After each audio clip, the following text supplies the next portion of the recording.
Fundur settur á Alþingi. Fjarvistarskrá liggur frammi á skrifstofu. Útbýtt á fundinum þingskjali 957. Rannsóknir á áhrifum kyns, bágrar fjárhagsstöðu og annarra félagslegra þátta í veitingu heilbrigðisþjónustu. Skriflegt svar heilbrigðisráðherra. Tekið fyrir fyrsta dagskrármálið störf þingsins. Til máls tekur hv. 5. þingmaður Suðurkjördæmis Ari Trausti Guðmundsson.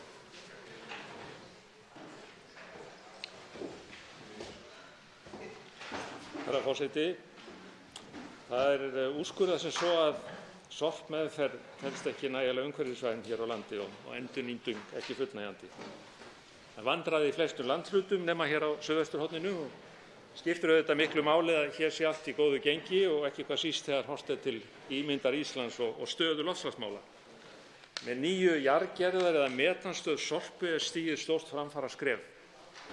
Ég hef hvatt til þess að ríkisstjórnin komi á fót verkefnahópi skipuðum fulltrúum ríkis og sveitarfélaga og sérfræðinga og verkefni hans þyrftu að vera þessi helst: samræmt skylduflokkunarkerfi fyrir allt landið, skipting landsins í umdæmi samlags í hverju þeirra, flutningskerfi úrgangs innan hvers umdæmis með lágmörkun aksturs, endurvinnsla innanlands þar sem hentar og endurnýting eins og unnt er, flutningu til útlanda frá tilteknum höfnum, jarðgerð og metanframleiðsla í hverju umdæmi, eins konar mínísorpa, brennsla úrgangs aðeins þar sem ýtrasta þörf krefur og urðun og óvirks úrgangs eingöngu. Kostnaður og verður töluverður við slíkt og í mörgum tilvikum umfram tekjur. Og þess vegna þarf að koma til samkomulag ríkis og sveitarfélaga hvernig fjármálum skuli hagað í þágu umhverfis og íbúa. Það má vel vera að hækkun gjalda þurfi að hluta til þess að málaflokknum sé vel borgið. Það nú einu sinni þannig að það ekki hægt að reka svona þjónustu með hagnaði eða hagnaðardrifin, þannig að það þarf að koma að þessi verkaskipting ríkis og sveitarfélaga og töluvert framlag ríkisins í þágu íbúa og umhverfis eins og ég sagði. Ég tel að koma verði meðferð úrgangs í fullnægjandi horf á 2-3 árum í mesta lagi. Og fram að því þarf að halda úti virku kerfi með bráðabirgðalausnum. Hér stórt og þverpólitískt verkefni að vinna og sú vinna þegar hafin að hluta í umhverfis- og auðlindaráðuneytinu. Þá tekur til máls hv. 11. þingmaður Suðvesturkjördæmis Ólafur Þór Gunnarsson.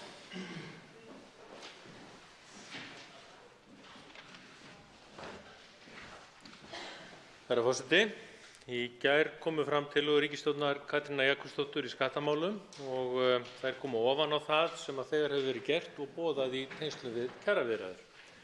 Það sem hefur verið leiðarstefið að allar þær breytingar sem gerðar eru á skatta- og bótakerfum komi þeim sem minnst hafa best. Það réttlætismál og beinlínis gott fyrir samfélagið. Fólki líður betur í jafnari samfélögum og jafnara samfélag betra samfélag fyrir alla. Ríkisstjórnin hefur hækkað frítekjumark vegna atvinnutekna elli- og örorkulífeyrisþega úr 25 í 100.000 krónur, hækkað fjármagnstekjuskatt, hún hefur hækkað greiðslur í ábyrgðasjóð launa og hækkað óskertar grunnatvinnuleysisbætur nær 20%, hækkað barnabætur, hækkað endurgreiðslur vegna tannlæknakostnaðar elli- og örorkulífeyrisþega og hún hefur breytt lögum starfsmannaleigur og innleitt keðjuábyrgð í ákveðna geira. Hún hefur þyngt dagsektir tífalt vegna brota á lögum vinnustaðaskírteini og eftirlit á vinnustöðum. Framlög til heilbrigðismála hafa verið stóraukin og byrjað að draga úr greiðsluþátttöku sjúklinga og þar var byrjað á viðkomandi hópnum, öldruðum og öryrkjum. Þá eru boðaðar breytingar gegn félagslegum undirboðum, kennitöluflakki og mansali. Nýja lágtekjuþrepið í tekjuskattinum stórt skref í rétta átt. Það nákvæmlega það sem þessi ríkisstjórn boðaði, að þær aðgerðir sem ráðist yrði í skattamálum yrðu til að lækka skattbyrði tekjulágra og lægri millitekjuhópa. Það færir íslenska skattkerfið í áttina að norrænu skattakerfunum frá flötum skattkerfum. Ég hlýt einnig að fagna áformum að lengja fæðingarorlofið í 12 mánuði. Það stórt skref í jafnréttismálum. Þá boðið efling félagslegs húsnæðiskerfis meðal annars með því að bæta við í uppbyggingu almenna íbúðakerfisins á næstu árum. Það stórt skref í áttina að því að koma hér á heilbrigðum leigumarkaði. Ríkisstjórn Katrínar Jakobsdóttur mun halda áfram að taka skref til aukins jöfnuðar í íslensku samfélagi. Til máls tekur hv. 4. þingmaður Norðausturkjördæmis, Þórunn Egilsdóttir.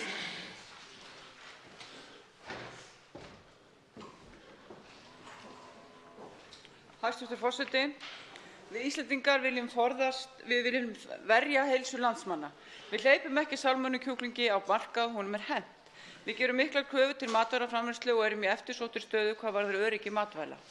Við höfum alla möguleika og burði til að standa öðrum þjóðum framar hvað varðar framleiðslu á heilnæmum matvælum, bæði sjávar- og landbúnaðarafurðum. Það er ekki sjálfgefið að matvæli eigi að flæða frjálst á milli landa eins og hverjar aðrar vörur. Ekki í þeim tilfellum þegar verja þarf lýðheilsu gegn matvælum sem haft geta skaðleg áhrif á heilsu manna. Ísland býr við þá sérstöðu umfram önnur lönd að auðveldara er að verjast sjúkdómum, forðast sýklalyfjaónæmi og draga úr útbreiðslu slíkra baktería vegna þess að við erum eyja með hreina búfjárstofna. Íslenskir bændur hafa staðið vaktina, ræktar landið og unnið gæðaframleiðslu, gæðafæðu sem nýtur sannarlega nokkurrar sérstöðu þar sem til dæmis má nefna að hér er lyfjanotkun hvað lægst í heiminum og bann er við notkun á erfðabreyttu fóðri. Markmið landbúnaðarkerfisins falla öll í þá átt að tryggja landsmönnum heilnæm matvæli í hæsta gæðaflokki sem uppfylla ýtrustu skilyrði aðbúnað. Við ræðum oft íslenskan landbúnað, mikilvægi hans, hreinleika og einstakar aðstæður sem við höfum hér á landi þar sem við búum á eyju og getum varað okkur gagnvart sjúkdómum og öðru slíku. Þess vegna þurfum við að standa á verði núna. Núna stöndum við frammi fyrir því að hér verði breytingar en við megum aldrei fara á þá leið að lög og dómar yfirtaki raunverulegan ávinning fyrir samfélagið. Við erum að tapa sérstöðu vegna þess að við erum að takast á við lagaþvælu á meðan við ræðum ekki raunverulegan vanda. Tökum umræðuna á hærra plan og hlustum á fólk sem hefur þekkingu og reynslu. Það snýst ekki bara ábata bænda og neytenda, vernd heilbrigðra bústofna, stundargróða fárra aðila í verslun, heldur framtíð okkar og barnanna okkar, lýðheilsu og almennt heilbrigði til framtíðar. Við Framsóknarmenn bjóðum til fundar og umræðum þessi mikilvægu mál í bændahöllinni annað kvöld. Hér eru miklir hagsmunir fyrir land og þjóð. Hér skulum við ná umræðinu upp á hærra plan. Þá tekur til máls hv. 10. þingmaður Suðvesturkjördæmis, Óli Björn Kárason.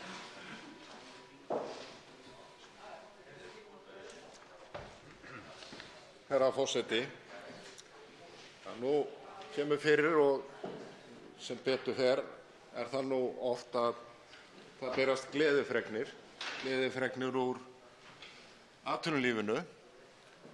Í morgun greindi Hagstofan frá því að það eru á árunum 2014 til 2017 voru 1608 fyrirtæki sem talin eru í örum vexti á þessu tímabili. Örvöxtur þýðir að meðaltali 10% vöxtur tekna á hverju ári. Og það eru 977 fyrirtæki þegar það kemur að fjölgun starfsmanna á þessum árum. Þetta eru gleðifréttir sem við eigum auðvitað að fagna. Og þegar við sjáum að þessi fyrirtæki eru að veita alls 33.000 einstaklingum vinnu og þá eigum við auðvitað hér í þessum sal, eins og ég hef nú stundum verið að reyna að ítreka, að velta því fyrir okkur hvernig getum við lyft þessum fyrirtækjum enn frekar upp. Hvað er það sem við getum gert hér, löggjafinn, til þess að gera það fýsilegra að stofna fyrirtæki, að ná árangri, að vera í hópi að ná þeim árangri að eiga fyrirtæki og reka fyrirtæki sem eru í örum vexti, 10% vöxtur að meðaltali á hverju ári. Skattkerfið spilar þar auðvitað stóra rullu. Regluverkið allt auðvitað líka, ekki síst eftirlitskerfið. Og þegar við lesum svona hins vegar góðar fréttir, jákvæðar fréttir fjölgun fyrirtækja í örum vexti, þá eigum við að spyrja okkur, getum við ekki gert betur? Getum við ekki með einum eða öðrum hætti hér í þessum sal ýtt undir og sagt við frumkvöðlana, sagt við atvinnurekendur, við skulum hjálpa ykkur, við skulum stuðla að því að þið náið enn frekari árangri. Til máls tekur hv. 8. þingmaður Norðvesturkjördæmis, Sigurður Páll Jónsson.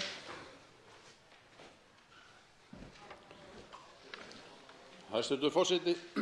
Rafsígarettur eða veipur eru sennilega orðin prýðilegt hjálpartæki til að venja fólk af tóbaksnotkun. Það er óumdeilt að reyktóbak er eitur og hefur skaðleg áhrif á heilsu þeirra sem það nota. Í tóbaksreyk er fjöldinn allur af eiturefnum annarra en nikótíns. Að þessu leyti eru veipur ágætt tæki til að venja fólk af reyktóbaki, enda þrátt fyrir allt skárra en sígarettur. Kannanir sýna að stór hluti af efri bekkja grunnskóla notar veipur daglega. Börn ánetjast vatnsreyk með kirsuberjabragði eða öðru bragði og átta sig ekki á því fyrr en seininn að þau eru orðin nikótínfíklar. Rafrettugufa er einnig ertandi fyrir lungu og þar sem lungu ungs fólks eru enn að taka út þroska á þessum tíma þá hefur rafrettuvökvi áhrif á lungun. Veipur eru framleiddar með alls kyns bragðefnum. Þær eru orðnar að tísku, einkum meðal ungs fólks, og nú fyrir 2 dögum síðan birtist frétt að í hátískuversluninni Barnes, New York, opnar þar luxus kannabisbúð í útibúi sínu í Beverly Hills í næsta mánuði. Búðin heitir The High End og verður þar hægt að kaupa ýmiss konar kannabisvarning eins og snyrtivörur, veippenna og 180.000 kr. kvörn. Ætlunin er að ýta menningunni í þá átt að þú getir mætt með fínan kannabisvarning í matarboði líkt og þú myndir mæta með vínflösku. Stefnan er að færa fólki upplifun á skjön við staðalímynd kannabisneytenda sem dúsa heima hjá sér að borða pizzu allan daginn. Að þessu sögðu langar mig að segja að innan meðferðargeiranum hér heima hef ég þær fréttir að sjúklingar af völdum kannabis í veipi fer nokkuð fjölgandi og er það áhyggjuefni. Til máls tekur hv. 3. þingmaður Reykjavíkurkjördæmis norður, Sara Elísa Þórðardóttir.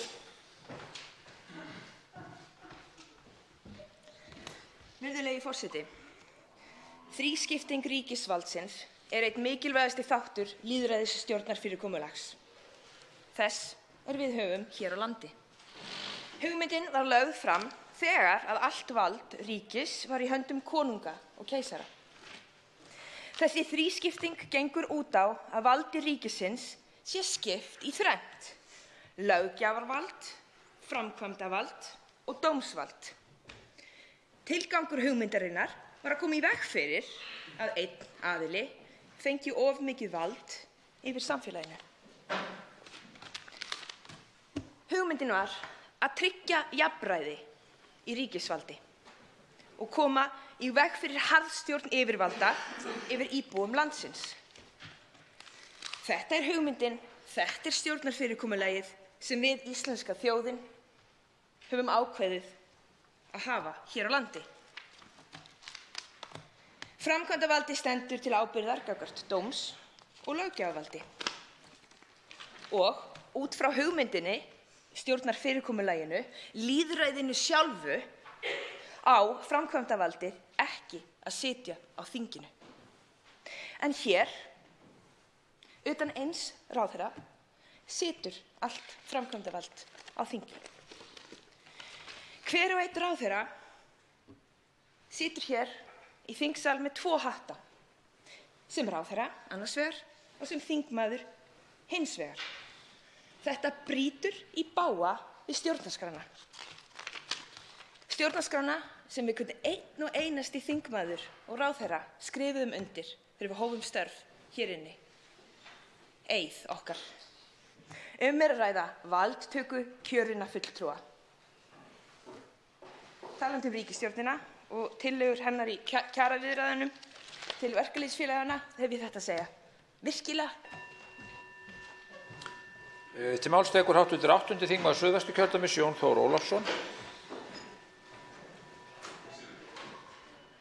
Herra forseti, sem talsmaður barna fyrir þingflokk Pírata á grundvelli verkefnis sem að UNICEF er með, sem Barnaheill er með, sem umboðsmaður barna er með, þá hef ég verið að reyna að grennslast fyrir það hvernig er verið að uppfylla lög barnasáttmála Sameinuðu þjóðanna, sáttmála Sameinuðu þjóðanna réttindi barna, eins og hann heitir, Ég hef spurt félagsmálaráðherra sem sagði varðandi 2 börn, annars vegar barn sem bæði sem fæddust á Íslandi, annað sem fær ekki dvalarleyfi þó að foreldrar eru séu með námsmannadvalarleyfi, gat þar. Annað barn þar sem foreldrarnir eru að sækja að fá dvalarleyfi hérna og þeirra ferli í meðferð, en barnið þeirra fær ekki, og ég fékk það staðfest í dag þegar ég hittist þau í dómsal og talaði við lögfræðinga þeirra. Þetta hún Erna Reyja, 19 mánaða gömul. Hún fær ekki kennitölu og fær ekki lögheimilisskráningu og fær þar af leiðandi ekki þau félagslegu réttindi sem sagt að við eigum að veita börnum algjörlega óháð stöðu foreldranna. Það staðan. Þannig að lögin, og ég spurði UNICEF að því, hvað það sem helst stendur í vegi fyrir að lög samning Sameinuðu þjóðanna um réttindi barnsins, þar sem segir að dómstólar og löggjafinn og framkvæmdarvaldið eigum öll að láta setja það í forgang sem barninu fyrir bestu. Það eru lög í landinu. Ég spurði, hvað stendur í vegi fyrir að það sem stendur um réttindi barnsins kemur til uppfyllingar? Og þau sögðu, það innleiðingar vandamál hjá ríkinu. Og þarna stöndum við fram fyrir því. Við sjáum það er barn sem 90 mánaða gamalt. Á að hafa sömu réttindi alveg óháð stöðu foreldra samkvæmt lögunum. En það þjóðskrá sem vill ekki gefa kennitölu, Útlendingastofnun sem vill ekki gefa dvalarleyfi, þó þeir hafi heimild til þess að gera undanþágu til þess að tryggja réttindi barns, að þá strandar á þessum stofnunum þannig að heilbrigðisstofnanir geti ekki veitt heilbrigðisþjónustu á við önnur börn á Íslandi og skólayfirvöld geti ekki veitt leikskólapláss eða skólaþjónustu. Sjáðu þið, réttindi barnsins eru brotin hvað þetta varðar. Þannig ég ætla að fara að spyrja hennar í kjölfarið, skýrsla til forsætisráðherra, hún ætlar að taka við henni réttindi barnsins, hverjir eiga framfylgja öllum réttindi barna í landinu og fyrirspurn til allra ráðherra sem máli varða, heilbrigðisráðherra, menntamálaráðherra, barnaverndarmálaráðherra og dómsmálaráðherra, hvernig stendur á því að þetta getur verið staðan. Við munum komast til botns í þessu. Til máls tekur hv. 7. þingmaður Reykjavíkurkjördæmis norður, Þorsteinn Víglundsson.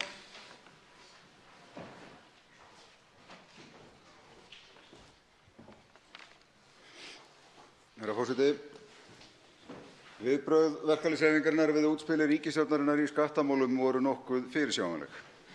Ríkisstjórnin hefur allt frá því hún tók við völdum reynt að gera hlut sinn í lausn yfirstandandi kjaradeilu sem mestan. Það voru mistök. Með því hefur ríkisstjórnin undirbyggt miklar væntingar af hálfu forystu verkalýðshreyfingarinnar varðandi væntanlegt útspil og vonbrigði forystu hennar koma því ekki á óvart. Það ekki þar með sagt að útspil ríkisstjórnarinnar í skattamálum sé með öllu ónótæft. Þær tillögur sem eru settar fram eru áhugaverðar þó þær séu ekki af þeirri stærðargráðu sem verkalýðshreyfingin vænti.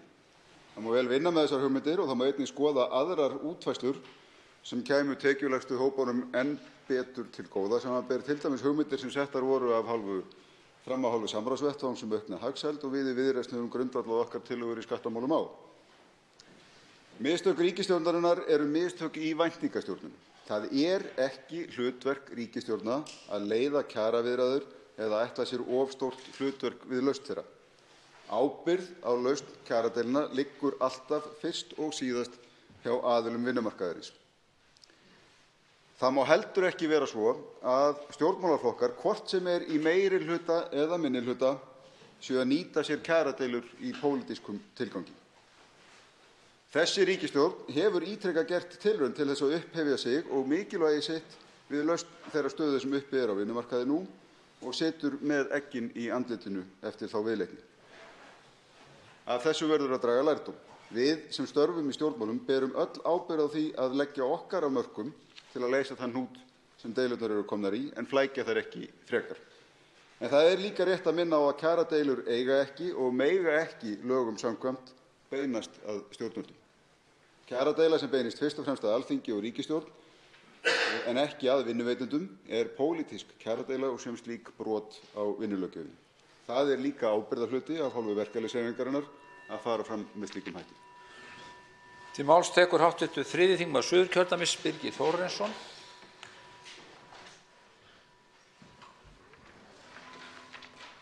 Herra forseti, brotastarfsemi og kerfisbundinn launaþjófnaður viðgengst á vinnumarkaði hér á landi. Því miður, málið hefur verið töluvert í umræðunni undanfarið. Aðildarfélög Starfsgreinasambands Íslands hafa sérstaklega kallað eftir því að refsað verði fyrir launaþjófnað með sektargreiðslum. Í dag geta stéttarfélögin einungis gert kröfu afturvirkar launagreiðslur með dráttarvöxtum vegna vangoldinna launa. Á síðasta ári vann nefndarsvið Alþingis lagafrumvarp fyrir Miðflokkinn starfskjör launafólks og sektarákvæði vegna brotastarfsemi á vinnumarkaði. Tilgangur frumvarpsins fyrst og fremst sá að viðurlög liggi við þeirri háttsemi að greiða laun undir lágmarkstaxta. Frumvarpsdrögin með sektarákvæði sendi ég til ASÍ fyrir ári síðan til þess að fá viðbrögð þeirra. ASÍ lagðist gegn því að sekta atvinnurekendur sem stundi launaþjófnað en taldi að það væri vanlegra að hafa ákvæði sem heimilið að lagt yrði álag ofan á vangoldin laun svipað og skattyfirvöld gera vegna skattsvika. Breytti ég því frumvarpinu eftir þessar athugasemdir og sendi aftur í október síðastliðinn til verkalýðsfélaganna VR, Eflingu og ASÍ. Núna 4 mánuðum síðar hef ég ekki fengið neitt svar. Herra forseti, Alþingi hefur verið gagnrýnt fyrir ýmislegt og sumir halda því fram að þingmenn geri yfir höfuð lítið. Ég hef í þessu máli lagt mig fram það að löggjafinn taki á þeirri meinsemd sem launaþjófnaður orðin í okkar samfélagi. Ekki verður annað séð samkvæmt þessu að verkalýðsfélögin sýni þessu mikilvæga máli takmarkaðan áhuga. Til máls tekur hv. 7. þingmaður Norðausturkjördæmis Bjarkey Olsen Gunnarsdóttir. Já, virðulegur forseti, sjávarútvegs- og landbúnaðarráðherra heimilaði í gær áframhaldandi veiðar á langreyði og hrefnu til ársins 2023. Sagði hann að ákvörðunin byggðist á ráðgjöf Hafrannsóknastofnunar, nýlega skýrslu Hagfræðistofnunar sem alls ekki óumdeild eins og við þekkjum, ásamt minnisblaðið frá Hafrannsóknastofnun vegna skýrslunnar. Þessi ákvörðun þeirri sem hér stendur mikil vonbrigði og ég spyr mig hverju það þjónar að veita slík leyfi. Vissulega kemur fram í skýrslu Hagfræðistofnunar að lítið bendi til þess að hvalveiðar hafi neikvæð áhrif á ferðaþjónustu og ímynd Íslands út á við, en það var ekkert samráð haft við ferðaþjónustuna. Og engir útreikningar eru til staðar það hver áhrifin gætu verið á stórauknum hvalveiðum við Íslandsstrendur, ekki síst á hvalaskoðunarfyrirtækin og ferðaþjónustuna í heild. Samkvæmt skýrslunni voru 46 hrefnur veiddar árið 2016, þá voru rekstrartekjur af veiðunum tæplega 42 milljónir króna. Bókfært tap af rekstrinum nam hins vegar 3,8 milljónir króna. Ég tel að við höfum nú þegar varið allt of háum upphæðum af opinberu fé til að styrkja örfáa áhugamenn hvalveiðar og eins og kemur fram stóðu veiðarnar ekki undir sér rekstrarárin 2014–17. Þá koma fram upplýsingar í skýrslunni sem gefa til kynna að ekki sé farið að lögum velferð dýra við aflífun hvala. Miðgildi tíma frá skoti að skráðum dánartíma hjá hvölum sem ekki drápust samstundis var 8 mínútur sem getur ekki talist viðunandi við slátrun nokkurra dýrategunda. Fátt bendir til þess að hvalveiðar muni nokkru sinni ná fyrri stöðu í atvinnulífinu og enn minni líkur á að slíkar veiðar öðlist viðurkenningu alþjóðlegra stofnana á sviði umhverfisverndar. Að mínu mati grundvallarforsenda nýtingu náttúruauðlinda að hún sé byggð á sjálfbærni eins og ríkisstjórnin hefur ítrekað og sjávarútvegsráðherra ítrekaði í viðtali hjá RÚV 17. janúar síðastliðinn. Það þýðir að efnahagsleg áhrif séu jákvæð, að félagsleg áhrif séu jákvæð og auðlindin verði ekki sköðuð til framtíðar. Meðan ekki eru fyrirsjáanlegir markaðir fyrir hvalkjöt má gefa sér að veiðarnar verði ekki sjálfbærar því ef ekki markaður fyrir kjötið efnahagslegur ávinningur enginn. Við eigum heldur ekki að taka séns á því að stofna einum mikilvægasta atvinnurekstri okkar í hættu sem ferðaþjónustan. Við höfum ekki efni á því. Þá tekur til máls hv. 13. þingmaður Suðvesturkjördæmis Jón Steindór Valdimarsson. Herra forseti, það merkileg gerjun sem vert að fylgjast vel með í stjórnmálum á Bretlandseyjum þessa dagana.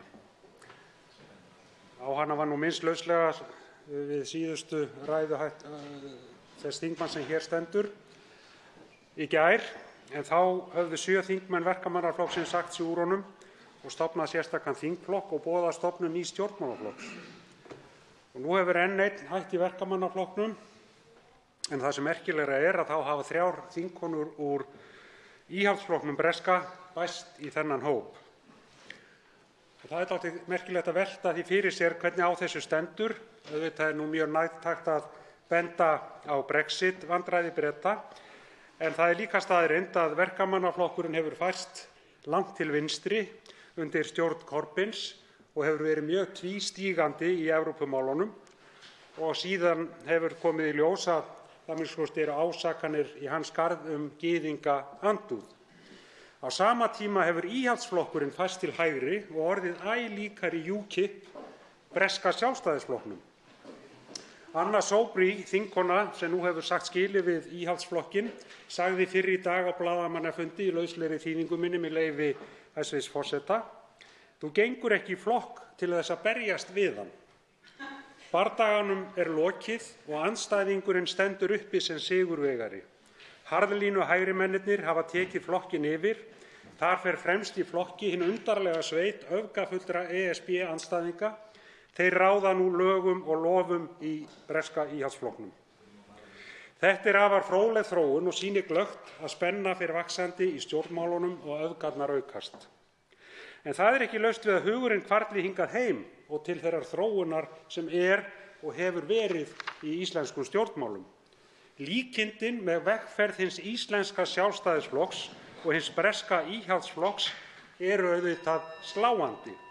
Hið ánægjulega þó að svigrúm verður til fyrir alþjóðlega sinnað frjálslynt fólk að hasla sér völl og það gerum við í Viðreisn. Þá tekur til máls 85. þingmaður Suðvesturkjördæmis, Jón Gunnarsson.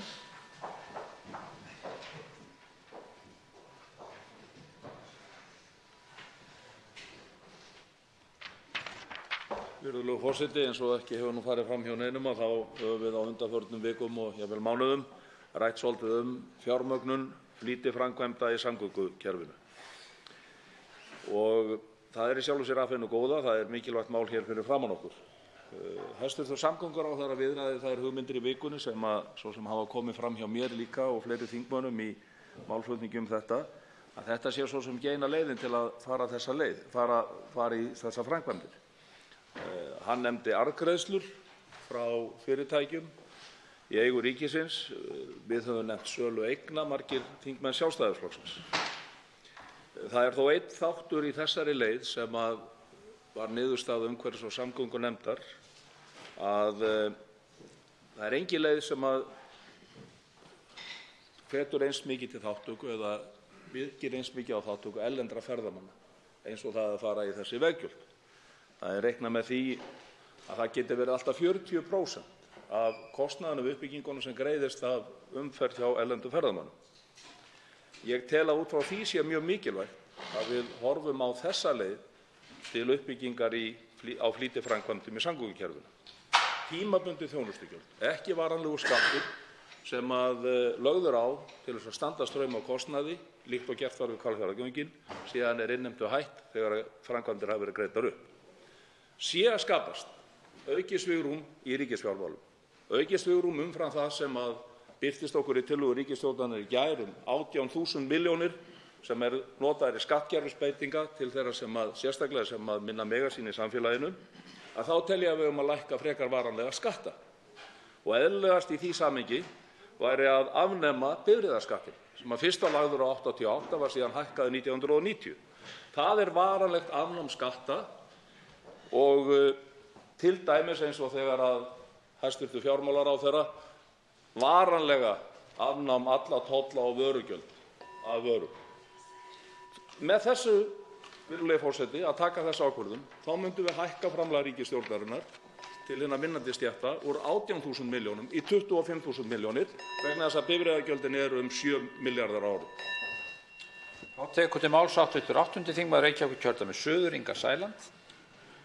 Virðulegi forseti, það voru jú ákveðnar væntingar sem verkalýðurinn hafði í gær til þess útspils sem beðið hefur lengi verið eftir frá hendi ríkisstjórnarinnar. Jú, 18 milljarðar segir hv. þingmaður Jón Gunnarsson, skattalækkun til þeirra sem höllustu fæti standa. Hvað þýðir þetta? 6.500 krónur á mánuði, 80.000 krónur á ári. Ætli þessi forgangsröðun fjármuna upp á 18 milljarða króna sé að skila sér í samræmi við þær væntingar sem verkafólkið okkar hafði uppi til ríkisstjórnarinnar? Ég held að svarið sé augljóst, nei. Á sama tíma þá virðist vera algjörlega ómögulegt að þeir sem hér sitja, háttvirtir alþingismenn, geti sýnt það í verki að þeir geti mögulega sett sig í spor fátæks fólks sem að nær hér ekki endum saman eftir 10. og 20. hvers mánaðar. Þess vegna spyr maður sig, 6.500 króna kjarabót á mánuði með þessu skattalækkunum. Er þetta grín? Það er enn verið að skattleggja fátækt. Nú er sárafátæktin byrjuð að skattleggjast við krónur 160.000 á mánuði. Það er einungis verið að fara fram á réttlæti, jöfnuð og hætta að skattleggja fátækt. Leið og ákalli var líka eftir því að draga þennan andstyggðar húsnæðislið út úr vísitölunni sem hefur kostað íslensk heimili 118 milljarða króna á 5 ára tímabili. Ég segi betur má ef duga skal og því miður þá eru horfurnar ekki bjartar framundan þegar kemur að því að hugsanlega förum við að horfast í augu við alvarlegt ástand út í samfélaginu sem mun þá líka kosta okkur fleiri krónur heldur en okkur órar fyrir. Til máls tekur hv. 3. þingmaður Reykjavíkurkjördæmis suður, Einar Kárason.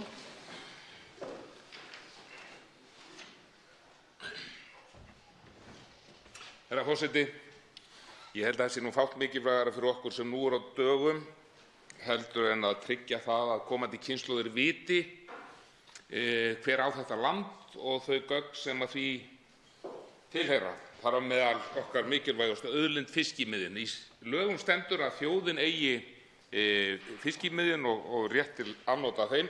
Þetta er merkilegt nokkuð deilt og margir halda hér fram ýmist að þjóðin geti ekki átt neitt eða þá að fiskurinn eigi sig sjálfur í sjónum. Hægt er að skera úr þetta í eitt skipti fyrir öll með því að samþykkja nýja stjórnarskrá.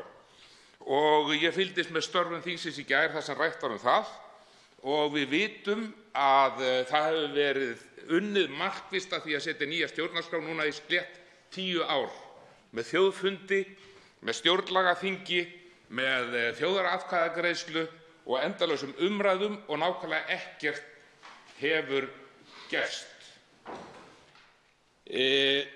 Maður spyr sig hvernig stendur á því að ekkert gerist. Það er verið að leita eftir einhverju breiðri samstöðu heildar endurskoðun stjórnarskrárinnar en það stoppa allt á ykkur og við vitum öll og þess vegna ákvað ég að taka hér til máls í dag á hverju stoppar.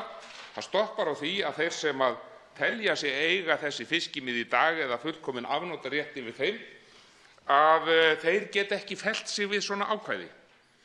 Og við sjáum bæði orð og jafnvel dóma eins og þann sem gekk úr makrílmáli í fyrra en menn þykjast hafa eitthvað fyrir sér í því að ríkisvaldið eða hið opinbera hafi mun minna yfir þessu að segja heldur en þeir sem að gera út á þessi fiskimið núna.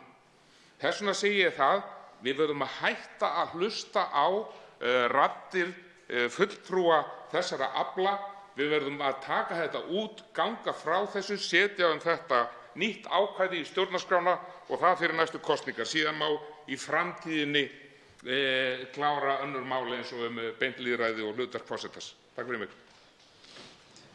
Að síðustu tekur til máls og ræðir störf þingsins hv. 3. þingmaður Norðausturkjördæmis Sigmundur Davíð Gunnlaugsson.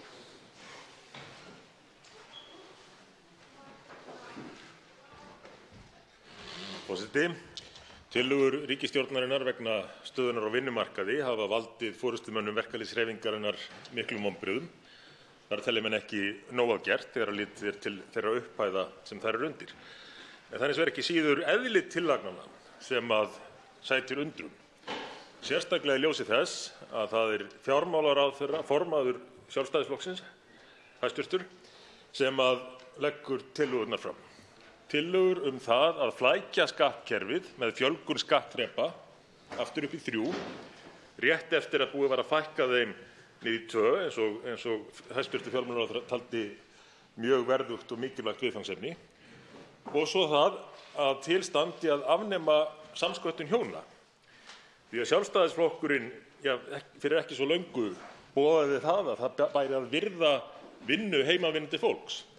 En nú virðist það gleymt eða ekki skipta máli lengur og fjármálaráðherra Sjálfstæðisflokksins hæstvirtur leggur fram tillögu flóknara skattkerfi og afnám samsköttunar hjóna. Það hefði verið og væri miklu skynsamlegra að nýta það einstaka tækifæri sem nú og vilja sem til staðar hjá að minnsta kosti stórum hluta verkalýðshreyfingarinnar til að ráðast í kerfisbreytingar, alvöru úrbætur á fjármálakerfinu á Íslandi. Því að með því og með lægri vöxtum hægt að ná gríðarlegum kjarabótum fyrir allan almenning á Íslandi, en ekki bara fyrir fólk heldur fyrir fyrirtækin líka, báða aðila vinnumarkaðarins. Og það felur heldur ekki í sér nein veruleg útgjöld af hálfu ríkisins. Það felur einfaldlega í sér meiri þjóðhagslega hagkvæmni og mikinn ávinning, raunverulega lífskjarabót fyrir fólkin og fyrirtækin í landinu. Og því mikil synd ef að ríkisstjórnin ætlar ekki að nýta þetta tækifæri en bregðast þess í stað við með því að flækja skattkerfið frekar. Umræðu með fyrsta dagskrármálið lokið og verður nú gengið til atkvæðagreiðslna og hringt til atkvæða.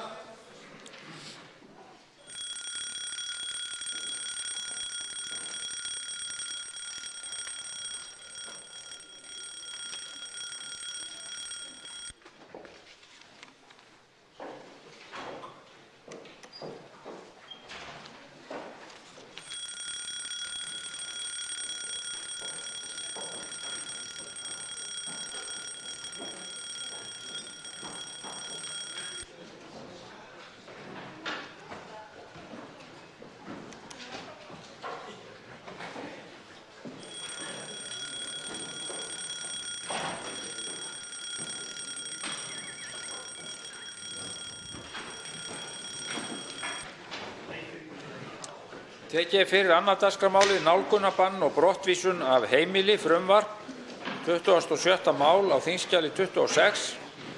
Nefndarálit á þingskjali 889. Framhald annarar umræða atkvæða greiðsla. Fyrst verða greidd, forseti biður ráðherra að róa sig.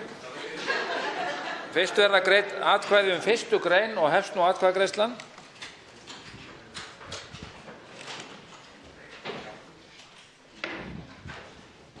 Atkvæðagreiðsla stendur yfir.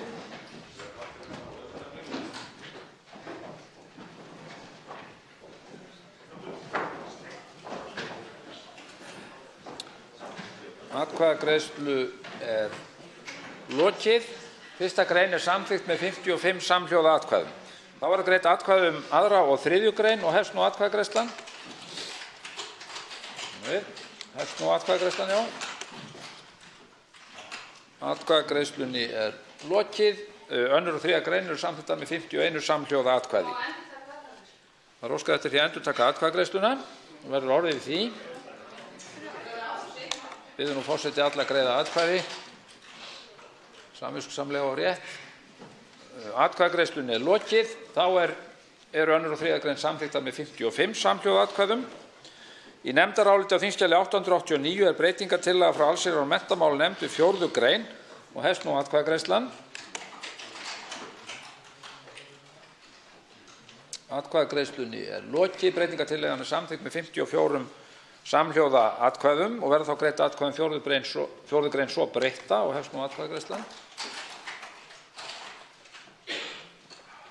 Atkvæðagreiðslunni lokið. 4. grein svo breytt samþykkt með 55 samhljóða atkvæðum. Fyrirsögn frumvarpsins skoðast samþykkt án atkvæðagreiðslu ef enginn hreyfir andmælum og frumvarpið gengur nú til 3. umræðu og það samþykkt. Þá tekið fyrir 3. dagskrármálið réttindi og skyldur starfsmanna ríkisins frumvarp 45. mál á þingskjali 45. Nefndarálit á þingskjali 888. Framhald annar umræðu atkvæðagreiðsla. Fyrst verða greidd atkvæði 1. grein og hefst nú atkvæðagreiðslan. Atkvæðagreiðslunni lokið. 1. grein samþykkt með 53 samhljóða atkvæðum. Þá verða greidd atkvæði aðra grein og hefst nú atkvæðagreiðslan. Atkvæðagreiðslunni lokið. Önnur grein samþykkt með 54 samhljóða atkvæðum. Fyrirsögn frumvarpsins skoðast samþykkt án atkvæðagreiðslu ef enginn hreyfir andmælum. Frumvarpið gengur nú til 3. umræðu og það samþykkt. Þá tekið fyrir 4. dagskrármálið fullgilding á uppfærðum fríverslunarsamningi milli EFTA-ríkjanna og Tyrklands. Stjórnartillaga 499. mál á þingskjali 820. Nefndarálit á þingskjali 934. Framhald síðari umræða atkvæðagreiðsla. Greidd er atkvæði tillöguna í heild og hefst nú atkvæðagreiðslan.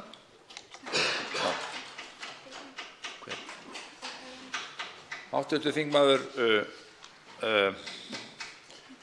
10. þingmaður Suðurkjördæmis, Álfheiður Einarsdóttir, gerir grein fyrir atkvæði sínu. Eru það fleiri?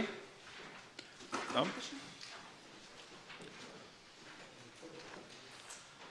Hv. þingmaður gerir grein fyrir atkvæði sínu. Herra forseti, Píratar eru ekki með formlega stefnu í þessu máli svo ég tala bara fyrir mig. Ég talsmaður frjálsra viðskipta milli ríkja. Mér finnst hins vegar skjóta skökku við að endurnýja fríverslunarsamning við harðstjóra.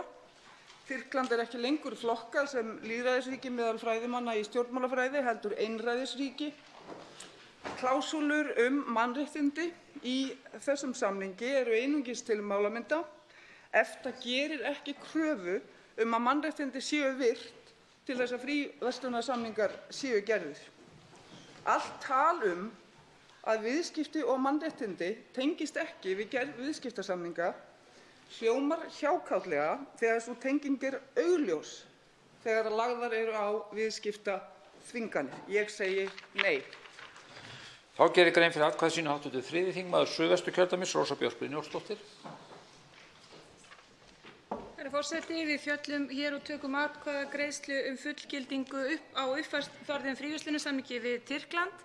Í fríverslunarsamningum EFTA-ríkjanna við önnur lönd eru ákvæði að aðildarlöndin staðfesti skuldbindingu sína að styðja við lýðræði, réttarreglur og mannfrelsi í samræmi við skyldur sínar og þetta á við aðra fríverslunarsamninga sem Ísland á aðild að. Hefur það verið kortlagt hvernig fríverslunarsamningar EFTA stuðla að mannfrelsi, lýðræði og réttarreglum í þeim ríkjum sem EFTA-ríkin hafa samið við?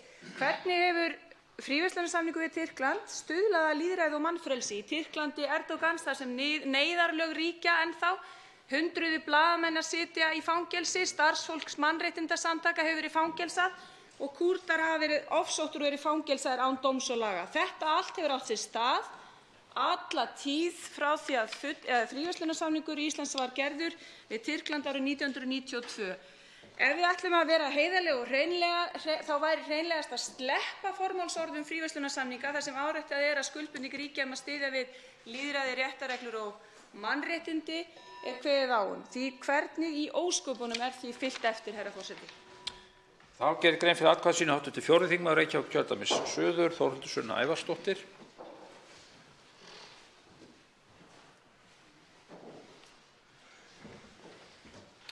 Herra forseti, ég get ekki greitt þessari tillögu atkvæði mitt og það meðal annars vegna þeirra víðtæku mannréttindabrota sem eiga sér stað í Tyrklandi og einnig vegna þess að mér fannst hér kjörið tækifæri fyrir stjórnvöld til þess að þrýsta á stjórnvöld í Tyrklandi til þess að veita upplýsingar afdrif Hauks Hilmarssonar og það fór forgörðum og ég get ekki stutt þessa tillögu sem liggur fyrir núna. Þá gerir næst grein fyrir atkvæði sínu hv. 3. þingmaður Reykjavíkurkjördæmis norður, Sara Elísa Þórðardóttir.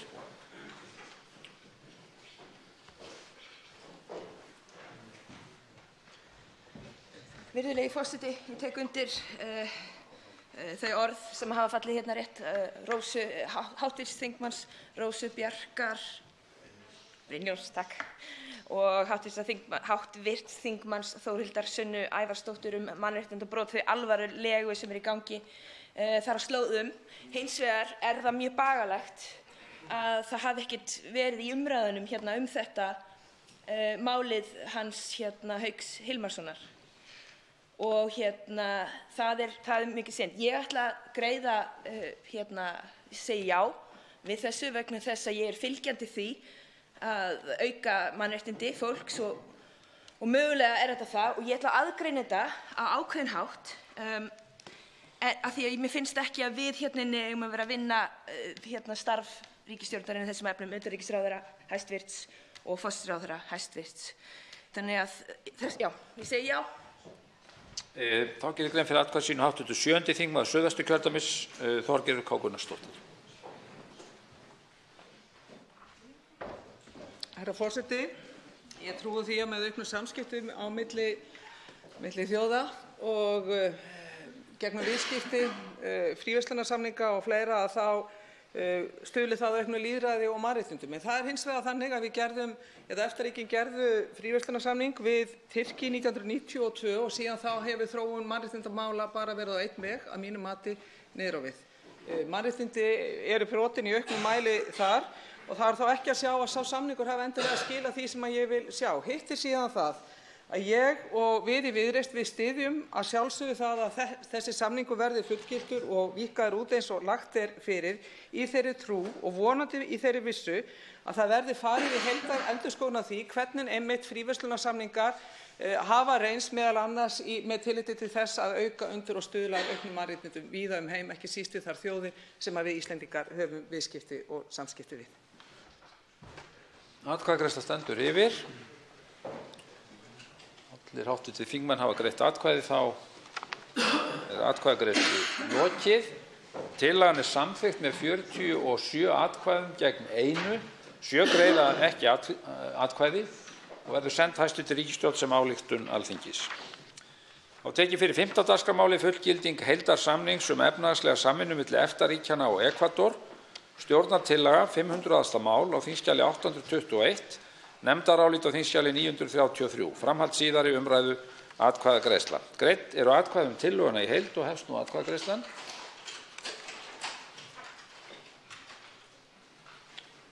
Atkvæðagreiðslu er lokið. Tillagan er samþykkt með 52 atkvæðum. 2 greiða ekki. Óskað er eftir því að endurtaka atkvæðagreiðsluna verður orðið við því og hefst hún þá að nýju.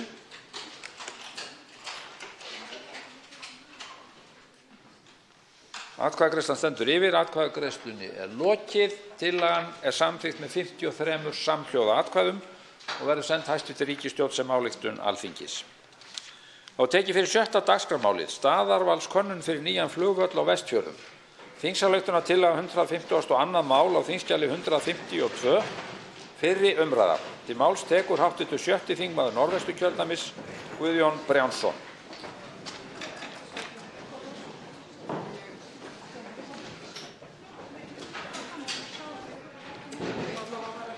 Forseti biður þingmenn að gefa ræðumanni hljóð.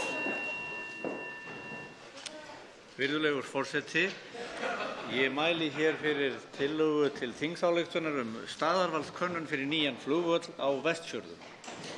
Auk þess sem hér stendur þá eru meðflutningsmenn 2 valinkunnir þingmenn, Haraldur Benediktsson og Halla Signý Kristjánsdóttir.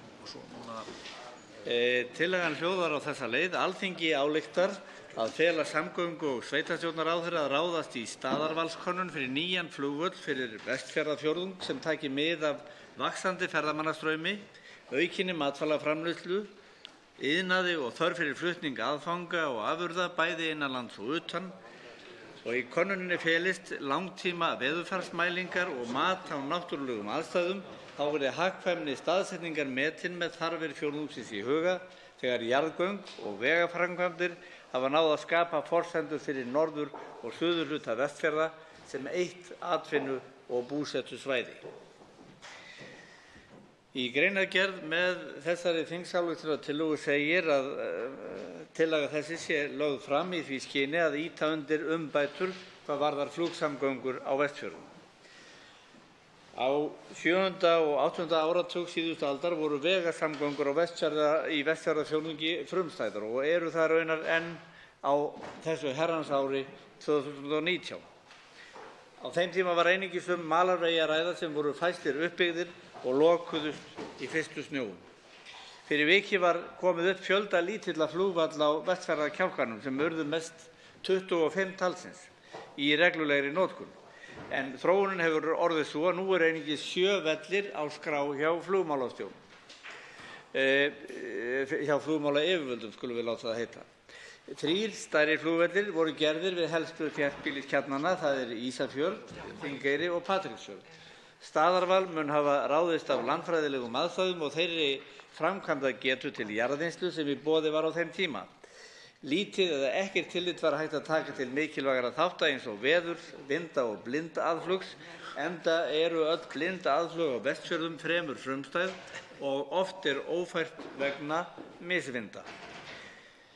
Virðulegur forseti, nokkuð bættar samgöngur á landi undanfarna áratugi hafa breytt stöðunni. Almenningur og fyrirtæki reiða sig á vegasamgöngur í auknum mæli, meðal annars þar sem flugsamgöngur eru óáreiðanlegar vegna veðurs og lendingarskilyrða. Vesturbyggð hefur orðið afskipt þegar kemur að vegasamgöngum þótt nú hillu undir bjartari tíma að því leyti til. Akstursvegalengdir og heilsársfærð munu væntanlega halda áfram að þróast í jákvæða átt. Flugsamgöngur í núverandi mynd breytast eflaust með sama hætti. Virðulegur forseti, flug er erfitt í fjalllendi og fyrir því eru tvær megin ástæður. Önnur ástæðan er misvindi þegar hvasst en hin ástæðan er áhrif skyggnis og skýjahæðar á blindaðflug.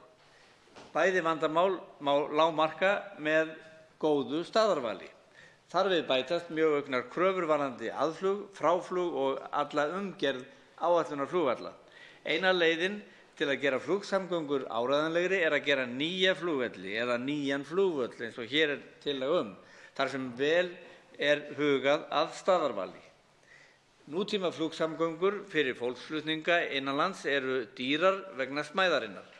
Sem dæmi má nefna að umsvif og mannafli sem þarf til að búa 19 sæta flugvél til flugs er tiltölulega lítið minni en fyrir stærri tegundir flugvéla, en kostnaður fyrir hvert sæti óneitanlega meiri fyrir minni flugvélar. Þess má geta að nú fljúga vestur á firði minni vélar í ríkustu mæli og Flugfélag Íslands flýgur ekki lengur á stærri vél sem þeir hafa til umráðað þar sem hún hentar ekki fyrir Ísafjarðarflugvöll. Mikil fjölgun hefur verið á komum erlendra ferðamanna eins og kunnugt er til landsins. Þeir hafa þó að langmæstu leyti farið Keflavíkurflugvöll við komu sína til landsins. Líklegt er að í verulegum mæli megi hafa áhrif á þá þróun með breyttum áherslum og skipulagi. Skoða þarf vandlega hvort mögulegt sé að skapa landinu sterkari stöðu sem viðkomustað fyrir skilgreinda hópa ferðalanga sem dæmi aðila sem njóta vilja náttúru landsins á friðsælum stöðum, til dæmis á Vestfjörðum. Slíkir hópar myndu til dæmis sækja í sjóferðir, siglingar, gönguferðir, jöklaferðir og sögu- og náttúruskoðun svo eitthvað sé nefnt. Með flugvelli miðsvæðis í fjórðungnum sem gæti tekið á móti 70 til 100 sæta farþegavélum væri hægt að fljúga beint inn á svæðið án viðkomu í Keflavík. Þar með væri dregið úr álagi á flugvellinum í Keflavík og möguleikar alls landsins sem ferðamannalands betur nýttir. Hvað sjúkraflutninga varðar hefur talsvert dregið úr viðbúnaði á Heilbrigðisstofnun Vestfjarða samhliða því sem kröfur markviss og skjót viðbrögð í heilbrigðisþjónustu aukast. Sjúkraflug mun fyrirsjáanlega framtíð vera óhjákvæmileg og brýn þjónusta. Bættur áreiðanleiki í flugsamgöngum með nýjum vel staðsettum flugvelli gæti haft grundvallarþýðingu ef aðstæður í heilbrigðisþjónustu breytast ekki þeim mun meira, sem í raun þvert á þá þróun sem verið hefur á landsbyggðinni. Þess er þó að vænta að ný heilbrigðisstefna efli kjarna heilbrigðisstofnanir út á landi til verðugri verkefna. Virðulegur forseti, millilandaflugvöllur eykur möguleika til vöruflutninga og gefur aukið færi á að koma ferskum sjávarafurðum fljótt á markað erlendis. Í dag er sá kostur einungis tiltækur fyrirtækjum á suðvesturhorni landsins. Alþjóðaflugvellirnir á Akureyri og Egilsstöðum hafa einungis verið notaðir með takmörkuðum hætti til slíkra flutninga.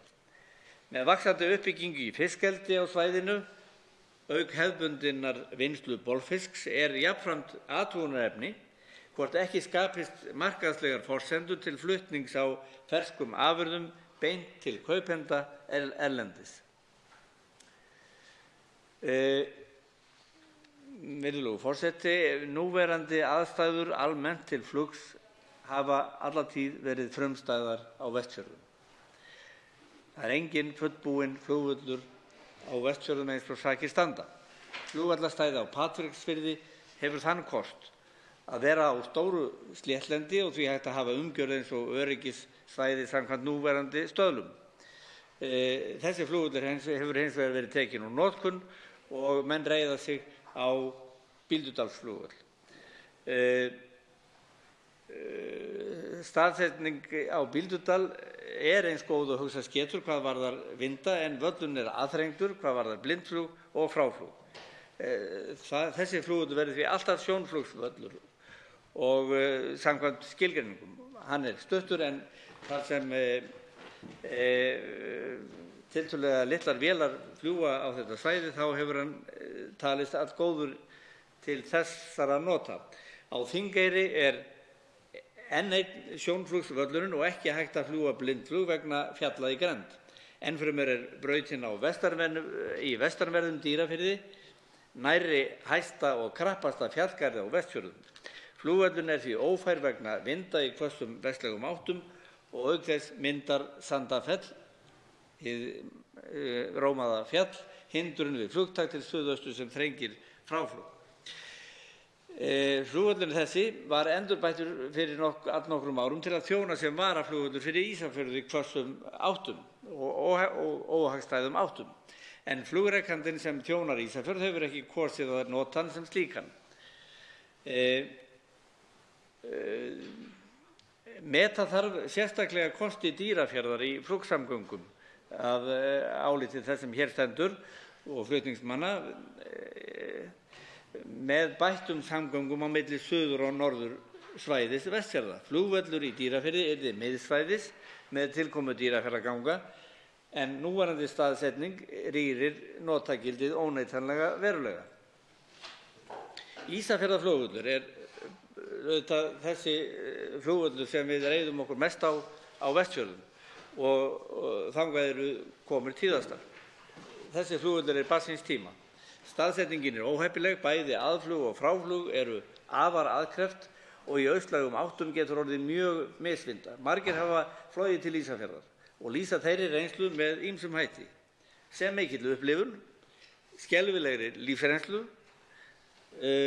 alltaf lífsháska og telja sig naumlega heimta úr helju þegar þeir stíga út úr flugvélum. Völlurinn er notaður í flugheiminum sem dæmi einn mest krefjandi lendingarstað í áætlunarflugi í heiminum. Flugáhugamenn horfa til Ísafjarðarflugvallar sem ævintýrastað með áhættu ívafi. Þrátt fyrir þessar staðreyndir þá hefur farþegaflug Ísafjarðarflugvöll verið farsælt í gegnum tíðina sem betur fer og vonandi verður svo áfram á meðan þessi flugvöllur er í notkun. En það þarf að finna aðra og betri staðsetningu.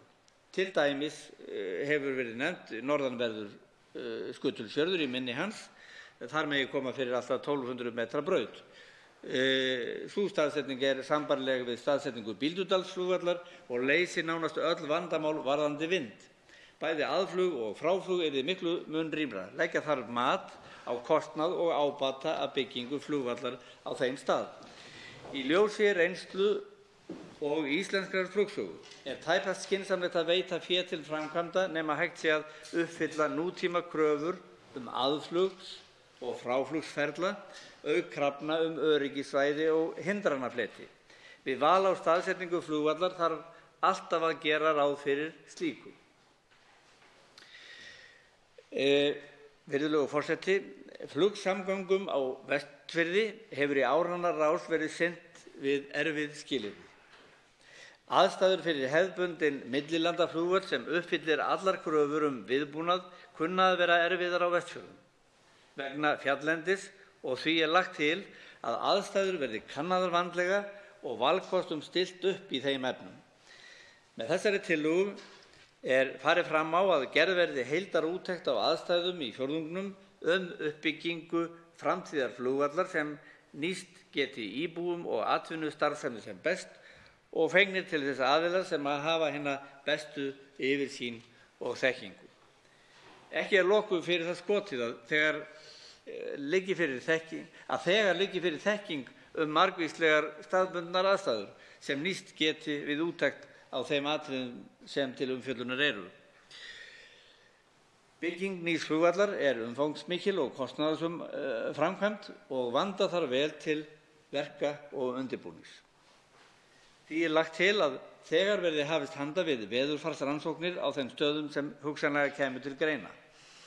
Á þessu stigi er lagt til að ráðist verði í langtíma veðurfarsmælingar á 3 stöðum, þar að segja í austanverðum Dýrafirði, í norðanverðum mynni Skutulsfjarðar og í innanverðu Ísafjarðardjúpi, eða á öðrum þeim stöðum sem sérfræðingar á þessu sviði telja ástæðu til að kanna nánar. Virðulegur forseti, með þessari tillögu er ekki verið að falast eftir miklum fjármunum til framkvæmda. Farið er fram á að veitt verði fé til þess að hefja veðurfarsmælingar sem geta svo sem nýst á öðrum sviðum einnig.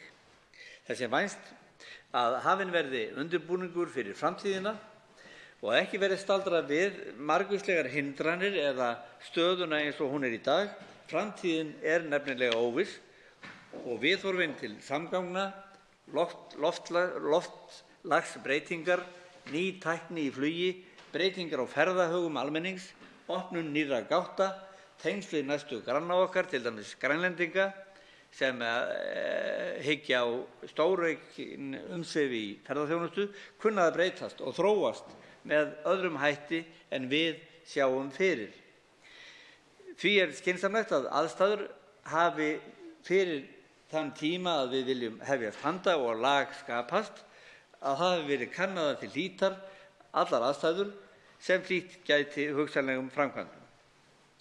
Virðulegur forseti, að þessu sögðu vonast ég til að tillaga þessi fái vandaða umfjöllun og margar umsagnir fyrir atbeina virðulegrar umhverfis- og samgöngunefndar og nái því stigi að fá samþykkt á hinu háa Alþingi á vordögum.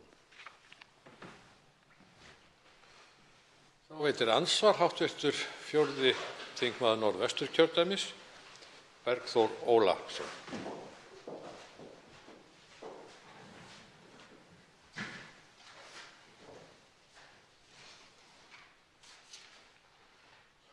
Herra forseti, ég þakka hv.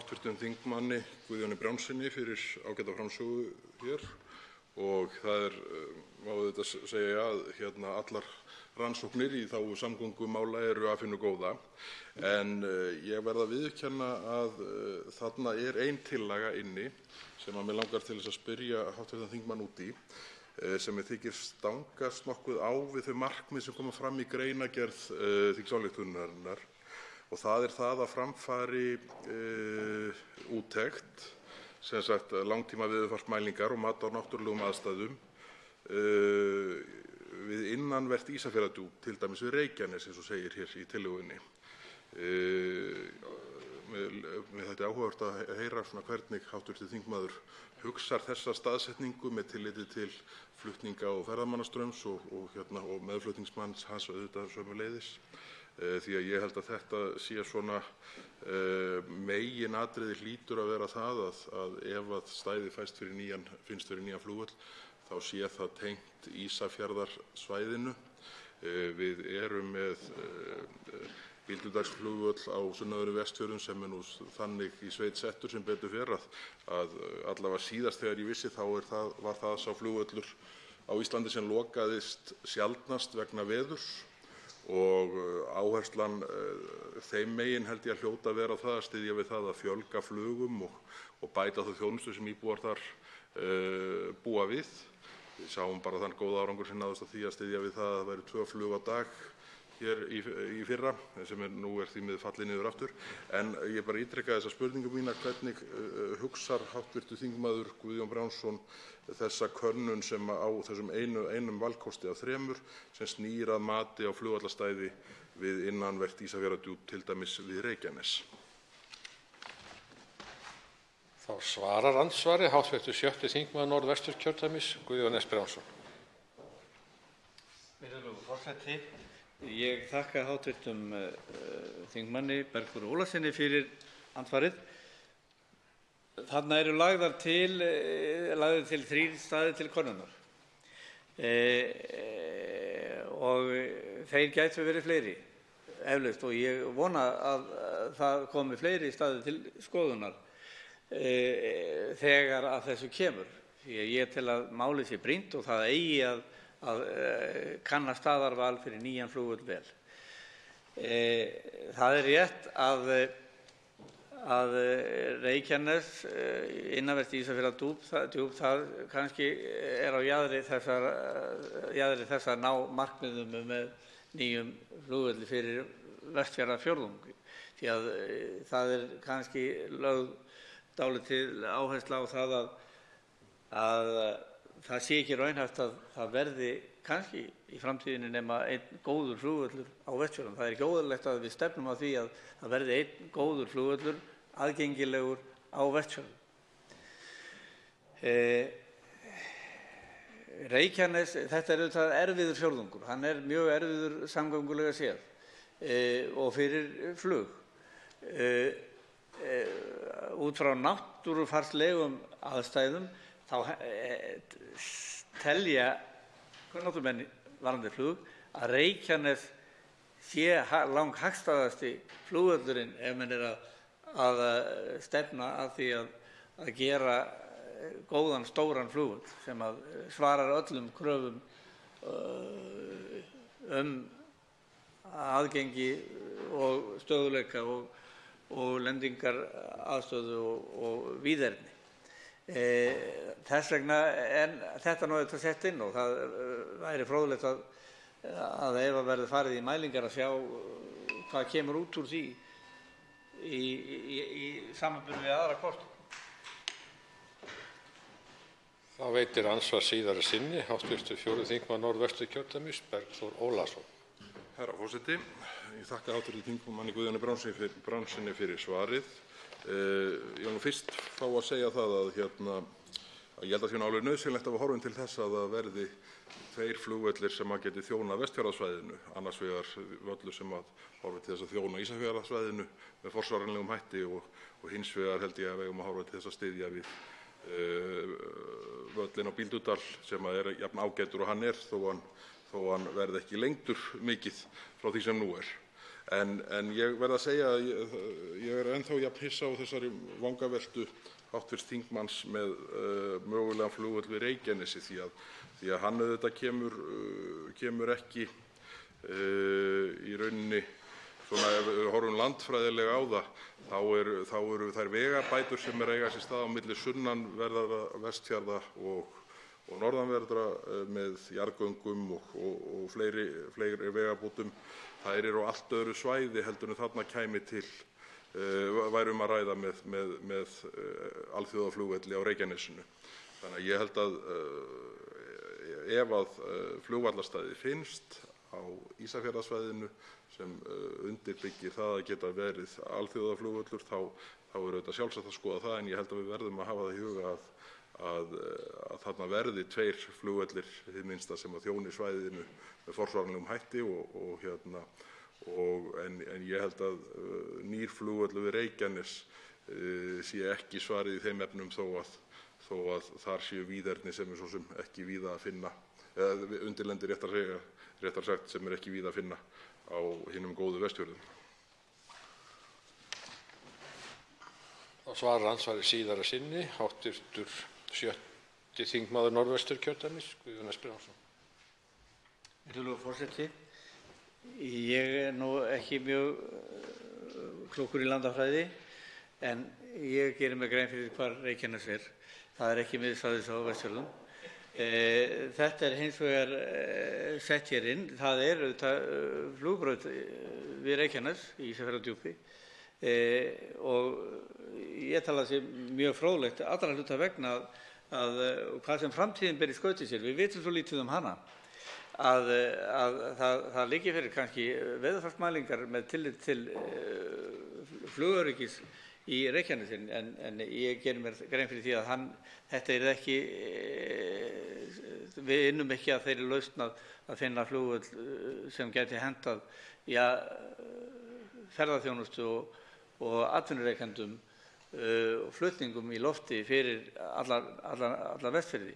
En auðvitað væri æskilegt að við getum haldið úti flugbrautum allvíða og Bíldudalsflugvöllur er eins og komið hefur verið inn og hann þjónar hlutverki sínum með miklum ágætum og það stefnt að því auðvitað áfram en menn hrósa jú happi yfir því að flug til Ísafjarðar hefur gengið vel í gegnum tíðina. Það eigum við að þakka frábærum flugmönnum sem kunna að meta aðstæður rétt og ætla sér ekki of, en aðstæður eru mjög þröngarðar og erfiðar og aðstæðurnar hafa ratað í heimspressuna oftar en einu sinni og oftar en tvisvar. Hversu ævintýralegt þetta aðflug og hvers slags ævintýrastaður þetta að lenda á. En eins og ég segi, það er keppikeflið að flugvöllur verði einhvers staðar miðsvæðis. Er það raunhæft eða ekki að úr því skera sérfræðingar? Andsvörum lokið. Til máls tekur hv. 7. þingmaður Norðvesturkjördæmis, Halla Signý Kristjánsdóttir. Virðulegi forseti. Já, ég kem hérna upp til þess að taka undir þessa þingsályktunartillögu, enda ég einn af flutningsmönnum hennar og ég vil þakka hv. þingmanni Guðjóni S. Brjánssyni fyrir hans framsögu í þessu og hann náttúrulega fyrsti flutningsmaður. Já, Alþingi ályktar að fela samgöngu- og sveitarstjórnarráðherra að ráðast í staðarvalskönnun fyrir nýjan flugvöll fyrir Vestfjarða fjórðung. Og eins og segir í greinargerðinni þá þessi tillaga lögð fram til þess að ýta undir að bæta flugsamgöngur á Vestfjörðum. Það eru 3 flugvellir á Vestfjörðum þar sem áætlunarflugi er haldið, áætlunarflug á. Það Ísafjörður í Skutulsfirði og Bíldudals og Gjögur. Þetta eru allt mikilvægar almenningssamgöngur Vestfirðinga og lífað byggðanna stórum hluta ársins, eins og við norðanverða, sunnanverða, eins og ástandið núna á samgöngum í fjórðungnum. Brýnt að standa vörð þá þjónustu og öryggi sem flugsamgöngur veita íbúum á Vestfjörðum. Ef við tölum Ísafjarðarflugvöll sem staðsettur í Skutulsfirði og einn af þeim 25 flugvöllum sem hafa verið til og nýttir á Vestfjörðum, þá þetta náttúrulega allt valið á þeim tíma með tillit til þeirra samgöngu sem eru við þá staði eins og Skutulsfjörður, þá var þá bara út fjörðinn og varla stundum fært til Bolungarvíkur, hvað þá yfir í aðra staði. En nú öldin önnur og þessi flugvöllur mjög erfiður, þessi staðsetningin á honum og hefur það þó nokkrum sinnum komið fyrir að alltaf helmingur af flugferða yfir mánuðinn hafa verið felld niður. Eins og bara til í febrúar á síðasta ári, þá var þessi staða uppi og hefur nokkrum sinnum komið fyrir. Og hann viðkvæmur fyrir sunnan, austan og suðausturáttum, þannig að það má varla blása mikið en nokkuð góður í norðaustanáttum sem nú svo sem ríkjandi heima en það alltaf breytast líka í þeim efnum og suðlægar áttir hafa verið ríkjandi til dæmis síðasta vetur og eins í vetur. En það þessi staðsetning inn í þröngu firði sem þessi skilyrði skapast og ekki hægt að lenda. Og þetta náttúrulega eins og Vestfirðir þeir eru mjög skornir og þetta inn í flestum fjörðum. Þannig að ég held að það skipti máli að komast út úr fjörðunum eins og þeir sem hafa fagþekkingu benda á. Vestfirðingar hafa bent á þetta og skorað á stjórnvöld að gerð verði slík úttekt sem þessi, úttekt á nýjum flugvallarstaðum á Vestfjörðum sem geti þjónað innanlandsflugi og mögulega millilandaflugi í framtíðinni. Og nú landslagið svolítið að breytast í samgöngum á Vestfjörðum með tilkomu Dýrafjarðarganga og nýs vegar Dynjandisheiði. Þetta stækkar þjónustusvæðið sem myndi stækka þjónustusvæði slíks flugvallar og nýr flugvöllur mikilvæg forsenda í þeirri atvinnuuppbyggingu sem framundan í landshlutunum og það alveg klárt að eins og með Bíldudalsflugvöll sem má kannski nefna hann í því sambandi að við erum ekki bara að tala almennt veðurfar á Vestfjörðum sé svo erfitt að það sé ekki hægt að lenda. Heldur staðsetning flugvallanna þannig að veðurskilyrði innan fjalla gera það er mjög erfitt að flugi og líka þegar verið að taka á loft. En Bíldudalsflugvöllur hefur verið, það talað að hann sé svona miðað við notkun, þá hann opinn í 90% tilfella þegar á að fara að fljúga og það nú svona ekki margir flugvellir sem geta staðist þá kröfu. Þetta var flugvöllur sem var gerður bara af heimamönnum en hann náttúrulega hefur sín takmörk, bæði hann of stuttur og það mega ekki vera nema ég held að vera að tala að þótt að sé 18 sæta vél sem lendi þá stundum má ekki lenda nema að vera 9 manns í vélinni, takmarkað út af styttingu lengd brautarinnar. En þannig að ég vil bara undirstrika þetta með því að segja að það er möguleiki annars staðar á Vestfjörðum. Þetta er ekki bara veðurfarslegar ástæður, heldur þetta bara landfræðilegar ástæður sem að skerða þetta. Eins og hv. þingmaður Bergþór Ólason kom inn á að það sé verið að benda á ákveðna staði eins og Reykjanes. Ég held að við séum kannski ekki að binda okkur við þetta og megum heldur ekki að gera það, heldur sé bara nauðsynlegt að fara í nýja könnun á staðarvali á flugvöllum vegna bara nýrra samgangna, opnun bæði þetta þjónustusvæði sem við erum að horfa á, að þó að sé hvort sem það er Reykjanesið eða í Dýrafirði eða einhvers staðar Bíldudal eða Arnarfirði, að þá held ég að sé bara, og það séu bara aðrir fagaðilar sem koma þar inn og segja til það hvar sé best að koma því að það eru margir flugmenn og fagaðilar í þessu sem að hafa skoðað þetta og pælt í þessu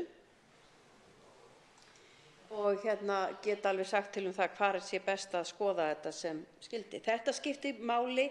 Við erum að tala það er að byggjast upp atvinnuvegur á Vestfjörðum sem að þarf þjónustu. Við erum að tala líka sjúkraflugið sem að í núverandi framlagðri heilbrigðisstefnu erum við að tala það að þjappa jafnvel þjónustu enn frekar saman og við erum að horfa á sjúkraflugið fyrir vestan sem nauðsynlegan þátt í þessu að geta sótt bráðaþjónustu hingað suður eða jafnvel kannski til Akureyrar eða hvert sem því verður stýrt. Þetta er náttúrulega erfitt þó að séu minni vélar og þurfa minni braut og allt það en þetta hefur verið erfitt og ég held þess vegna sé þetta mjög mikið öryggismál. Og ferðamenn, það er líka það að við þurfum að dreifa ferðamönnum frekar landið og við þurfum að nota þessa samgönguæð í það sérstaklega.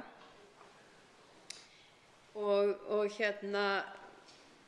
bara, ég held að sjúkraflug sé, ég hef nú ekki tölur það, en fjölgun sjúkrafluga núna bara á síðustu misserum, það hefur aukist vegna þess að það hefur dregið úr viðbúnaði á Heilbrigðisstofnun Vestfjarða og samhliða því að það er til dæmis bara eins og í tölum í fæðingum að það er orðið áhættufæðingar, það hefur skilgreindum áhættufæðingum hefur fjölgað og konum bara það og auk þess sem að aukinn ferðamannastraumur á Vestfjörðum á vestfirskum vegum hefur kallað á líka meir aukið sjúkraflug.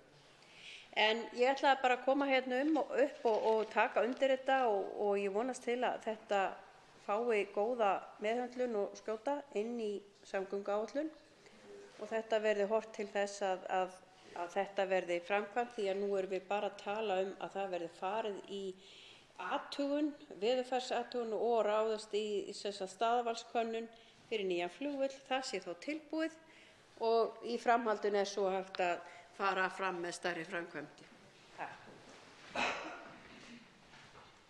Til máls tekur hv. 11. þingmaður Suðvesturkjördæmis Ólafur Þór Gunnarsson.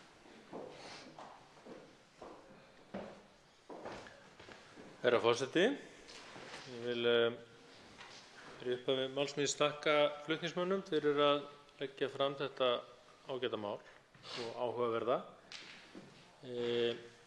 Við sem til þekkjum vitum að flug víðast hvar á Vestfjörðum er erfitt og við vitum líka að þær staðsetningar sem í dag eru á flugvöllum eru allar valdar út frá forsendum þess tíma þegar þær voru lagðar. Og þess vegna full ástæða til þess að endurmeta það með hvaða hætti eða hvort, skulum við segja, megi finna betri staðsetningar fyrir flugvelli þannig að hægt sé að nota flugsamgöngur að minnsta kosti af einhverju leyti sem hinar almennu eða svona sem almenningssamgöngur á þessu svæði og gera þannig flugsamgöngur af einhverju leyti að almenningssamgöngum Vestfjarða, ekki bara með tilliti til innanlandsflugs heldur jafnvel eins og hv. þingmaður Guðjón Brjánsson kom inn á með tilliti til millilandaflugs. Ég held þó að kannski það sé ólíklegt eða svona, já, fremur ólíklegt að það verði allavega í náinni framtíð einhver svona lykil stærð í samgöngum til Vestfjarða. Hins vegar held ég að það sem kemur meðal annars fram í greinargerð flutningsmanna að með því að búa til þannig aðstæður að væri hægt að fljúga á 70 til 100 manna vélum vestur, þá væri kannski hægt að sjá fyrir sér að væri hægt að taka til að mynda dagsferðir stórra hópa héðan á höfuðborgarsvæðinu vestur til þess að nýta þetta fallega svæði í ferðaþjónustu í meira mæli heldur en nú er. Það hefur aðeins verið rætt hér þessa 3 punkta sem að flutningsmenn nefna í tillögu sinni eða í greinargerðinni. Það er að segja innanvert Ísafjarðardjúp, Skutulsfjörð og ekki Bíldudalur, ef maður rétt. Dýrafjörður var það. Og þetta eru náttúrulega af þessum einhvern veginn í allan að huga heimamanna hlýtur það að vera nokkuð augljóst að menn myndu skoða Ísafjörð fyrst eða Skutulsfjörð fyrst eða svona mest. En ég held að punktmælingar á hinum stöðunum geti líka gefið mikilsverðar upplýsingar veðurfar og vindafar á svæðinu sem að geti þá líka skipt máli til að mynda með tilliti til varaflugvalla sem að við svona þurfum alltaf að huga að.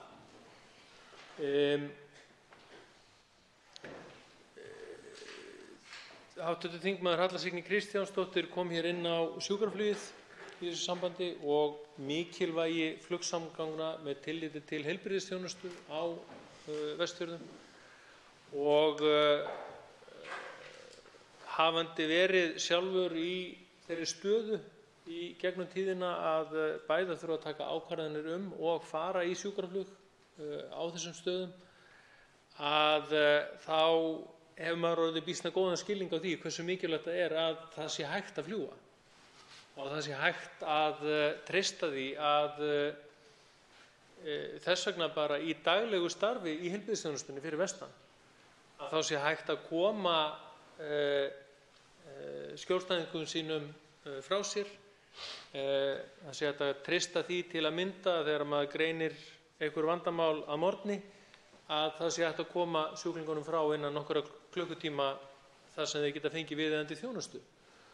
Og það myndi batna mjög mikið og sennilega myndi tíðni sjúkraflugs minnka ef að það væri öruggur lendingarstaður einhvers staðar annars staðar heldur en nú er. Það er að segja það væri þá í fleiri tilvikum hægt að taka ákvörðun að senda sjúkling áður en það væri komið í bráðasta, skulum við segja, og þess vegna hægt að nota áætlunarflugið meira í þeim tilgangi heldur en gert í dag. Þannig að ég held að þessi tillaga sé allra góðra gjalda verð og mjög áhugavert innlegg í umræðuna um flug og heilbrigðisþjónustu og ferðaþjónustu á Vestfjörðum og hlakka til að fylgjast með afdrifum þessara tillögu hér í meðförum þingsins. Til máls tekur hv. 7. þingmaður Suðvesturkjördæmis, Þorgerður Katrín Gunnarsdóttir.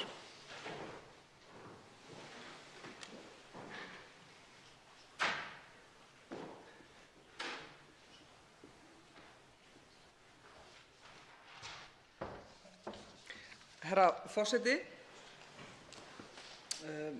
Ég vil lýsa yfir ánægju minni með þessa þingsályktunartillögu og vil undirstrika það að ég styð það að hún verði tekin áfram og skoðuð og helst afgreidd héðan frá þinginu.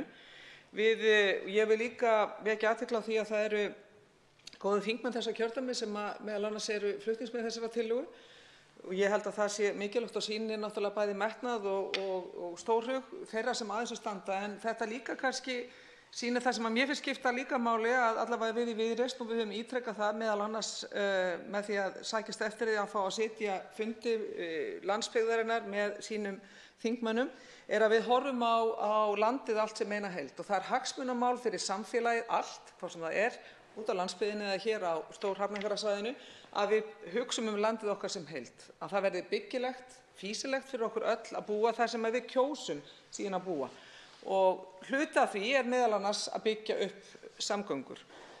Hafa skoðun á því, til dæmis hvernig við viljum sjá Vestfirði eiga möguleika á því að halda áfram að þróast, vaxa og helst dafna.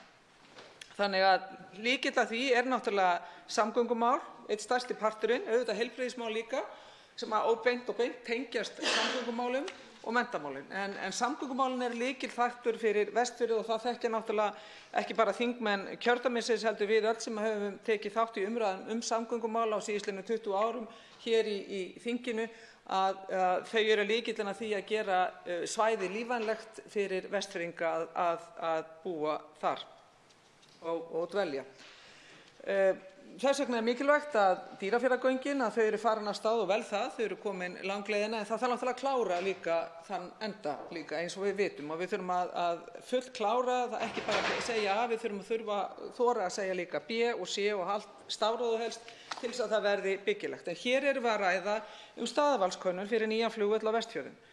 Og ég hef fundið það meðal annars á ferðalögum mínum Vestfirði og rætt mikið við heimamenn að það er algjörlega brýnt að það verði farið í það og í rauninni ekki annað heldur en ábyrgt ef það á að fara að setja meira fjármagn, eins og segir meðal annars í þingsályktunartillögunni, með leyfi forseta, að þá segir í ljósi reynslunnar og íslenskrar flugsögu er tæpast skynsamlegt að veita fé til framkvæmda nema hægt sé að uppfylla nútíma kröfur flugs- og fráflugsferla. Heimamenn hafa bent á og þar er Isavia dregið inn. Í því sambandi þá tel ég gríðarlega mikilvægt að við breytum einmitt svolítið starfsemi Isavia og ekki síst setjum fram eigendastefnu. Það er kominn tími til þess að ríkisstjórnin setji fram eigendastefnu sem felur í sér ábyrgð, ekki síst gagnvart landsbyggðinni, gagnvart Vestfjörðum, gagnvart alþjóðafluginu meðal annars á Akureyri og síðan á Egilsstöðum. Þetta er gríðarlega mikilvægt að við förum að ýta þessu af því það verður stuðningur Isavia að það víkki út sitt víða samfélagslega hlutverk. Það skiptir að mínu mati máli og myndi styðja þetta mál. Heimamenn segja mér að það sé einmitt fýsilegt að skoða fleiri kosti heldur en Ísafjarðarflugvöll sem er í rauninni barn síns tíma eins og hefur komið fram. Menn eru að tala Hnífsdal eða Skutulsfjörð á því svæði en einnig hafa aðrir staðir eins og Þingeyri verið nefndir. Ég tel mikilvægt meðal annars í ljósi minnar reynslu af því að sitja í svonefndri rögnunefnd að þá hafði til að mynda sem hafði það hlutverk að kortleggja hér meðal annars flugvelli eða flugvallastæði í nágrenni Reykjavíkur. Það hefur lengi verið talað um Hólmsheiði. Síðan kom í ljós eftir fullnaða könnun nefndarinnar að Hólmsheiði var bara ekki fýsilegur kostur. Þannig að það var hægt að ýta þeim kosti út af borðinu, hægt að tala um hann. Og þess vegna tel ég mikilvægt að það verði sett fjármagn sem að verði þannig að það verði hægt að klára þetta á skemmri tíma heldur en einhverjum árum eins og sumir hafa talað um. Helst á þeim 2 árum sem hægt er að framkvæma, þeim lágmarkstíma sem hægt er að framkvæma haldbæra könnun og taka þá inn þá kosti sem að hugsanlega koma til greina og setja í það fjármagn. Þetta er gríðarlega mikilvægt. Þetta er mikilvægt fyrir Vestfirði til þess að ýta við viðskiptalífið. Við erum að sjá það líka hvort sem að það verði beint við millilandaflug en ekki síður að tengja flugvöllin markvissar og reglulegar við þá millilandaflugvöll. Við erum að sjá ekki bara ágætlega sterkan sjávarútveg, heldur ekki síður fiskeldið sem er að vaxa og þá þarf að vera greiðar samgöngur við markaði. En auðvitað það líka varðandi stjórnsýsluna. Það skiptir líka máli að það séu greiðar samgöngur en skortur á þessu hefur einmitt stuðlað að því að uppbygging atvinnulífs hefur einmitt ekki verið nægileg sem skyldi eða hefði getað orðið á norðanverðum Vestfjörðum líka. Svo ég tala nú ekki heilbrigðisþjónustuna, við erum og það ekkert í rauninni hægt að mæla gegn því að við reynum að koma upp öflugum heilbrigðisstofnunum. Og við fundum það, þingmenn Viðreisnar, þegar við fórum Norðausturkjördæmi að til að mynda Heilbrigðisstofnun Norðurlands á Húsavík að gera gríðarlega mikilvæga hluti, tengja sig með líka nýjum hætti, nota nýja tækni og það var ánægjulegt að finna það hvað heimafólki var stolt af þessari stofnun sem að þjóna stóru svæði. Það ekkert óeðlilegt að Heilbrigðisstofnun Vestfjarða geri það líka en það verða að vera greiðar samgöngur og þess vegna bendi ég á það samgöngur norðurhluta Vestfjarða verða að vera sem fyrst komnar í lag til þess að það geti sinnt sem skyldi suðurhlutanum. Og þá ekki síður það að við höfum þá greiðar flugsamgöngur líka að norðan frá Ísafirði suður til Reykjavíkur þar sem þjóðarsjúkrahúsið er. Þannig að fyrir samfélag að því að við leggjum áherslu á að horfa á okkur sem samfélag í heild með mismunandi áherslum. Það eru meira að segja mismunandi áherslur íbúa í Hafnarfirði gagnvart íbúum í Reykjavík eða á Seltjarnarnesi. Og auðvitað eigum við að reyna að mæta þessum ólíku þörfum sem eru víða landið og ákallið er betri samgöngur að vestan. Þetta er einföld krafa, hún er skýr og hún er skiljanleg. Það er líka hægt að nefna þau sóknarfæri sem eru í ferðaþjónustu og auðvitað þó að það sé einhver samdráttur tímabundið í ferðaþjónustunni þá getur landið okkar tekið við fleiri ferðamönnum. Við erum að sjá ákveðin sóknarfæri eins og ég hef áður nefnt hér á norðaustursvæðinu með tengingu við Akureyri, Húsavík og það svæði allt Þingeyjarsýslurnar en ekki síður Ísafjörður sem að við getum og Vestfirðir allir sem að hægt er að beina ferðamönnum að fara til enda magnað svæði og margt fram að færa, ólíkt að sumu leyti sem er ákjósanlegt til þess að byggja upp fjölbreytta og öfluga ferðaþjónustu. Þannig að til þess þar enn og aftur, virðulegur forseti, flugvöll þar sem hægt er að treysta á að það séu reglubundnar flugsamgöngur, ekki eins og oft hefur verið. Oft hefur tíðni flugs fallið niður í allt að 50–70% af vetrarlagi. Og auðvitað er þá erfitt að treysta á svona samgöngumáta. Þetta er bara ekki boðlegt. Og ég hlýt að leyfa mér að þó að ég sé búsett hér að geta sagt þetta líka fyrir fólkið fyrir vestan. Þetta er bara ekki boðlegt. Það er ekki hægt að bjóða Vestfirðingum upp á þetta.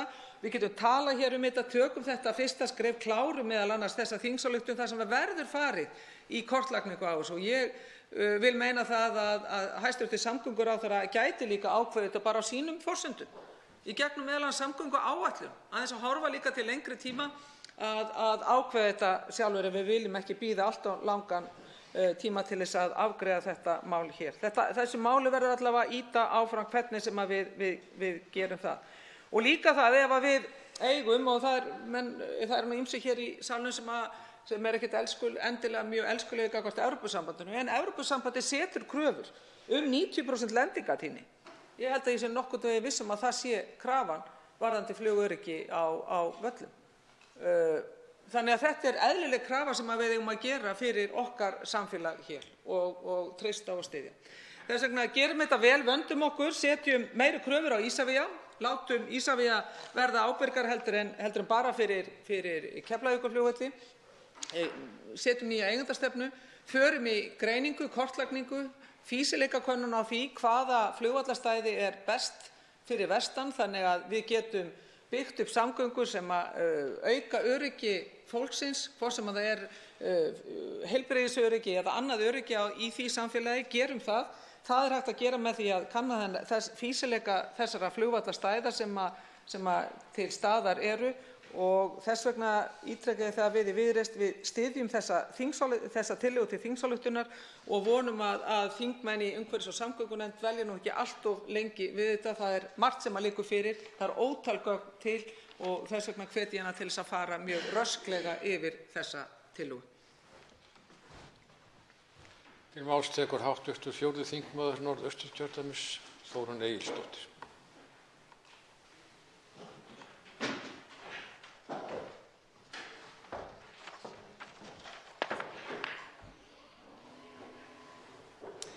Hæstv. forseti.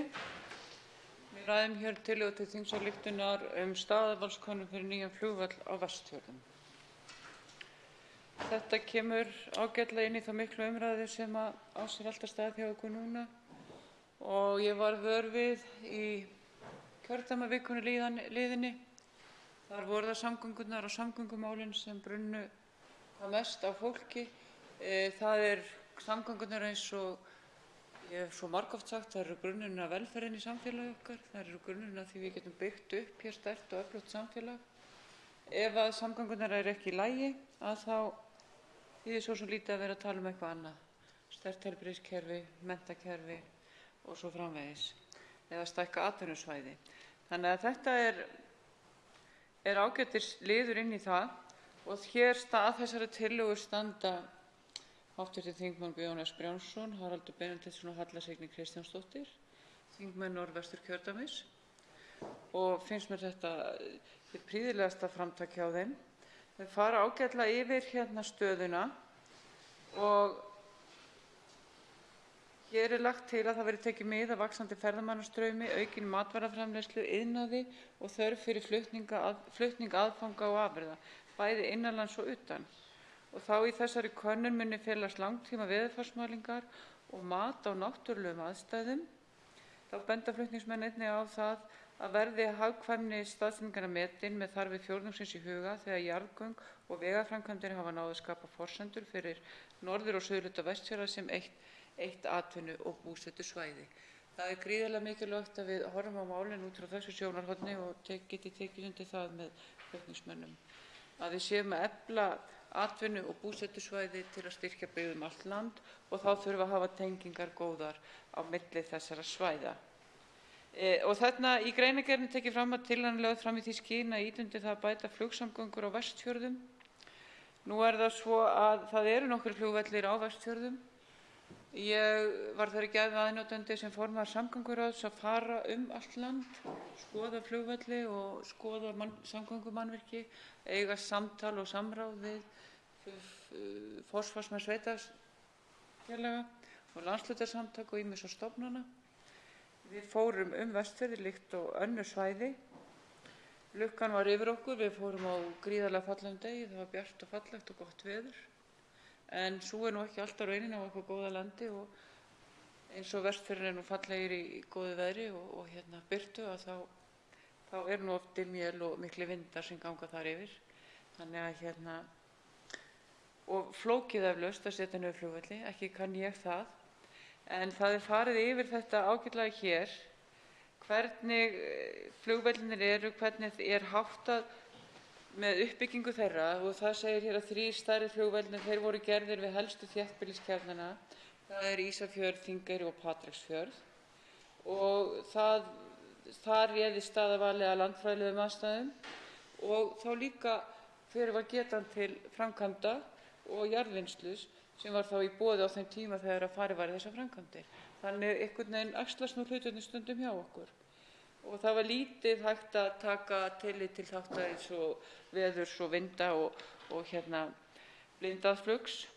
Enda eru þau öll blindaðflugin fremur frumstæð á Vestfjörðum eins og kemur fram þarna og það oft ófært vegna misvinda og það segir sig sjálft af háu fjöllunum og þröngu dölunum og fjörðunum.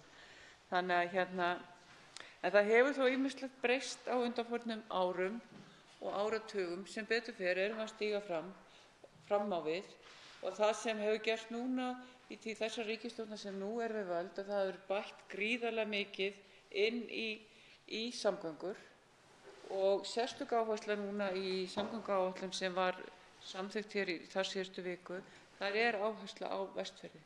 Vestfirðir fengu ákveðinn forgang og þangað fara 35 milljarðar í samgöngubætur og það eru bara held ég allir sammála það allt land að það gríðarlega aðkallandi að bæta ástandið þar og samgöngur allar. Það farið hér yfir það hvernig flugvellinir eru sem eru í boði núna og þeir sem eru notaðir. Það víðast hvar þröngt, það erfitt með lendingu vegna fjalla og veðurs og aðstæðna og oft ófært talað í þessari greinargerð eins og ég kom að hér áðan og hv. þingmenn hafa farið yfir hér á undan mér. Þess vegna kannski velti ég fyrir mér og tek nú fram að ekki ég sérfræðingur í flugi eða öðru slíku. Er þetta raunhæfur kostur? Er raunhæft að ætla að fara að setja niður fleiri flugvelli? Er raunhæfara ef við ætlum að tryggja samgöngur og auka fjölda ferða að leggja meiri áherslu og setja meiri þunga í það að laga vegina hraðar? Eigum að bora göt í gegnum fleiri fjöll? Já, ég held það, við eigum að gera það. En ég er ekki þar með að segja að við eigum ekki að leggja áherslu á flugið, af því að flugið er okkur líka ákaflega mikilvægt að svo mörgu leyti. Við vitum það bæði við sem búum á afskekktum stöðum og langt frá höfuðstaðnum þar sem mest þjónustan er og heilbrigðisþjónustan, flókna heilbrigðisþjónustan er, að það er gríðarlega mikilvægt að geta nota flugið þegar kemur að sjúkraflugi og það hefur mörgum bjargað. En ég leist ágætlega það sem hv. þingmaður talaði hér á undan mér, hv. þingmaður Ólafur Þór Gunnarsson, 11. þingmaður Suðvesturkjördæmis, það að yrðu tíðari ferðir að þá myndi það jafnvel létta á flutningum í sjúkraflugi. Mér finnst það rökrétt að draga þá ályktun að ef það eru tíðari ferðir þá er jafnvel hægt fyrr og í tíma hægt að grípa inn í og senda fólk með almennu flugi til að leita sér til flóknari aðgerða eða annarri umsýslu umönnunar heldur en er í boði í héraði. En við verðum samt að horfa á það að við sem að nýta flugið og flugvellina. Það sem hefur verið að gerast hjá okkur vegna þess að við höfum sett minna í og gerðum á tímabili af ástæðum sem við þekkjum öll, þá settum við minna í samgöngunar og þá hefur það orðið þannig að lendingarstaðir hafa einn af öðrum dottið út af því þeir hafa ekki fengið eðlilegt umhald og umhirðu og viðhald eins og gengur, þannig að öryggiskröfur þeirra hafa ekki staðist öryggiskröfur og þess vegna hafa þeir dottið út af skrá. Þetta finnst mér umhugsunarefni inn í framtíðina. Þetta sé ekki tímabært ef við séum að fara að hugsa það, en ég vil samt að við höldum þessu til haga því það er mjög mikilvægt að við höfum sem flesta lendingarstaði á landinu. Það kemur þá inn á ferðaþjónustuna til dæmis. Það er hægt að ferðast þá með minni hópa og minni vélum eða hvernig sem verkast vill. Það er hægt að fara í dagsferðir fljúgandi til Vestfjarða og svo tilbaka þess vegna. Þannig að það er fullt að möguleikum í boði sem við þurfum að vera opin fyrir. En það er mjög aðkallandi að við höfum yfir og allt umkring líkt og er í samþykktri samgönguáætlun að það er öryggisþátturinn alltaf efstur og við þurfum að hafa það ávallt efst og fremst á blaði þegar við erum að ræða samgöngur. Og það er mjög aðkallandi að auka öryggi og öryggi íbúa Vestfjarða og ef að þetta er leiðin til þess þá get ég meira en verið tilbúin að styðja þessa tillögu.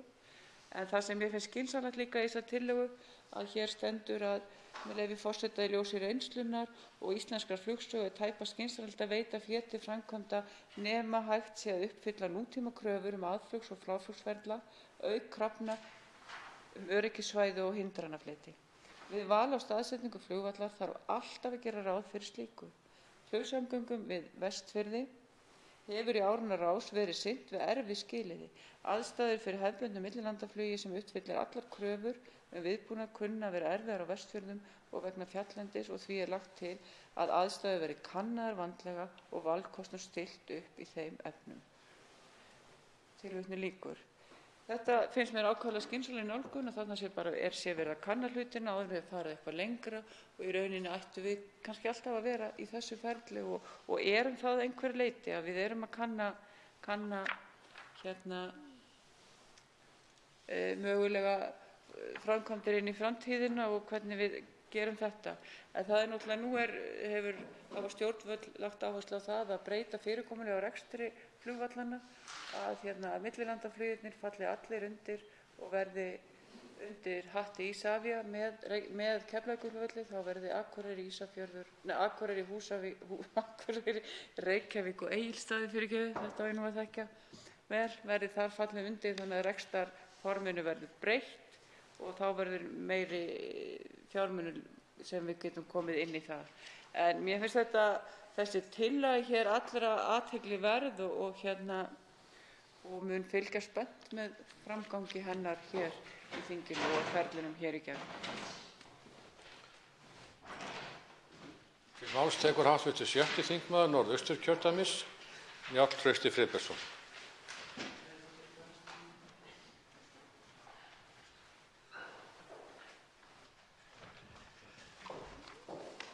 Herra forseti, við ræðum því tillögu til þingsályktunar staðarvalskönnun fyrir nýjan flugvöll á Vestfjörðum sem flutningsmenn eru hv. þingmenn Guðjón S. Brjánsson, Haraldur Benediktsson og Halla Signý Kristjánsdóttir, allt hv. þingmenn úr Norðvesturkjördæmi. Ég vildi aðeins koma beint af flugvellinum inn í þessu umræðu. Ég er mjög ánægður með að þessi tillaga sé komin fram, enda ætti það sjálfur að vestan og Vestfjörðunum og hef fylgst mjög vel með þar og flogið mikið þessa flugvelli og þekki aðstæður ágætlega. Og ég verð að hrósa greinargerðinni með plagginu, hún er bara mjög góð og tekur vel á efninu. Og ég ætla rétt að hlaupa kannski gegnum nokkra punkta sem koma fram í henni. Það er rétt að það kemur fram í að vellirnir sem voru alltaf 25 talsins á sín tíma voru lagðir og byggðir upp vítt og breitt Vestfirðina með aðgengi að efni og hvað er hægt að leggja brautir eins og skemmtileg braut að Súgandafirðinum og ýmsar skemmtilegar staðir sem er í þessu. En þetta voru aldrei almennilega kannski blindflugsflugvellir. Það var vellir sem þurftu á sjónflugsskilurðum að halda og það með kannski nýttust þeir fæstir vel. Þess vegna er það næsta vess í þessu, hvernig við tryggjum aðflugin innast völlum ef við myndum finna gott staðarval á flugvelli á Vestfjörðum, sem svo sannarlega hefur verið mikil umræða síðustu ár eins og með Ísafjarðarflugvöll, erfiðar aðstæður þar og lítið pláss og það þurfa menn að fara inn í sjónflugin í Skutulsfjörðinn og oft í erfiðum aðstæðum. Og þar er verið að skoða, eins og kemur fram í greinargerðinni norðanverða, eða gera að leggja til að gera veðurfarsathuganir út við mynni Skutulsfjarðarins. Og það er það sem kannski við myndum leggja til kannski áherslu á í þessu dæmi er það að við þurfum við Íslendingar að verða aðilar að Evrópsku geimvísindastofnuninni, ESA, og verða aðilar að EGNOS gervitungsleysugunni.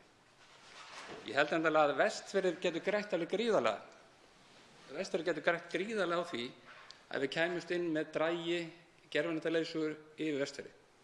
Í dag erum við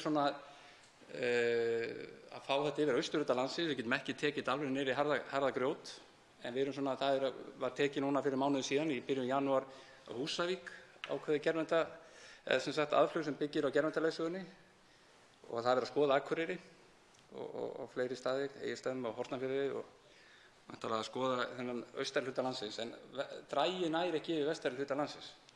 Þannig að þetta eru gervinettir sem byggist ekki á Galileo-kerfinu, 26 nettir, og við erum bara þannig staðsett að þegar við ætluðum að fara inn í Evrópsku geimvísindastofnunina 2008 rétt fyrir hrun, að við drógum tilbaka okkar umsókn að komast inn í Evrópsku geimvísindastofnunina þá. Sama tíma fóru Norðmenn inn í hana og þar er búið að koma upp gervitungsleysugu og yfir allir Noregi. Finnarnir hafa verið að gera þetta síðustu árum.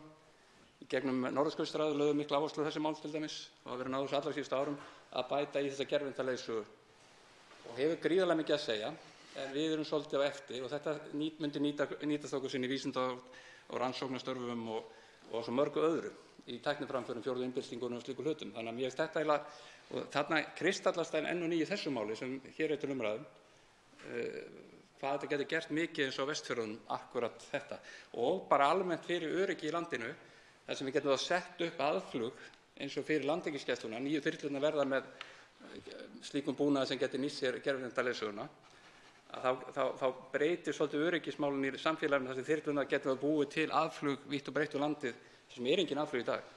Það sem þú ekki með þetta er bara gervinettur uppi og aðflugin er byggð á því. Það er engin búnaður í jörðu niðri. Þannig að þetta verður miklu einfaldara ferli og ódýrara að gera þetta. Þannig að þetta finnst mér vera eiginlega stóra máli fyrir Vestfirði og þetta, ef það verður heildarúttekt á þessu með staðaval og annað, þá þyrfti þetta að verða svolítið finnst mér þyrfti að koma inn í þá umræðu til við getum hámarkað þetta mál. Nú þekki ég ekki og ég hef verið að tala um þetta mál inni sem ég byrjaði á þingi og löngum áður að við þyrftum að komast inn í Evrópsku geimvísindastofnun til að koma þessu Ísland þannig að við getum byggt á þessari tækni.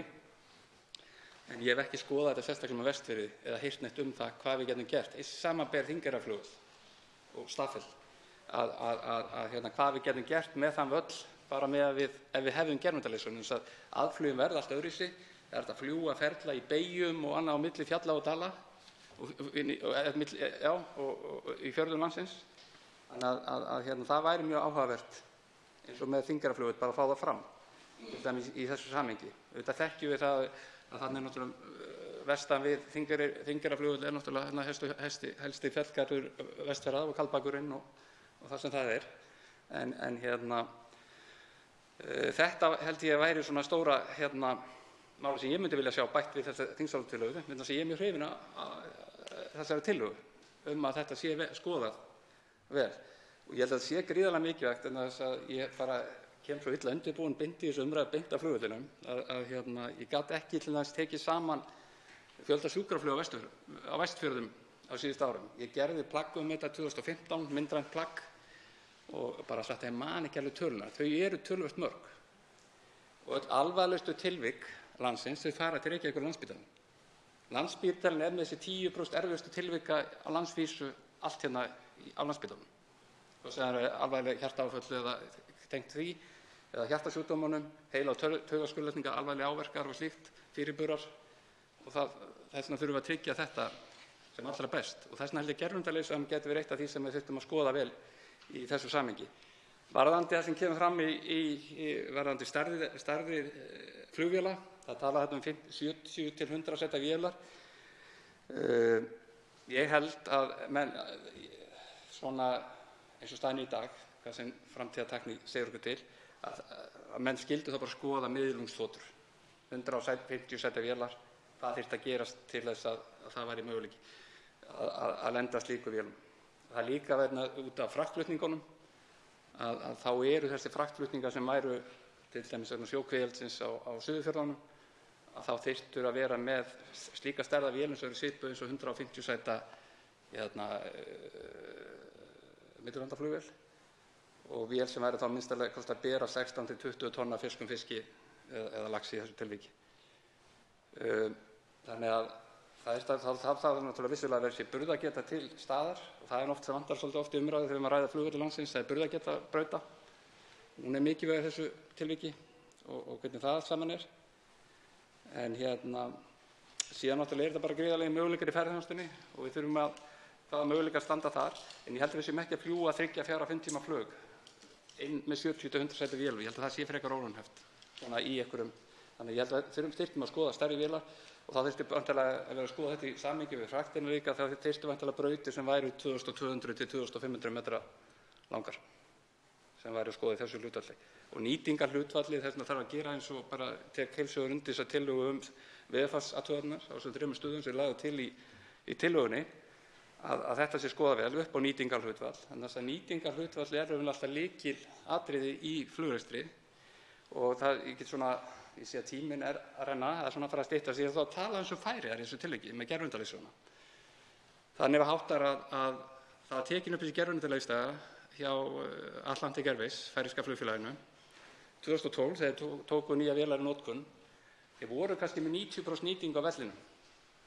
En þegar þeir tóku upp þessi gervitannleiðsögu, og þetta er svona nýjustu fréttir sem er að heyra af því, að þeir eru komin með 99% nýtingu á vogarflugvelli, erfiðu flugvelli. Sem er svo gott með dæmi hversu mikilvægt er þessi gervitannleiðsöga að fá inn í þessu umræðu. Það var stór aukist, þannig að samkeppnisaðilinn, eftir að SAS fór að fljúga í samkeppni við Atlantic Airways í Færeyjum, í vetur þá ákváðu SAS að fara sömu leið, setja upp þennan búnað, þjálfa sína flugmenn til að framkvæma sömu aðflug, vegna þess að þeir sáu að þeir gátu aldrei verið í samkeppni við heimafélagið Atlantic Airways nema þeir væru með þetta í lagi. Þannig að þetta er gríðarlega stórt og mikilvægt atriði í svona heildarsamhengi og ég held að þessi gríðarlegi möguleikar akkúrat í þessari gervitannleiðsögu og það er kannski það sem sé helst að vanta inn í þetta. Þessi ríkisstjórn, síðan verð ég bara rétt í lokin að segja að það hefur aldrei verið unnið jafn mikið af flugmálum á vegum stjórnvalda eða þingsins heldur en á undanförnum 2 árum. Nýkomin skýrsla sem ég reyndi að vera í formennsku fyrir, starfshópi að skoða þessi mál fyrir íslenskt flug. Það er verið að vinna flugstefnu fyrir Ísland, það er nýtt, og í ríkisstjórnarsáttmálanum talað um mótun eigendastefnu fyrir Isavia. Og það er meðal, já, ég verð kannski að koma það frekar ég fæ ykkur ansvör hérna inn í það, ég sé tímann í liðin.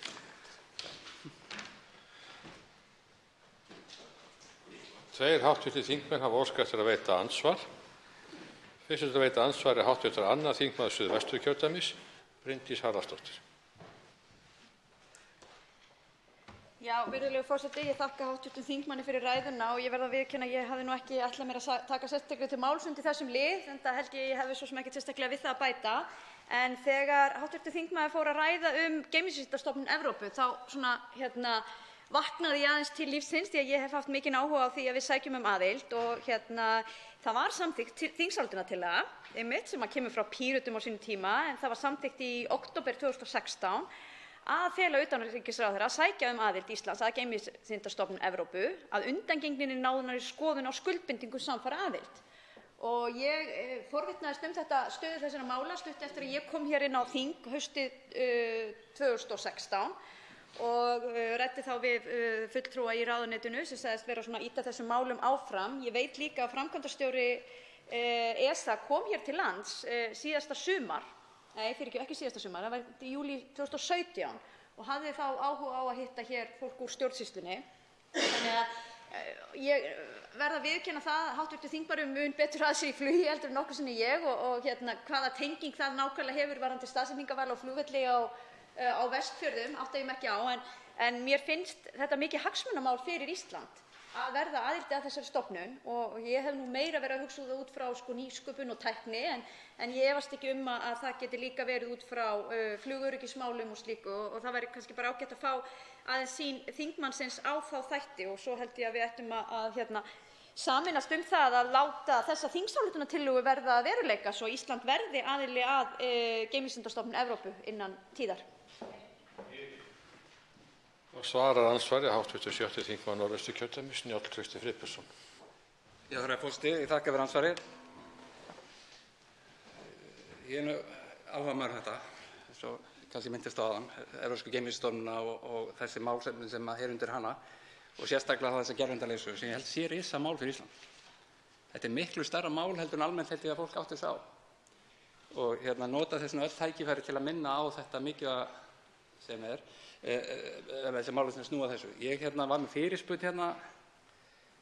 rétt þegar ég var að byrja á þingi að setja fram fyrirspurn þessi mál, hvað er verið stödd í stjórnkerfinu annað og var kannski eitt voru sáttu við svarið, það var ekki nógu gott. En þetta vandamáli gæti mögulega einhverju leyti verið í þessu máli að það kom einhverju leyti kannski mögulega 3 ráðuneyti að málinu og við þurfum einhvern veginn að ná að fikra okkur áfram með það hvernig við ætlum að leysa. Ég held að það sé mikill vilji hérna á þinginu fyrir að þetta gerist. Við verðum aðili að Evrópsku geimvísindastofnuninni. En þetta er eiginlega málið sem einhverju leyti fellur undir utanríkisráðuneytið, samgönguráðuneytið og síðan fjármálaráðuneytið. Það er nú eignarhaldið í dag, bréfið Isavia og staðsett. Þannig að við þurfum einhvern veginn að ná utan að þannig að við náum þeirri niðurstöðu að ná þessu fram. En þetta er staðan og þetta var líka heilmikil umræða þetta á Arctic Circle síðastliðið haust. Þar voru málstofur sem snéru á þessu. Þá var ég vegna starfaði NATO-þingsins erlendis, þannig að ég náði ekki þeirri umræðu. En ég held eins og ég kannski kom inn á það, þá er þetta svo mörgum sviðum okkur gríðarlega mikilvægt að koma að inn og ég held að þetta sé svona þessi 4. iðnbylting, tækni og vísindi. Ég hef haldið í utanríkisráðuneytinu 3-4 fundi þessi mál með vísindasamfélaginu og ýmsu tækni stofnunum í landinu til að reyna að ýta undir þetta og við vorum búin að halda 3-4 fundi inn í utanríkisráðuneytinu þessi mál. Og síðasti fundur var 30 manns, bara vísindasamfélag á Íslandi komið við borðið, þannig að þetta er mjög áhugavert. Þá veitir andsvar hv. 3. þingmaður Reykjavíkurkjördæmis norður, Sara Elísa Þórðardóttir. Virðulegi forseti, já, ég fagna mjög, ég ætla að tala hratt hver einasta sekúndu svo dýrmætt hérna upp í pontu. Ég fagna umræðinu Evrópsku geimvísindastofnunina og aðild Íslands, mögulega aðild Íslands að ESA. Í liðinni kjördæmaviku þá fórum við Píratar meðal annars til Húsavíkur og þar skoðuðum við geimvísindasafnið sem er þar og fengum góða kynningu á safninu og sögu þess og aðdraganda frá Örlygi Hnefill, ég kann ekki beðja Hnefill, Örlygsson. Hann heitir Örlygur Hnefill Örlygsson sem sýndi okkur safnið og sagði okkur frá og þetta var stórmerkilegt.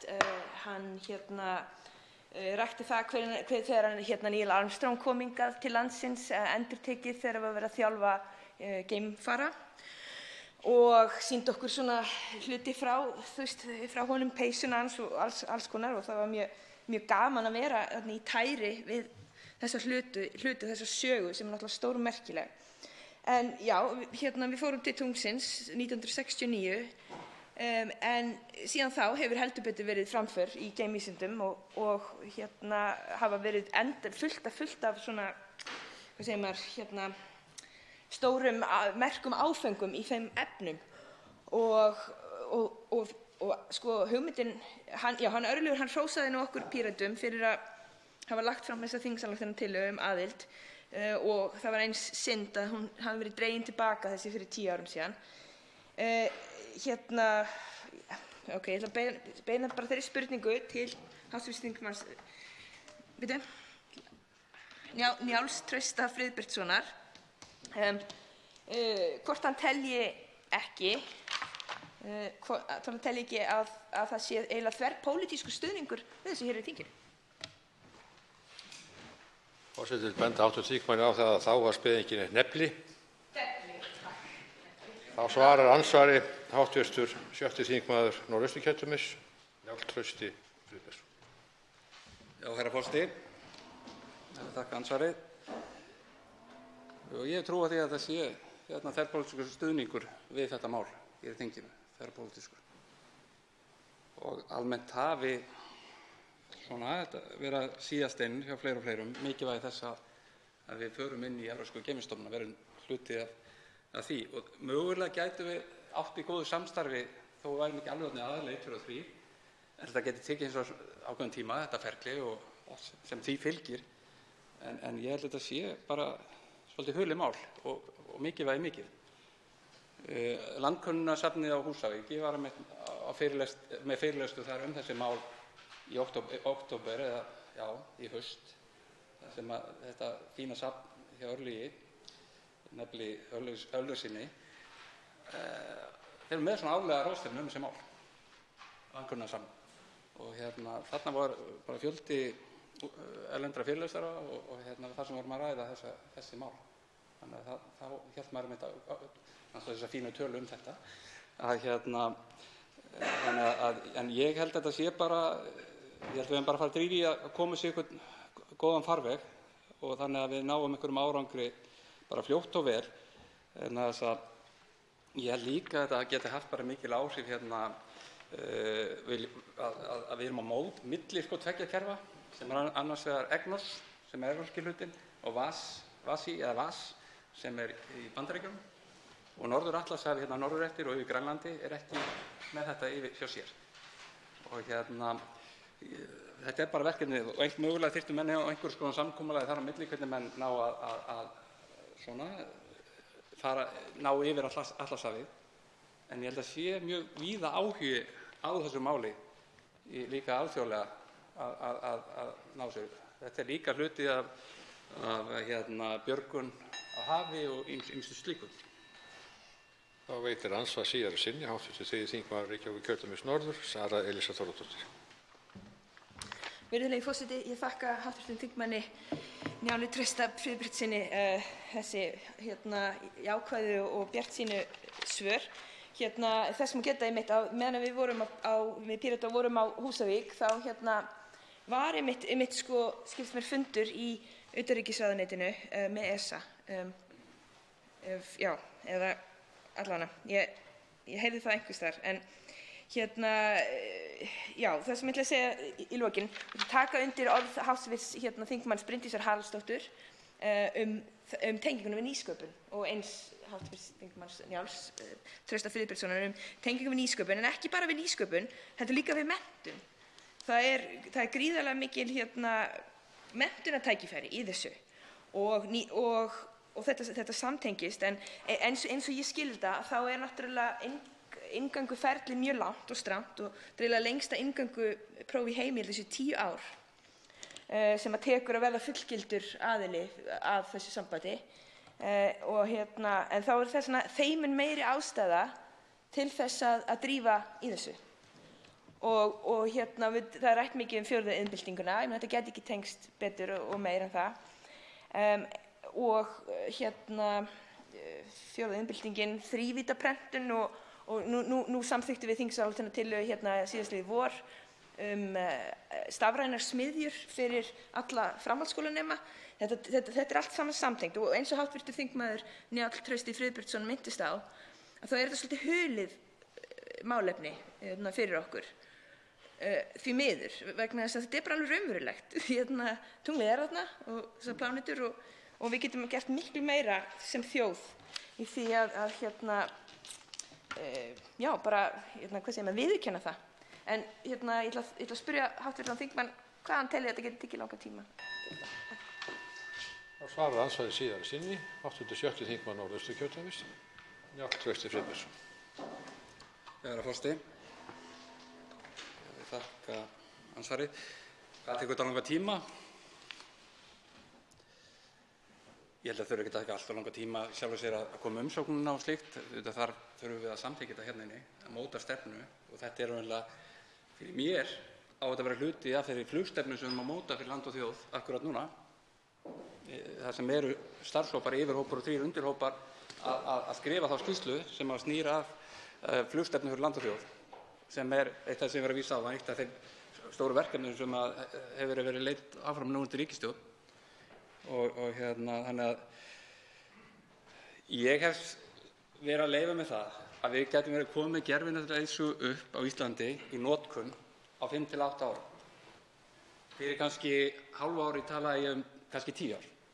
Ég hef viljað flýta þessu ferli með þess að ég held að sé bara nákvæmlega dæmi sem við erum að sjá hérna með mögulega þessa staðarvalskönnun á flugvelli á Vestfjörðum. Þetta er svo stór þáttur af þessu.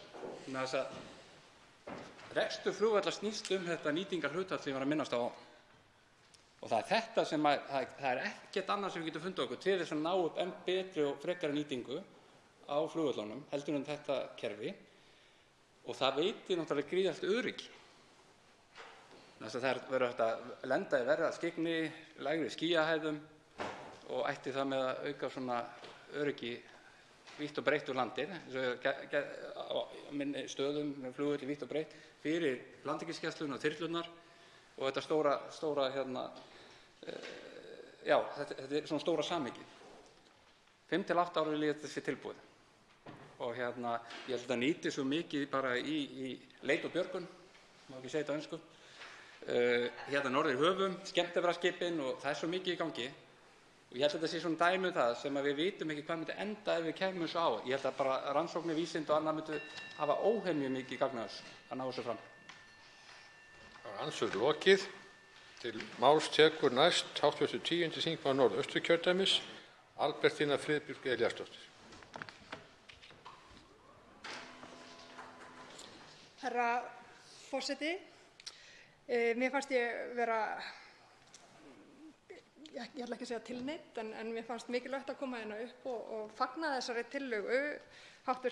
þingmanna Guðjóns S. Brjánssonar, Haralds Benediktssonar og Höllu Signýjar Kristjánsdóttur, sem vonandi er bara fyrsta skrefið í að tryggja öruggan og traustan flugvöll á Vestfjörðum.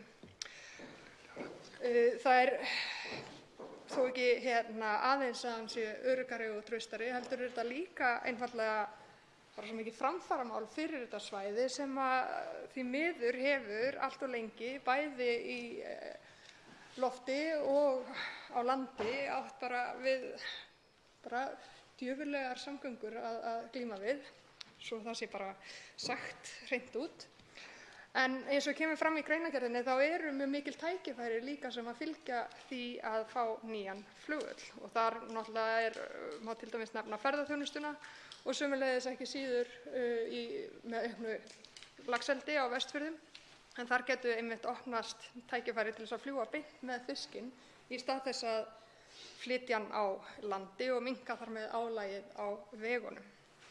En það er ekki síst og líklega bara mikilvægast að þetta er tækifæri til þess að tryggja bætta þjónustu og öruggari þjónustu við íbúana sem að treysta mjög á flugið, enda í raun þeirra almenningssamgöngur.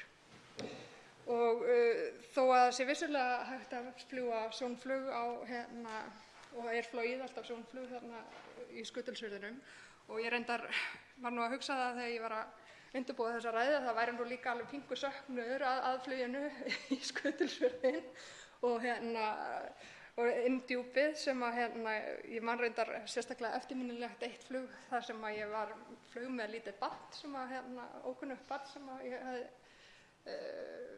boðist til þess að fljúga með og það var óvenju mikill hristingur í Djúpinu og ég hef aldrei verið að glöð að vera að fljúga með barni út af því að ég var með hjartað í maganum og meðan barnið hrópaði upp yfir sig, við erum í rússíbana og það hjálpaði mikið en auðvitað staðreyndin sú að flug í Skutulsfjörð er stundum vandasamt og ekki bara vegna veðurs heldur líka vegna birtuskilyrða sem að sérstaklega í vetrartímann sem að eru það erfið að ekki er hægt að fljúga til dæmis yfir háveturinn nema í einhverjum 3-4 tíma glugga og það er þegar ekki er leiðinlegt veður. Þannig að þetta er gríðarlega mikið öryggisatriði og eins og hefur verið komið hér inn á fleiri háttvirtum þingmönnum þá er þetta líka gríðarlega mikilvægt atriði fyrir eins og sjúkraflug og björgunar aðila og fleira.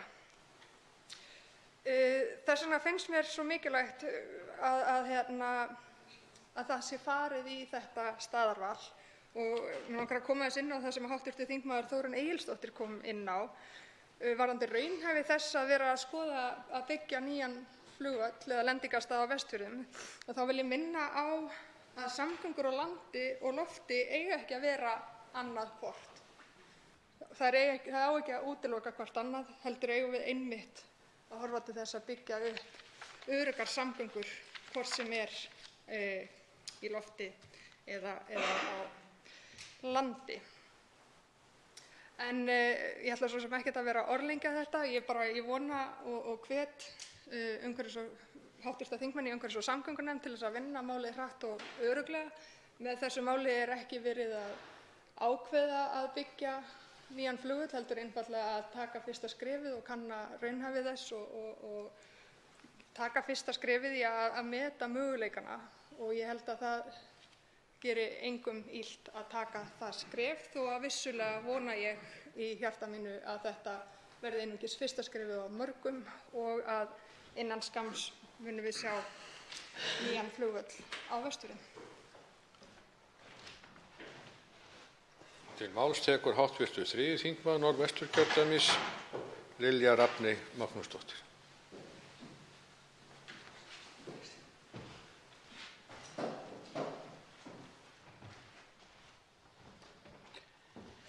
Já, herra forseti, ég langar að blanda mér aðeins í þessa umræðu. Ég er nú kannski ekki alltaf bjartsýn með að segja að ég held að það verði ekki innan skamms sem við sjáum nýjan flugvöll á Vestfjörðum.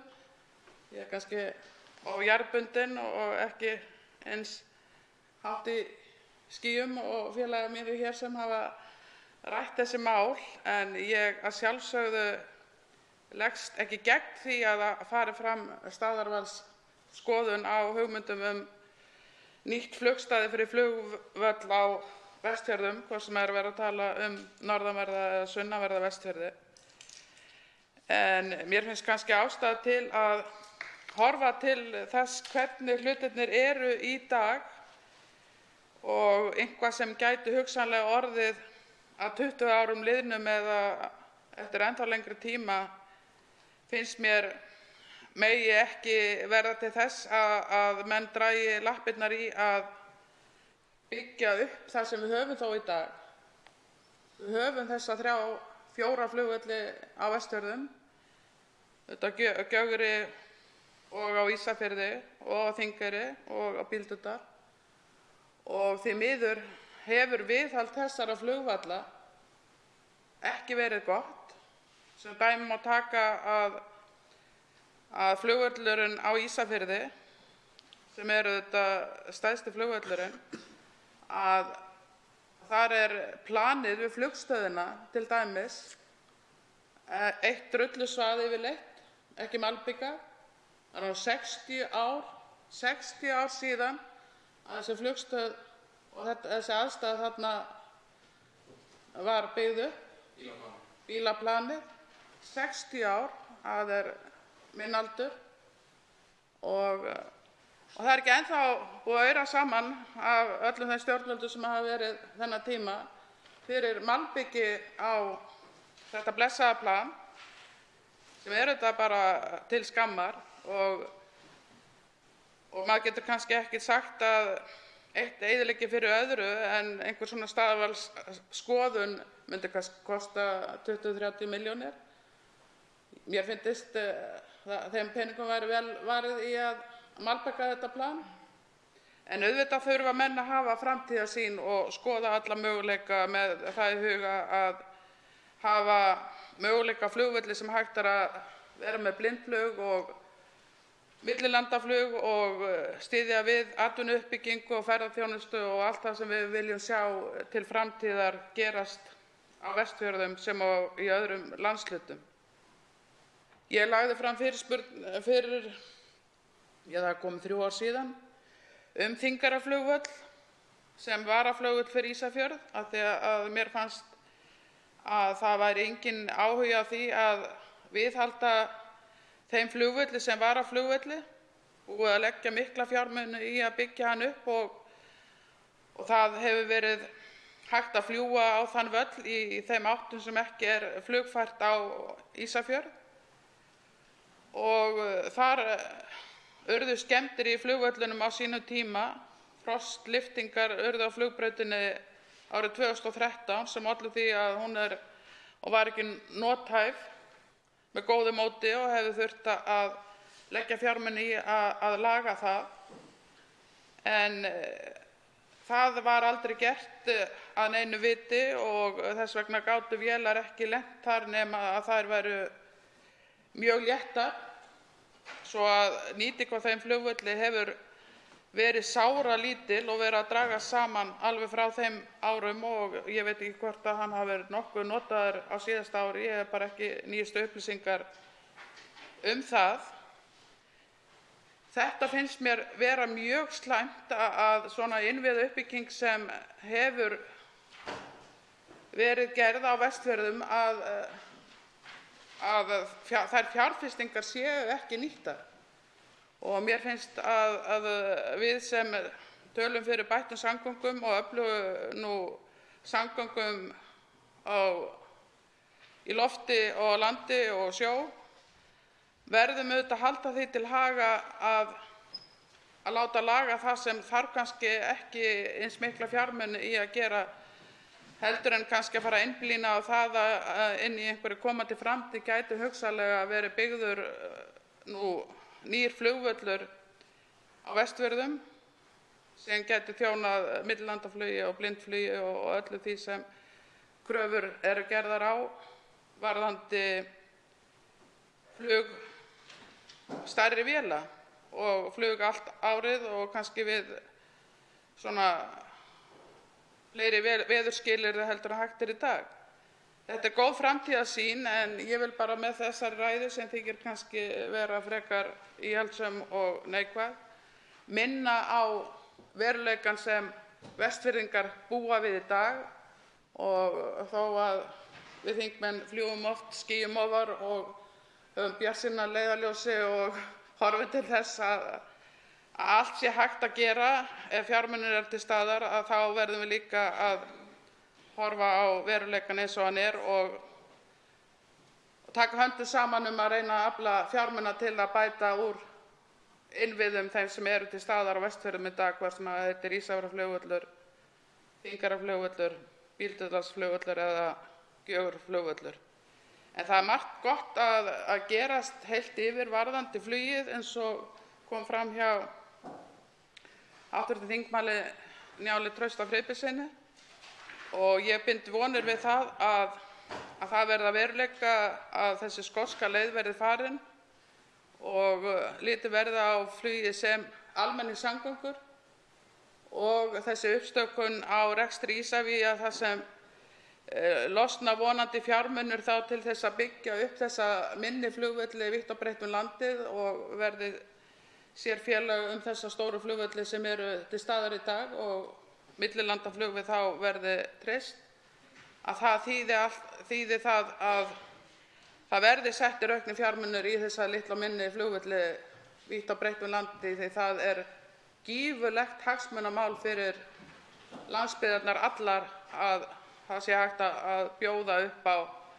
öflugar flugsamgöngur, ekki bara fyrir ferðamenn heldur líka fyrir íbúa viðkomandi svæða og sú keðja má ekki rofna og við eigum að standa vörð um það og það sem ríkisstjórnin og þingmenn eru að vinna að í þeim málum tel ég vera á réttri leið og til fyrirmyndar.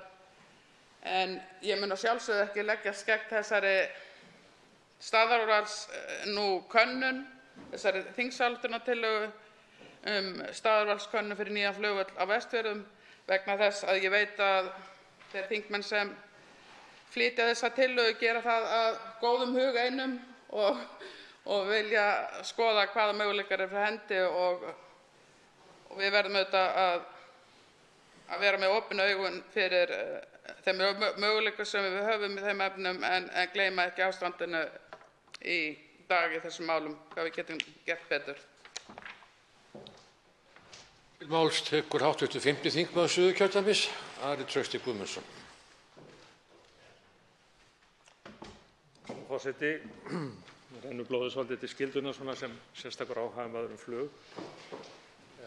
Við höfum hlustað hér á nokkra þingmenn sem ég vil kalla flugþingmenn tala af gríðarlegri reynslu og þá á ég við auðvitað landsbyggðarþingmennina sem að búa á við skulum segja Vestfjörðum, á norðanverðu landinu og norðaustanverðu landinu, nota flug gríðarlega mikið og hafa þessu reynslu. En hvað það? Ég held fyrir víst nokkurn veginn ef maður hefur fylgst með þróun flugs, bæði leiðsögutækninni, því sem að gerast í orkuskiptum varðandi flug og ýmiss konar þróun í svona flugmálum. Við getum talað sjálfar vélarnar, jafnvel loftskip og annað slíkt, að í framtíðinni þá verður miklu meira flug heldur en við eigum að venjast núna. Og það stafar einfaldlega af því að tíminn er dýrmætur og flug verður æ öruggara og það verður sennilega ódýrara með tímanum og mjög líklegt að við eigum eftir að sjá allt annað ástand eftir, við skulum segja, 30, 40, jafnvel 50 ár heldur en við eigum núna að venjast. Mig langar aðeins að koma að því sem aðeins hefur verið talað hér sem er þá breytingarnar sem að samgönguáætlunin hefur í för með sér í flugmálunum. Að sko þegar nú Isavia verður gert skylt að kosta varaflugvelli landsins. Þá gerist það með þjónustugjöldum sem að munu skila verulegum tekjum og það sem gerist þá í kjölfarið er einfaldlega að þessir 3 flugvellir sem ræðir, þeir verða bættir og svona eldir á alla lund þannig að flugöryggi í utanlandsflugi verður meira en ella. En svo verða þá til þessir ruðningsáhrif sem að menn hafa aðeins komið inn á. Vegna þess að það fé sem að núna er sett í til dæmis þá flugvelli, það losnar þá það á vissan hátt og það er hægt að fara að bera það í flugvelli, við skulum segja eins og þá sem mikið eru notaði núna, grunnnetið innanlands, hvort það er Húsavík, Ísafjörður, Vestmannaeyjar eða hvað, og ennfremur að aðrir flugvellir fá sinn skerf líka. Þannig að það verður töluverð uppbygging og endurbætur og umbætur á öllu flugkerfi, jafnvel þeim flugvöllum sem eingöngu eru notaðir við flugkennslu. Við megum ekki gleyma því að flugkennsla á Íslandi er verulega öflugur atvinnuþáttur. Þannig að þetta bara, mig langar að koma þessu að svona sem skýring og minna á það að þetta er samþykkt samgönguáætlun. Hér er ekki verið að tala um útfærslur á veggjöldum eða annað slíkt, hér er verið að tala um samgöngur sem er samþykkt í þessa veru. Og inn í þetta kemur svo auðvitað hugmyndafræðin almenningssamgöngur, flug sem almenningssamgöngur, niðurgreiðslur og annað slíkt, sem að mér finnst vera sjálfsögð samfélagsþjónusta, rétt eins og margt annað sem er niðurgreitt. Ég var hér með ræðu fyrr í dag sorpmál sem að verða í eðli sínu niðurgreidd þjónusta við samfélagið að einhverju leyti. Og það er alveg það sama með samgöngur, hvort sem það er á landi eða í lofti eða sjó, sem að gera það verkum að landið allt er meira eða minna byggilegt. Ég vil svo að endingu nefna að við auðvitað í umhverfis- og samgöngunefnd, við munum taka þessari tillögu mjög vel. Ég held að hún sé fullkomlega þverpólitísk og sjá til þess að hún fái verðuga þinglega meðferð. Fleiri hafa ekki kvatt sér hljóðs og er umræðu lokið. Tillagan gengur nú til síðari umræðu og umhverfis- og samgöngunefndar ef enginn hreyfir andmælum. Það er samþykkt. Tekið er fyrir 7. dagskrármálið, fæðingar- og foreldraorlof, frumvarp 257. mál, þingskjal 275, fyrsta umræða. Til máls tekur hv. 3. þingmaður Suðurkjördæmis, Birgir Þórarinsson. Herra forseti, ég mæli hér fyrir frumvarpi til laga breytingar á lögum fæðingar- og foreldraorlof, nr. 95 frá árinu 2000 með síðari breytingum. Meðflutningsmenn eru Ásmundur Friðriksson, Bergþór Ólason, Gunnar Bragi Sveinsson, Karl Gauti Hjaltason, Ólafur Ísleifsson, Sigurður Páll Jónsson, Þorgrímur Sigmundsson og Þorsteinn Sæmundsson, hv. þingmenn. Á eftir 5. kafla laganna kemur nýr kafli, 5. kafli A, fæðingarstyrkur vegna ættleiðingar, með 2 nýjum greinum, 17. grein A og 17. grein B, ásamt fyrirsögnum. Svohljóðandi: 17. grein A, fæðingarstyrkur til móður sem gefur barn sitt til ættleiðingar. Móðir sem gefur barn sitt til ættleiðingar við fæðingu þess að uppfylltum skilyrðum laga ættleiðingar á rétt á fæðingarstyrk í 6 mánuði frá fæðingu barnsins. Fæðingarstyrkur til móður vegna ættleiðingar skal vera 135.525 krónur á mánuði. Móðirin skal eiga lögheimili hér á landi við fæðingu barns og hafa átt lögheimili hér á landi síðustu 12 mánuði fyrir þann tíma. Hafi móðir haft lögheimili hér á landi í minnsta kosti einhver tíma í síðasta mánuði fyrir fæðingardag barns skal Vinnumálastofnun að því marki sem nauðsynlegt er taka tillit til búsetu tímabila móður í öðru aðildarríki að samningnum Evrópska efnahagssvæðið, Norðurlandasamningum almannatryggingar, stofnsamningi Fríverslunarsamtaka Evrópu eða samningi milli ríkisstjórnar Íslands annars vegar og ríkisstjórnar Danmerkur og heimastjórnar Færeyja hins vegar þegar metið er hvort móðir fullnægi lögheimilisskilyrði samkvæmt 2. málsgrein, enda hafi móðirin verið tryggð á sama tíma í því ríki og ekki hefur verið liðið meira en mánuður frá því að tryggingatímabil samkvæmt lögum þess ríkis var lokið. Móðir skal láta tilskilin vottorð búsetutímabil og tryggingatímabil í öðru ríki í samræmi við ákvæði samninganna fylgja með umsókn greiðslur samkvæmt þessu ákvæði. Fjárhæð fæðingarstyrks kemur til endurskoðunar við afgreiðslu fjárlaga ár hvert með tilliti til þróunar launa, verðlags og efnahagsmála. Þó er ráðherra heimilt að fengnu samþykki ríkisstjórnar að breyta styrkfjárhæðinni til hækkunar ef verulegar breytingar verða á launaþróun og þjóðhagsforsendum frá afgreiðslu fjárlaga.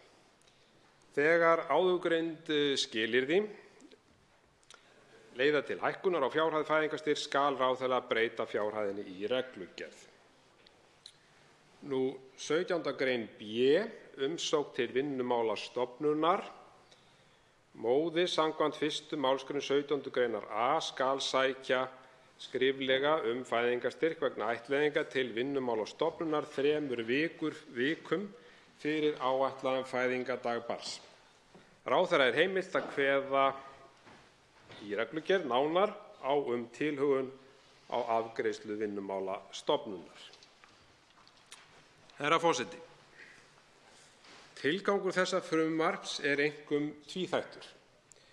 Fyrst má nefna það að leitast við að opna umræðuna ættleiðingar innanlands.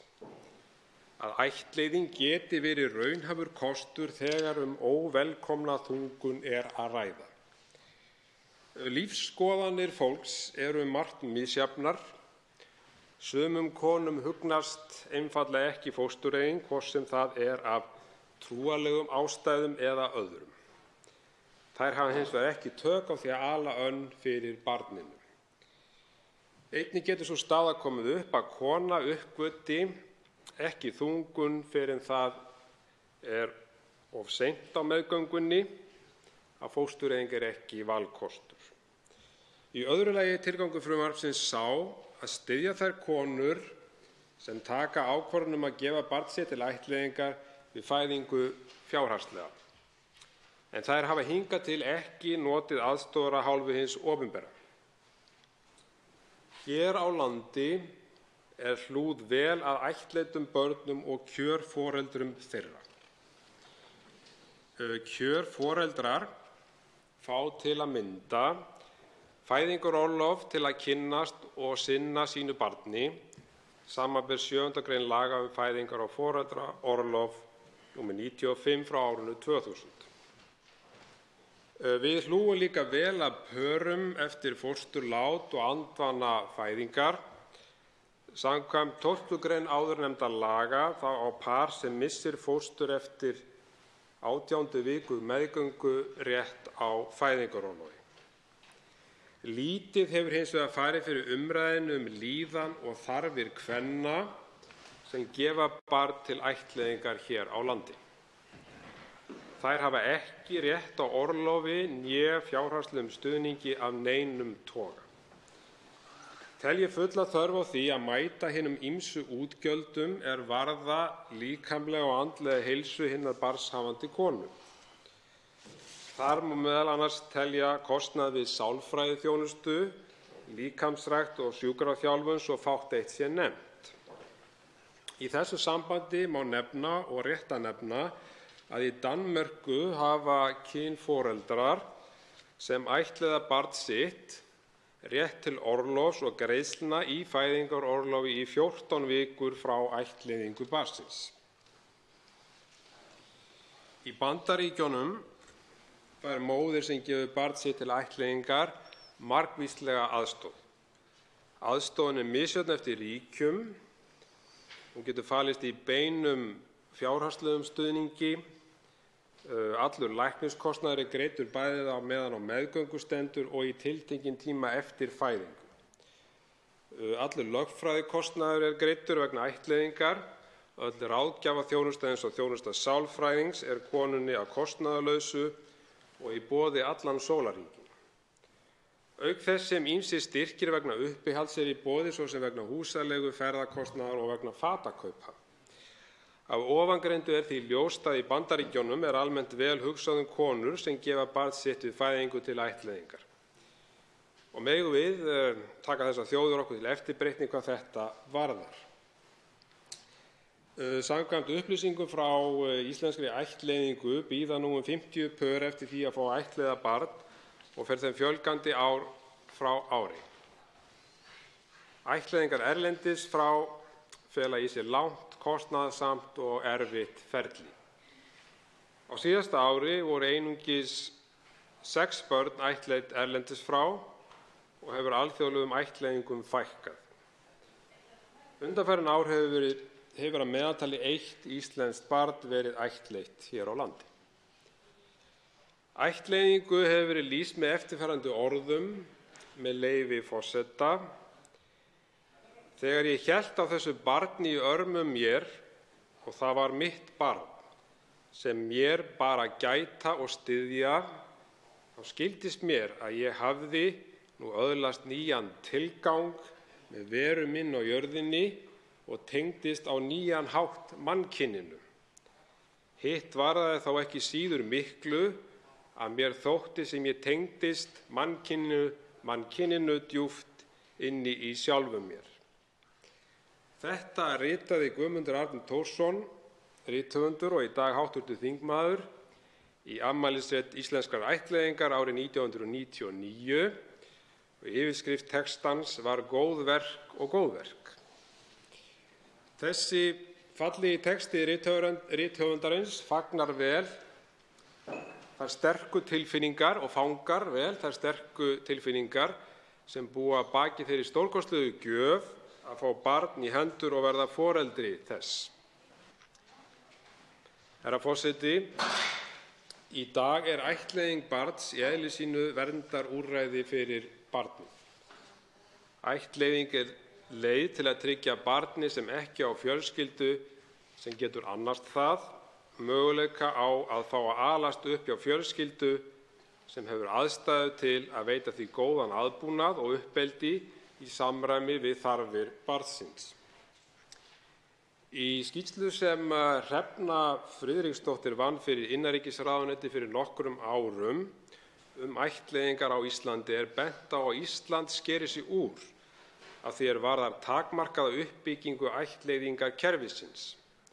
Fyrst og fremst ef við litið eftir fjölda, menntunar og sérhæfingar fagaðila sem hafi hlutverkum að gegna í ættleiðingamálum og umfang þess starfs sem unnið er. Í skýrslunni kemur einnig fram að mikilvægt sé að vera vakandi fyrir því álagi sem ættleiðing hefur yfirleitt í för með sér fyrir kjör foreldra. Vitnað er í rannsókn sem gerð var á Norðurlöndum þar sem kemur fram að þunglyndi eftir ættleiðingu virðist til dæmis eiga sér stað í svipuðum mæli og þunglyndi eftir fæðingu. Þá hefur verið bent á það að viðbótarálag sem fylgt getur ættleiðingu, svo sem vegna glímu við ófrjósemi, hugsanlega óuppgerða sorg, miklar væntingar og óvissu og vegna mats á foreldrahæfni og annarra skrefa í ættleiðingarferlinu. Árið 2006 birtust niðurstöður rannsóknar á heilsu og líðan ættleiddra barna á Íslandi. Rannsóknin var gerð á vegum barna- og unglingageðdeildar Landspítalans í samvinnu við nema í sálfræðideild Háskóla Íslands og íslenska ættleiðingu. Markmiðið var að auka skilning á almennri líðan ættleiddra barna og aðstæðum þeirra og upplýsa hvort ættleidd börn og kjörforeldrar fengu viðeigandi þjónustu. Herra forseti, það er því ljóst samkvæmt því sem ég hef nefnt hér að við stefnumótun og framkvæmd ættleiðinga hefur verið lögð höfuðáhersla á að kynna sjónarmiðið hagsmuni barnsins og kjör foreldranna. En eins og áður segir hefur því lítið farið fyrir umræðinu líðan og þarfir kvenna sem gefa barn til ættleiðingar hér á landi. Mikilvægt er að bæta úr því. Þetta frumvarp er liður í því. Að því sögðu vísa ég málinu til hv. velferðarnefndar.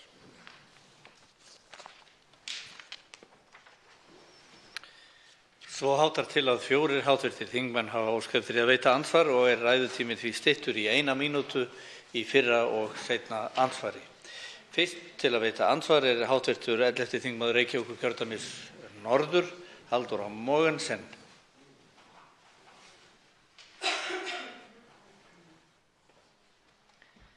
Forseti, ég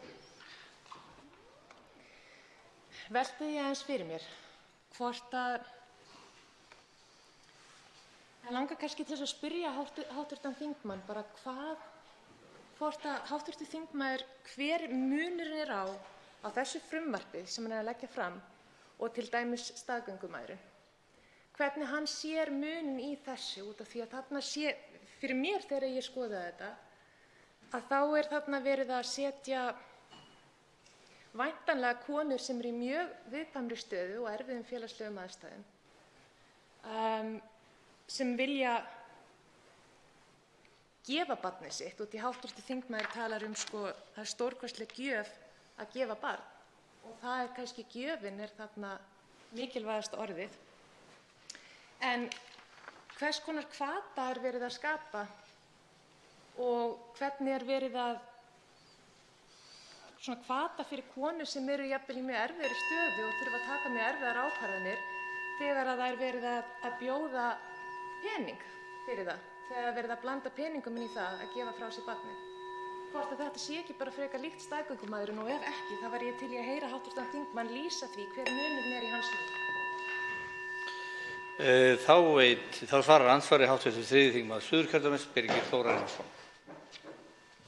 Herra forseti, ég þakka hv. þingmanni Halldóri Mogensen andsvarið og ég vil fyrst taka það skýrt fram að það er ekki verið að gefa hér peninga. Það er verið að styðja við bakið á konum sem hafa ekki fengið stuðning frá hinu opinbera áður.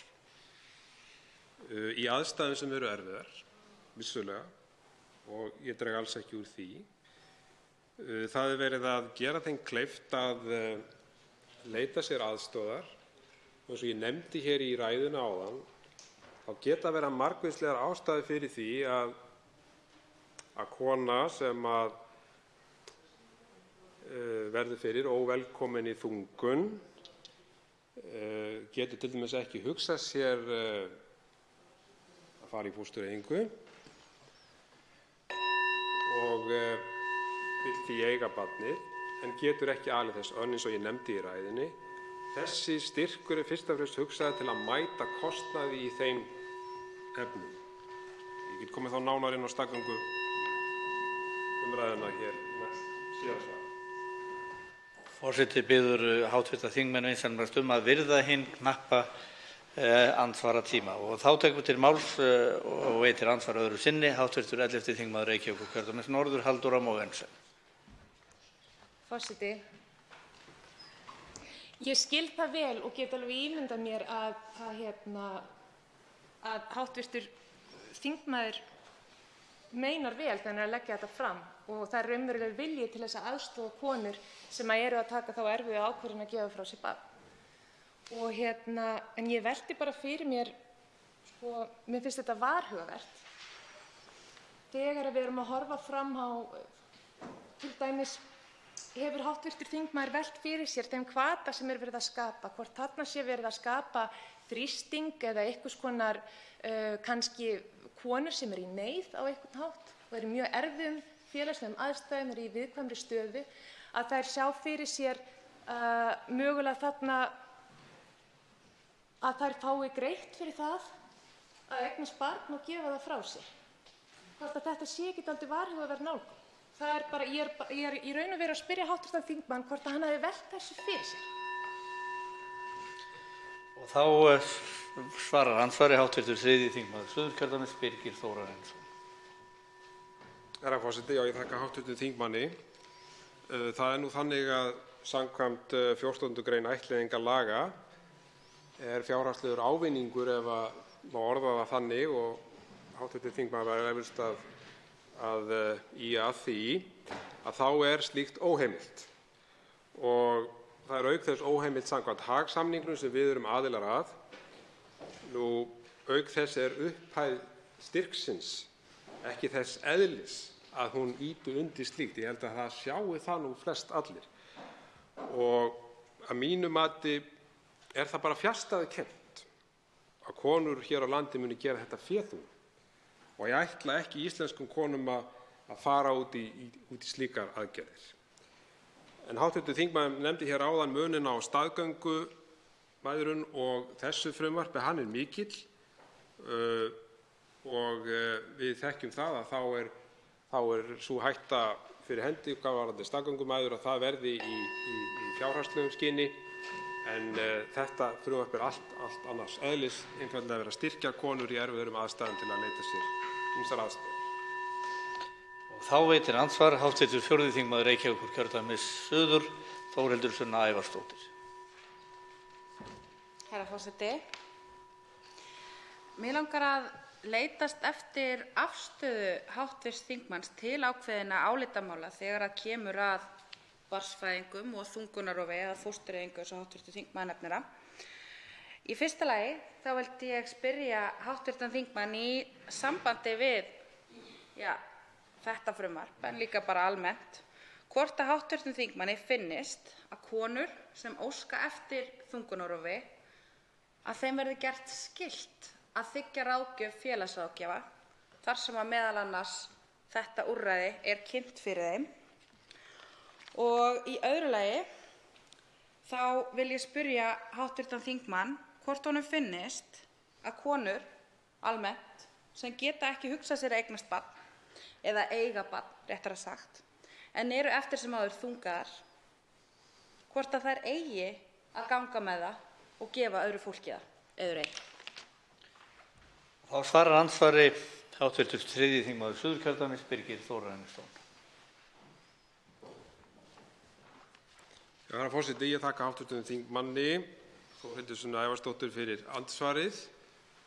Eins og ég nefndi í ræðunni hér áðan að þá er tilgangur þessa frumvarps tvíþættur og meðal annars sá að opna umræðuna ættleiðingar.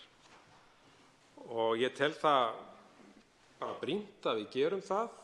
Við þekkjum það að ættleiðing og umræðan hana hefur verið svona feimnismál á Íslandi, það er að segja innlendar ættleiðingar. Og ég bind þá von að verði svona ákveðin viðhorfsbreyting vonandi í framtíðinni.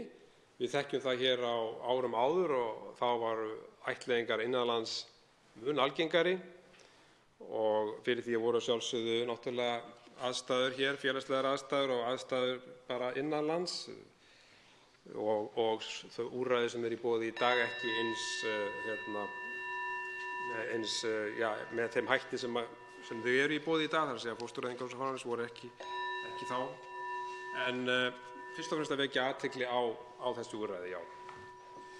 Og þá veitir andsvar öðru sinni hv. 4. þingmaður Reykjavíkurkjördæmis suður, Þórhildur Sunna Ævarsdóttir. Herra forseti, ég finn mig knúna til þess að endurtaka spurninguna vegna þess að ég átta mig á því sem hv. þingmaður sagði í ræðu sinni, en ég er að leita eftir afstöðu hans í þessum tveimur grundvallarspurningum.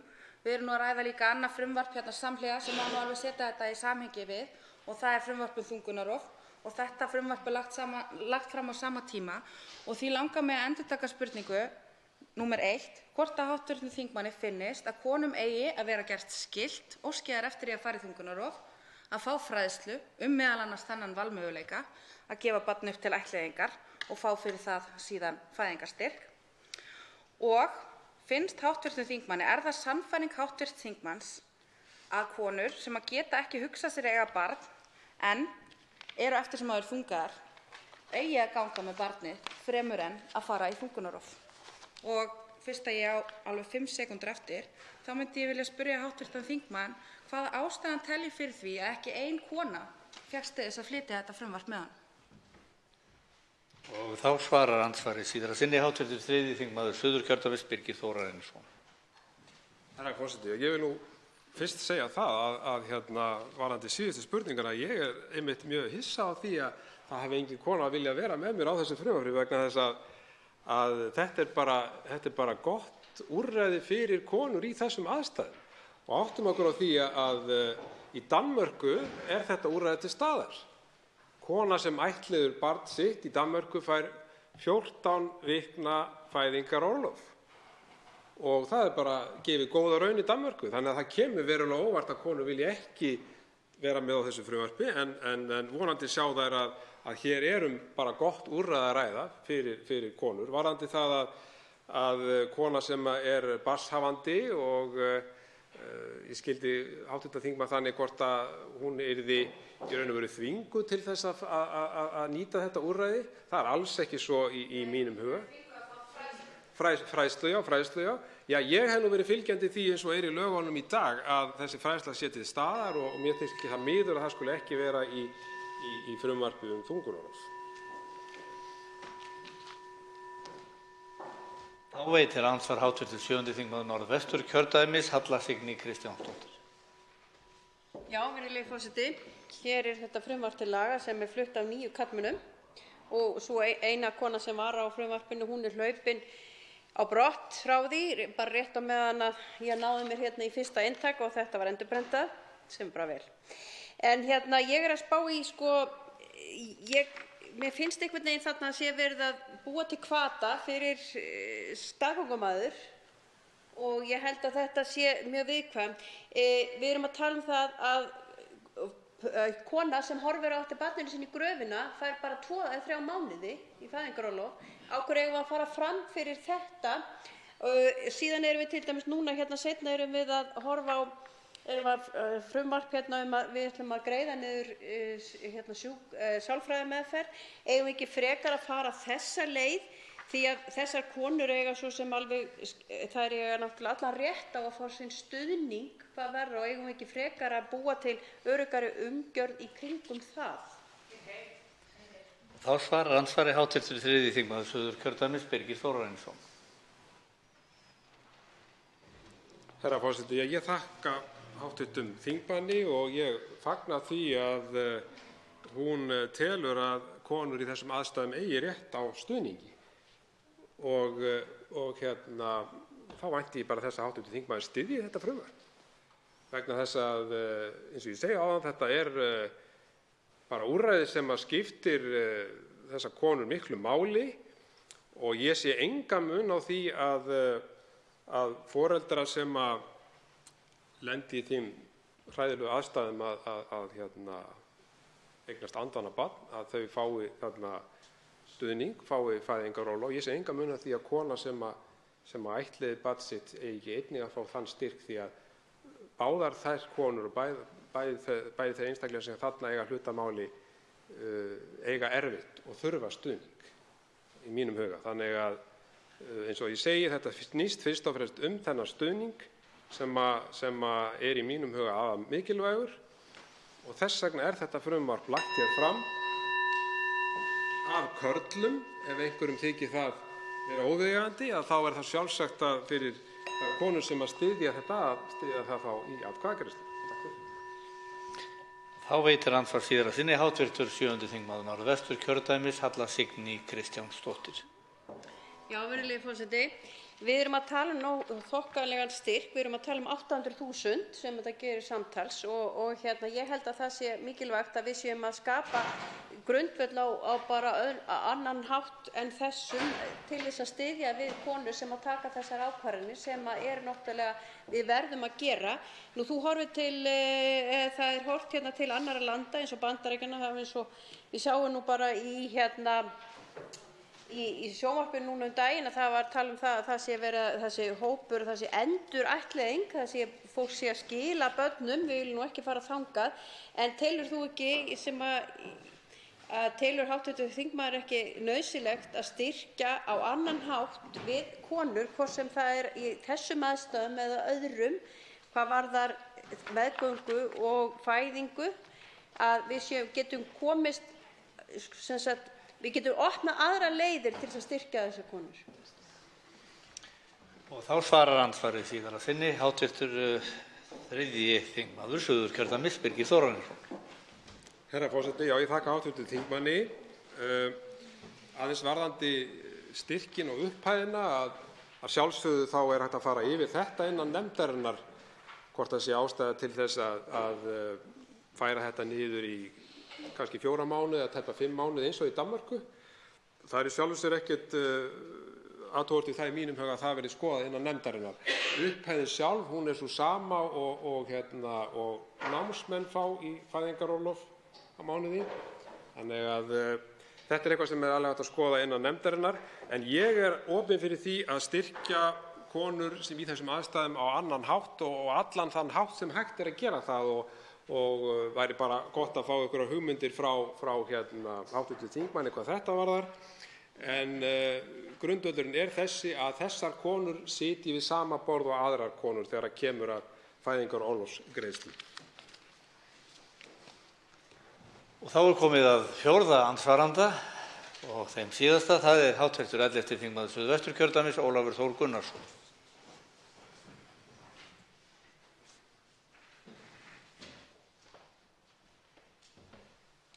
Herra forseti, ég verð að játa það að mér þykir hér vera farin sérkennileg leið til þess að styðja konur í sjálfsákvörðunarrétti sína eigin heilsu og ég skil einhvern veginn ekki hvernig þetta niður á þessa leið því ég sé þetta ekki sem neitt annað heldur en vissa hættu á því að það sé verið að búa til aðstæður þar sem verið hægt að kaupa konur til þess að ganga með börn, konur þá oftast í erfiðum aðstæðum og sem að við ættum miklu fremur að styðja með einhverjum öðrum leiðum í félagslegum skilningi. Og mig langar aðeins að bara biðja þingmanninn að velta því upp með mér, hefur hann hugsað út í þetta siðferðilega dilemma sem að þarna skapast með þessari aðferð? Og þá svarar andsvari hv. 3. þingmaður Suðurkjördæmis, Birgir Þórarinsson. Já, herra forseti, ég þakka hv. þingmanni fyrir andsvarið og það gleður mig að það skuli vera karl þingmaður að taka þátt í þessari umræðu. Og ég vil segja það og ég hef sagt það og sagði það hér áðan að ég sé ekki neina siðferðilega dilemmu eins og hv. þingmaður orðaði það í þessu. Ég sé það ekki og ég bara árétta það sem ég sagði hér áðan að hugmyndir það að sé verið að kaupa hér konur, ég vísa þeim bara algjörlega á bug og mér finnst þetta bara ekki sæma að vera með þetta inn í þessari umræðu vegna þess að í fyrsta lagi þá er það bara ólöglegt samkvæmt lögum eins og ég nefndi hér áðan og mér finnst það bara fjarstæðukennt að ætla íslenskum konum að gera það og ég sé enga ástæðu til þess að svara þessu með öðrum hætti. Þetta er bara mikilvægur þáttur í því og hv. þingmaður þekkir það sem er nú læknisfræði menntaður að það er mjög mikilvægt að gera þetta að leita sér aðstoðar eins og sálfræðiaðstoðar og svo framvegis og þetta er liður í því að hjálpa þeim að gera það með því að veita þeim fjárstyrk til að greiða fyrir slíka þjónustu.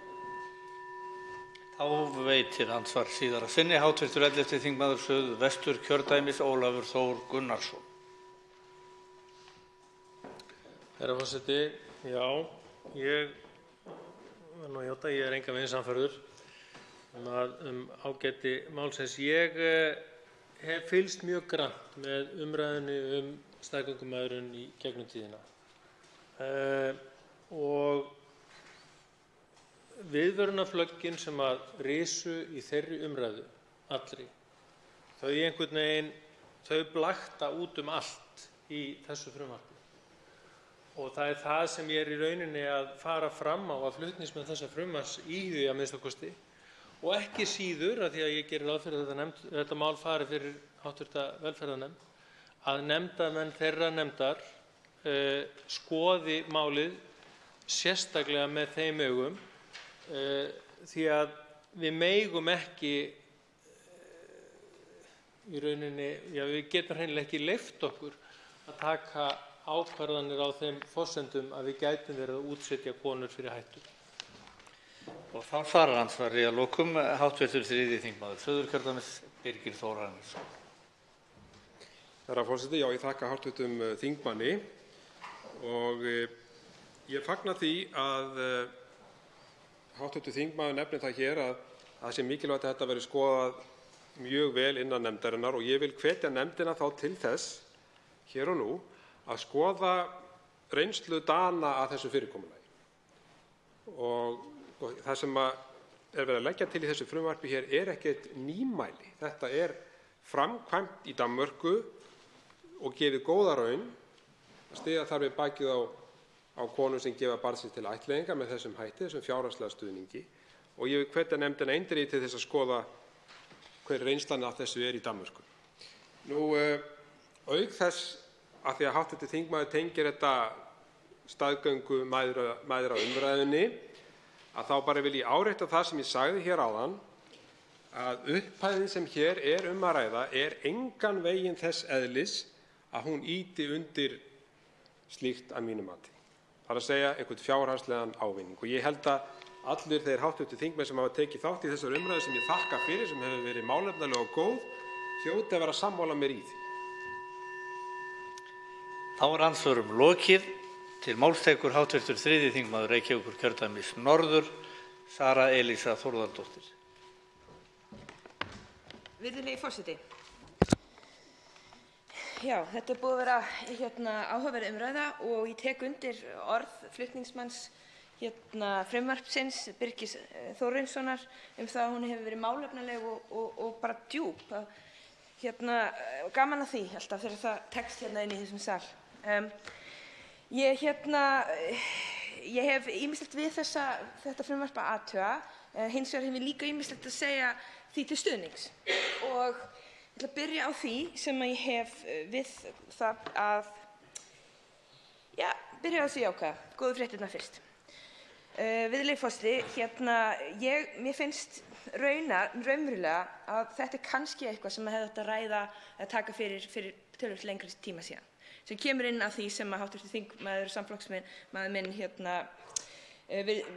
virðulegi þingmaður Þórhildur Sunna Ævarsdóttir kom inn á, að þá er það svolítið tímasetningin sem að gera þetta svolítið svona, og kannski, og mér dettur í huga, það sé pínlítið ástæðan fyrir því að konur hafa ekki, er ekki að flykkjast á málið núna.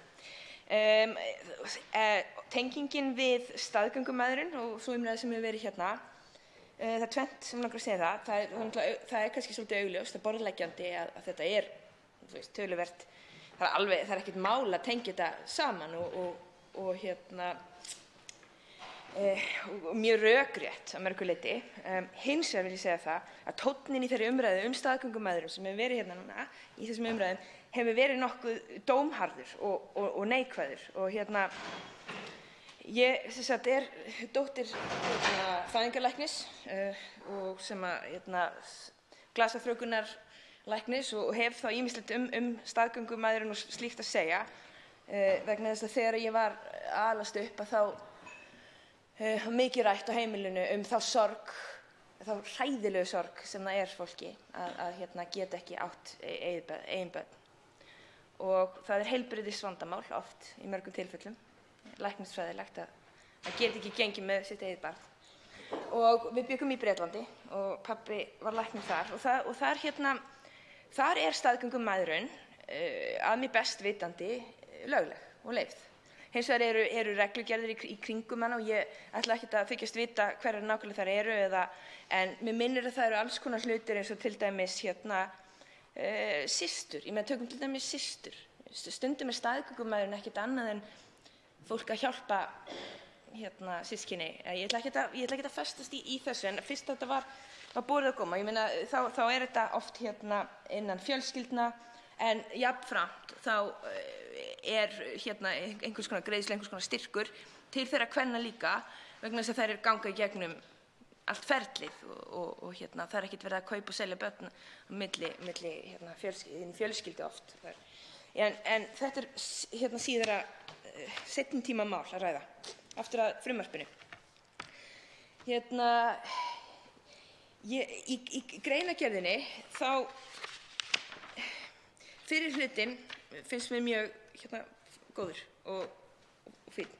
En seinni hlutanum þá er þessu stillt upp við þungunarrof og ég líka reka augun í það að það er notað orðið fóstureyðing sem er svona kannski orðið svolítið fornaldarlegt orð núna í þessu samhengi, vegna þess að yfirleitt er þungunarrof yfirleitt snýst hún um að rjúfa og enda þungunina, ekki eyða fóstrinu.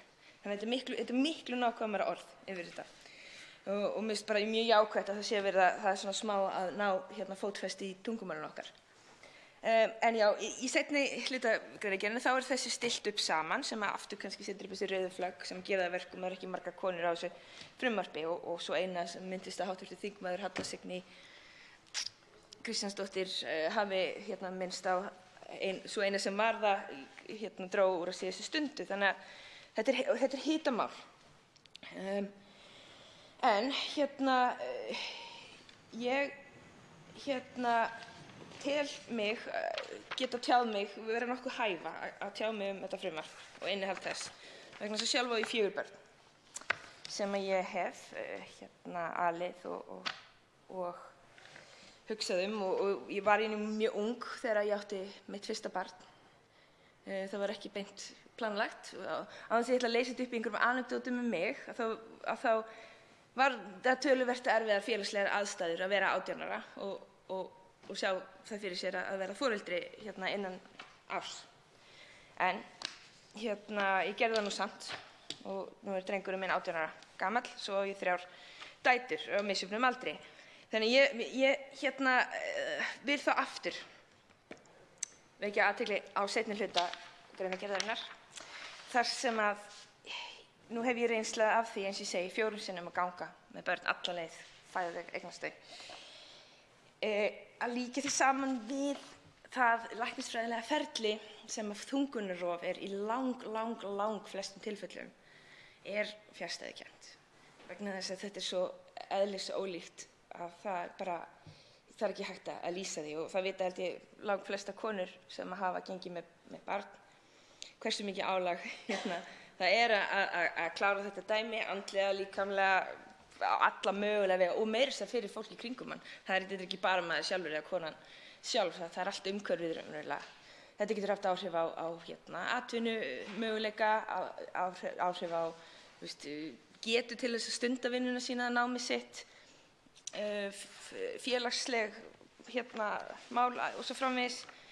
Þetta er gríðarlegt álag, hvernig sem á það er horft.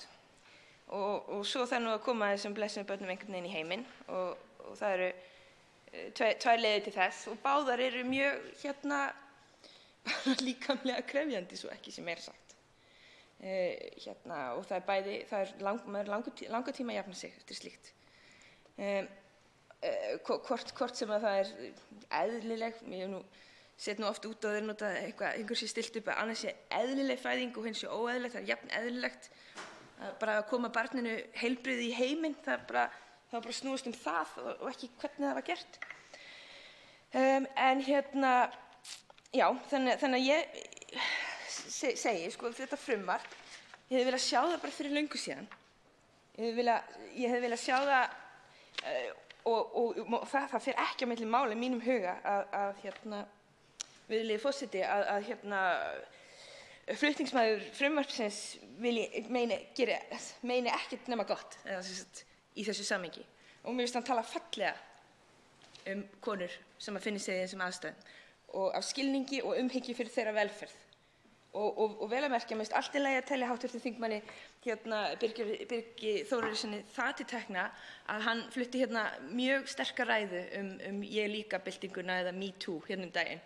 Og þannig að ég held að sé allt í lagi að aðeins að benda á þann karlmann sem er að flytja þetta mál og kannski gefi svo góðan gaum. En já, bíddu, ég ætla afsakið. Já, við vitum það öll sem að eigum börn og örugglega flestir sem að, jafnvel þeir sem eiga ekki börn, að það er ekkert sárara eða ekkert viðkvæmara í lífinu en það sem snýr að börnunum hans. Það er ekkert heilagra, allavega í mínu lífi er það þannig. Og þess vegna núna, bæði í allri málsmeðferð þessa máls og þeirra hinn sem hefur komið upp í sambandi við þungunarrof, þá langar mig bara að beina því til þingheims að hafa þetta rosalega í huga. Allt sem tengist börnunum hans, allt sem tengist þeirra innkomu heilsu í heiminn er bara mjög viðkvæmt. Og ég bara hvet alla til þess að tala af virðingu og háttsemi og nærgætni þessi frumvörp, þessi málefni öll og það okkur bara skylda sem vinnum á hinu háa Alþingi að gera það og passa orð okkar og reyna að koma í veg fyrir að umræðunni sé snúið upp í lýðskrum eða upp í að hún fari ekki að framkalla erfiðar og sárar tilfinningar út í samfélaginu. Ég ætla nú ekki að hafa þetta mikið lengra. En í greinargerð þá kemur fram aðstæður kvenna eru mjög misjafnar og mér finnst gott að sjá þetta þar og það annað sem ég hvet fólk til að hafa í huga. Þær eru mjög misjafnar og við höfum yfirleitt mjög takmarkaðan aðgang að þeim og við erum ekki sem störfum í þeim hlutverki að vega og meta endilega dæma í þeim efnum, en allavega það var bara svona hugleiðing. Ég ætla að ljúka þessu núna og með orðum fleygum sem heyrast nú kannski allt og sjaldan bara yfir höfuð. Aðgát skal höfði nærveru sálar. Einn háttvirtur þingmaður hefur óskað eftir að veita andsvar. Það er háttvirtur 3. þingmaður Suðurkjördæmis, Birgir Þórarinsson.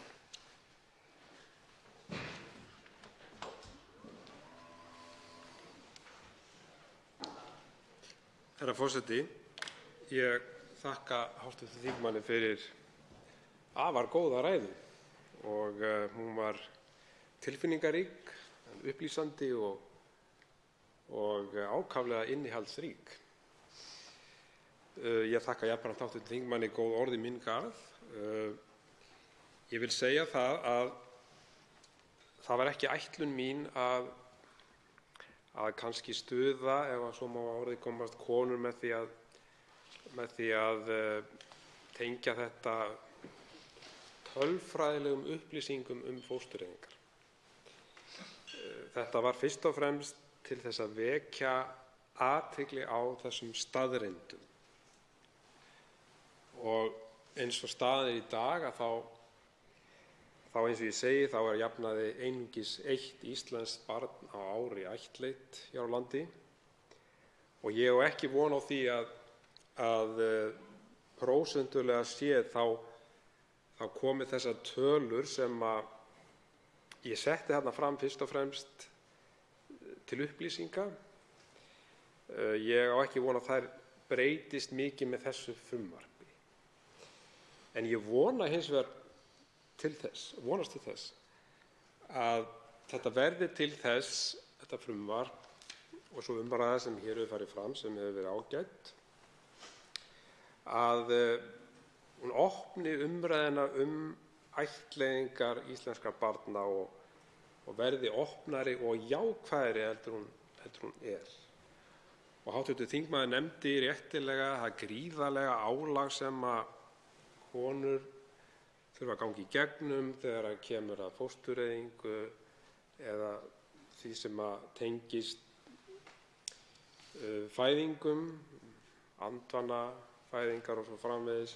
Þetta álag er líka til staðar hjá þeim konum sem að vilja ættleiða sitt barn, geta það ekki af einhverjum ástæðum. Þá svarar andsvari háttvirtur 3. þingmaður Reykjavíkurkjördæmis norður, Sara Elísa Þórðardóttir. Virðulegi forseti, ég þakka háttvirtum þingmanni Birgi Þórarinssyni auðmjúk svör og góð og eins þá myndi ég bara ítreka þetta sem að hann kom inn á, sem að háttvirtur þingmaður kom inn á í lokin að sannarlega að þá er engin munur þar á líkamlega og andlega, hugsa ég, fyrir konur og ég hef bara, mín skoðun er sú, þess vegna eins og ég tók fram, þá er þess vegna er ég fylgjandi því að það sé viðurkennt einmitt í lögum og að það sé hlúað að þeim konum í kjölfar slíkar ákvörðunar og breytingar í þeirra lífi. Það var annar punktur sem að háttvirtur þingmaður kom inn á í sambandi við, og það er lett að maður ekki svona, í sambandi við nei, það er því miður stolið mér. Ég verð að ætla að reyna að muna seinna andsvari. Þá veitir andsvar síðara sinni hv. 3. þingmaður Suðurkjördæmis, Birgir Þórarinsson. Já, herra forseti, ég þakka hv. þingmanni enn og aftur og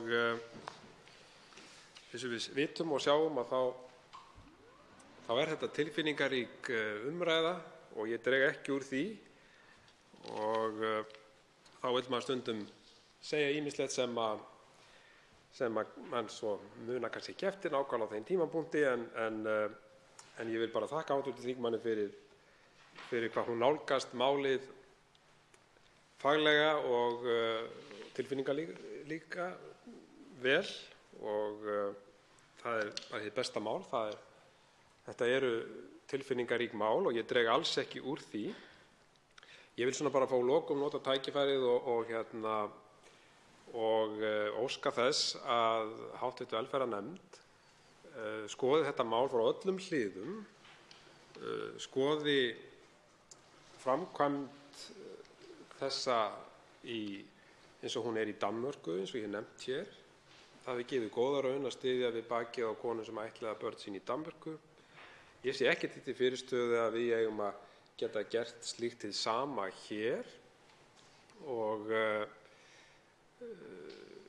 það er því mikilvægt í mínum huga að við áttum okkur á því sem ég hef sagt hér og er náttúrulega, eins og ég nefndi, megintilgangur þessa frumvarps að þarna eru konur úti sem eru að vísu fáar en sem þurfa svo sannarlega þessa aðstoð og ef að einhverjir þingmenn háttvirtir hafa orðið fráhverfir þessu máli vegna þessara tölfræðilegu upplýsingar sem ég hafði hérna með varðandi fóstureyðingar, þungunarrof, að þá bið ég þá háttvirtu sömu þingmenn að horfa fram hjá því. Það var, eins og ég segi, bara til upplýsingar og skoða málið með jákvæðri hætti. Það er mjög mikilvægt í mínum huga að við opnum þessa umræðu. Og þá svarar andsvarið síðara sinni hv. 3. þingmaður Reykjavíkurkjördæmis norður, Sara Elísa Þórðardóttir.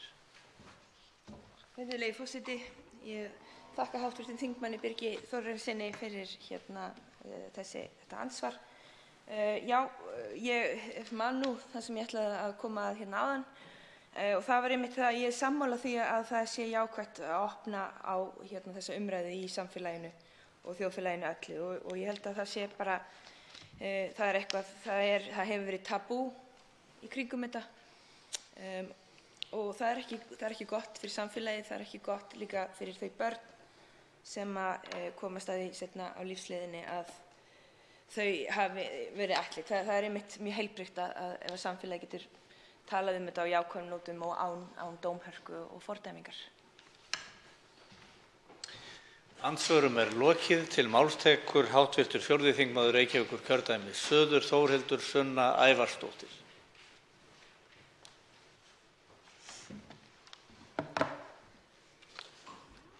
Herra forseti. Við ræðum hér frumvarp sem að mér finnst ekki hægt að ræða án þess að setja það aðeins í samhengi hlutanna. Og samhengi hlutanna í mínum huga er afstaða Miðflokksmanna í þungunarrofsfrumvarpinu sem er til meðferðar hér í þessu þingi og tenging þess við þetta mál sem við ræðum hér nú að konum sem að gangi með börn og gefa það frá sér við fæðingu standi til boða að fá fæðingarstyrk í alltaf 6 mánuði. Og ég spyr þetta samhengi og ég ræði þetta samhengi og það er ekki bara á lausu lofti gripið, heldur fylgdist ég mjög grannt og náið með því hvernig hv. þingmenn Miðflokksins töluðu við fyrstu umræðu þungunarrofsfrumvarpsins sem að nú er til umræðu. Og ég veitti því athygli hvers konar nálgun allavega nokkrir og þá sérstaklega hv. flutningsmaður þessarar tillögu, Birgir Þórarinsson, hv. þingmaður og hv. þingmaður Þorsteinn Sæmundsson ræddu þetta frumvarp og settu í ákveðið samhengi í mínum huga. Og ég ætla að leyfa mér að vitna í ræðu hv. þingmanns Birgis Þórarinssonar þungunarrofið. Og ég drep hér niður á þeim parti sem snýr að akkúrat þessu hérna frumvarpi. Og rétt á undan þessum búti þá hv. þingmaður að tala rétt fósturs til lífs og spyr hver réttur fósturs sem fullþroska til lífs. Og svo segir hv. þingmaður í ræðu sinni þungunarrof, með leyfi forseta: Því má aldrei gleyma að sá möguleiki ávallt fyrir hendi að breyta óvelkominni þungun í gleðigjafa til þeirra sem ekki geta alið barn. Ættleiðing kostur sem mikilvægt að íhuga við þessar aðstæður. Styðja ber við þær konur sem taka ákvörðun að gefa barn sitt við fæðingu og hefur Miðflokkurinn lagt fram frumvarp þess efnis, en konur sem gefa barn sitt við fæðingu hafa ekki notið neins stuðnings frá hinu opinbera. Hv. þingmaður heldur áfram, með leyfi forseta, og segir að hann virði sjálfsákvörðunarrétt konunnar til að taka ákvörðun eigin líkama, að taka ákvörðun að enda líf ófædds barns, hvort sem ákvörðunin tekin vegna fæðingargalla, sjúkdóms eða óvelkominnar þungunar, hún langt í frá auðveld. Síðar í ræðunni segir hv. þingmaður að hann trúi því að konan geti tekið upplýsta ákvörðun eftir ráðgjöf fagfólks. Ég fór í andsvör við hv. þingmann í flutningsræðu sinni og spurði hann afstöðu hans til þess, annars vegar, hvort honum finnist að konur sem séu þungaðar en vilji ekki eiga barn, eða ganga með barn, ættu eftir sem áður að gera það og gefa frá sér barnið. Hvort að það sé hans afstaða að það væri það sem konur ættu að gera, frekar en að fara í þungunarrof. Og ég fekk ekki svar við þeirri spurningu, en mér finnst mjög mikilvægt að fá svar við þeirri spurningu í þessu samhengi. Sömuleiðis spurði ég hv. þingmann hvort að honum fyndist að konum ætti að vera skylt að fá ráðgjöf þá valmöguleika sem þeim standa til boða, og meðal annars líka þungunarrof, hvort það ætti að skylda allar konur sem sækjast eftir að fara í þungunarrof til þess að fá fræðslu að gefa barn sitt upp til ættleiðingar og fá þá 130.000 kr. fæðingarstyrk í 6 mánuði að því loknu. Og fékk svona hálft svar við því. Mér heyrist á hv. þingmanni að hann vilji að konur þurfi að fara í þetta viðtal. Og mér heyrðist það líka á málflutningi Miðflokksmanna þegar á þessu stóð. Og ég heyrði það líka á málflutningi hv. Miðflokksþingmanna að þeim finnist í fyrsta lagi að þungunarrof hljóti að vera gríðarlega þungbært fyrir allar konur sem það nota, að fóstur hafi rétt til lífs og að sá réttur, skilji ég málflutning hv. þingmanna rétt, myndist fyrir 20. og 2. viku þungunar, þar sem að hv. þingmaður Birgir Þórarinsson hefur nefnt að fóstur séu þá orðin fullþroskuð og rætt réttindi barns í því samhengi. Og hv. þingmaður Þorsteinn Sæmundsson í þessari sömu umræðu ræddi mjög mikið það að hann fyndi, og þar að segja í þungunarrofsumræðunni, að hann fyndi mjög mikið til með fólki sem ekki geti átt börn í þessari umræðu. Ástæðan fyrir að ég nefni öll þessi atriði, allan þennan bakgrunn, vegna þess að mér finnst ákveðin hundaflauta í gangi hjá Miðflokksmönnum. Mér finnst þeir ekki geta komið algjörlega hreint fram og sagt: við erum bara á móti því að konur fari í þungunarrof. Okkur finnst þær ekki geta tekið ákvarðanir sig og sinn líkama, og okkur finnst réttur barnsins vera rétt hærri og réttur barnlausra foreldra til þess að eignast börn vera mikilvægari heldur en sjálfsákvörðunarréttur konunnar. En þetta segja þær ekki upphátt, heldur tala þær að þeir finni til með fólki sem ekki getur átt börn, tala að þeir virði sjálfsákvörðunarrétt konunnar eftir ráðgjöf fagfólks, en það ber að tala rétt barns til lífs sem enn í móðurkviði og ekki talið lífvænlegt utan leggs af sérfræðingum, en eftir sem áður kallað fullþroska af hv. þingmanni. Í sömu andrá hann ræðir rétt barns, rétt fósturs til lífs, og í sömu andrá hann talar geðþótta ákvarðanir kvenna sem fara í fóstureyðingar. Og hvað á ég við með hundaflautu? Ég á við með hundaflautu að mér finnst hv. þingmenn vera að gefa í skyn að konum beri að ganga með börn og gefa þau frekar til fólks sem vilja eignast börn. Og ég bara taka það skýrt fram að vissulega höfum við öll meðfæddan rétt til lífs, en við höfum ekki rétt til þess að eignast börn. Hann ekki til staðar. og það geta ekki allir átt börn. Og mér þykir frekar ljótur leikur að setja þessa hugmynd, að setja jafnvel þrýsting á konur sem að fara til þess að leita sér læknisaðstoðar, til þess að fara í þungunarrof, að þeim sé gert skylt að tala við félagsráðgjafa sem segir þeim að jú, svo líka möguleiki fyrir hendi að þú gangi með barnið og fáir fyrir það fæðingarstyrk. Og þær eigi að hugsa allt fólkið sem ekki getur átt börn áður en að þær taka það ákvörðun sem þær eru væntanlega búnar að taka þegar þær leita til heilbrigðisstarfsfólks að fara í þungunarrof, að þær taki það líka til skoðunar að fólki vanti börn. Og ég fæ óbragð í munninn í þessu samhengi. Mér finnst mikilvægt ákveði kona að hún geti ekki farið í þungunarrof, að það sé ekki eitthvað sem að samviska hennar leyfi henni, að hún fái einhvers konar stuðning til þess. En ég sé ekki að það sé markmið að baki þessa frumvarps. Heldur það svo að Miðflokksmenn eru á móti þungunarrofi og þeir vilja finna leiðir til þess að láta konur ganga með börn sem þær vilja ekki ganga með og gefa þeim jafnvel fjárhagslegan hvata til þess. Og þetta svo tilfinning sem ég fæ, að konur sé einhvers konar útungunarvél, að þær eigi að huga að þörfum einhverja annarra einstaklinga út í samfélaginu vegna þess að þessir aðrir einstaklingar þrái að eignast börn, að konur eigi að íhuga alvarlega með fjárhagslegum hvata að leggja líf sitt að veði, að snúa því á hvolf, að breyta sínum lífsvenjum algjörlega í 9 mánuði vegna þess að þær megi ekki gleyma því að þær geti gert þessa þungun sína, þessa óvelkomnu þungun sína að gleðigjafa fyrir aðra einstaklinga sem það þekki ekki.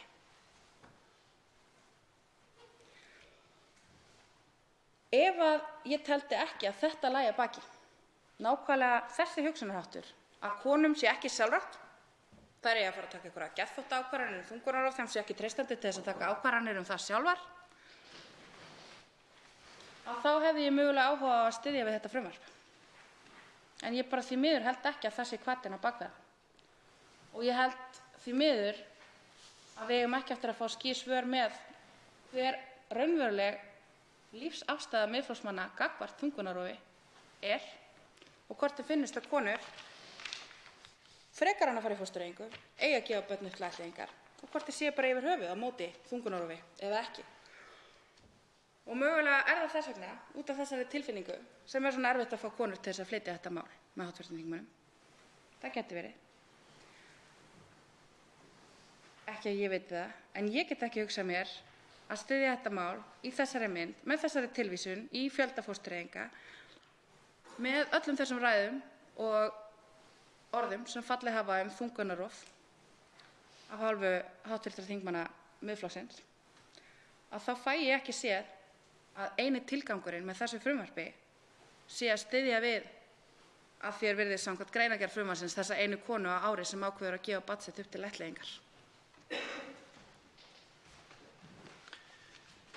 2 hv. þingmenn hafa óskað eftir að veita andsvar. Fyrst til þess að veita andsvar hv. 3. þingmaður Suðurkjördæmis, Birgir Þórarinsson.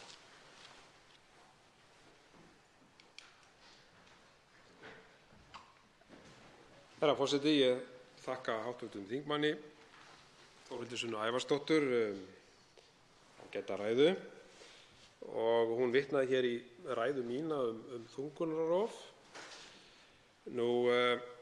Ég vil fyrst kannski bara árétta það sem ég sagði hér áðan að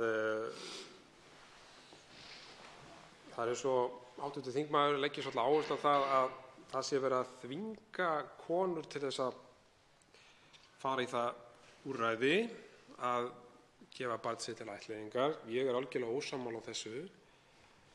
Það er ekki tilgangurinn með þessu frumvarpi og ég er búinn að fara í gegnum það í þessari umræðu. Og ég sagði það hér í minni ræðu að lífsskoðanir fólks eru margt misjafnar og sumum konum hugnast einfaldlega ekki fóstureyðing, hvort sem það er af trúarlegum ástæðum eða öðrum. Það er bara þannig. Og þær hafa hins vegar ekki tök á því að ala önn fyrir barninu, og þá er þarna úrræði til staðar sem nýtur ekki neins stuðnings frá hinu opinbera í dag. Og á meðan við styðjum við foreldra og fæðandi mæður með öðrum hætti, þá er þetta þær konur sem njóta engan stuðnings, og ég er búinn að fara yfir það og það snýst þetta frumvarp. Og ég vænti þess að menn greini aðalatriðin frá aukaatriðunum hvað þetta varðar. Skylt að fara í ráðgjöf, nefndi hv. þingmaður hér áðan. Ég er fylgjandi ráðgjöf vegna þess að þeir sem leita sér ráðgjafar eru í mörgum tilfellum að reyna að taka ákvörðun og þurfa aðstoð í þeim efnum.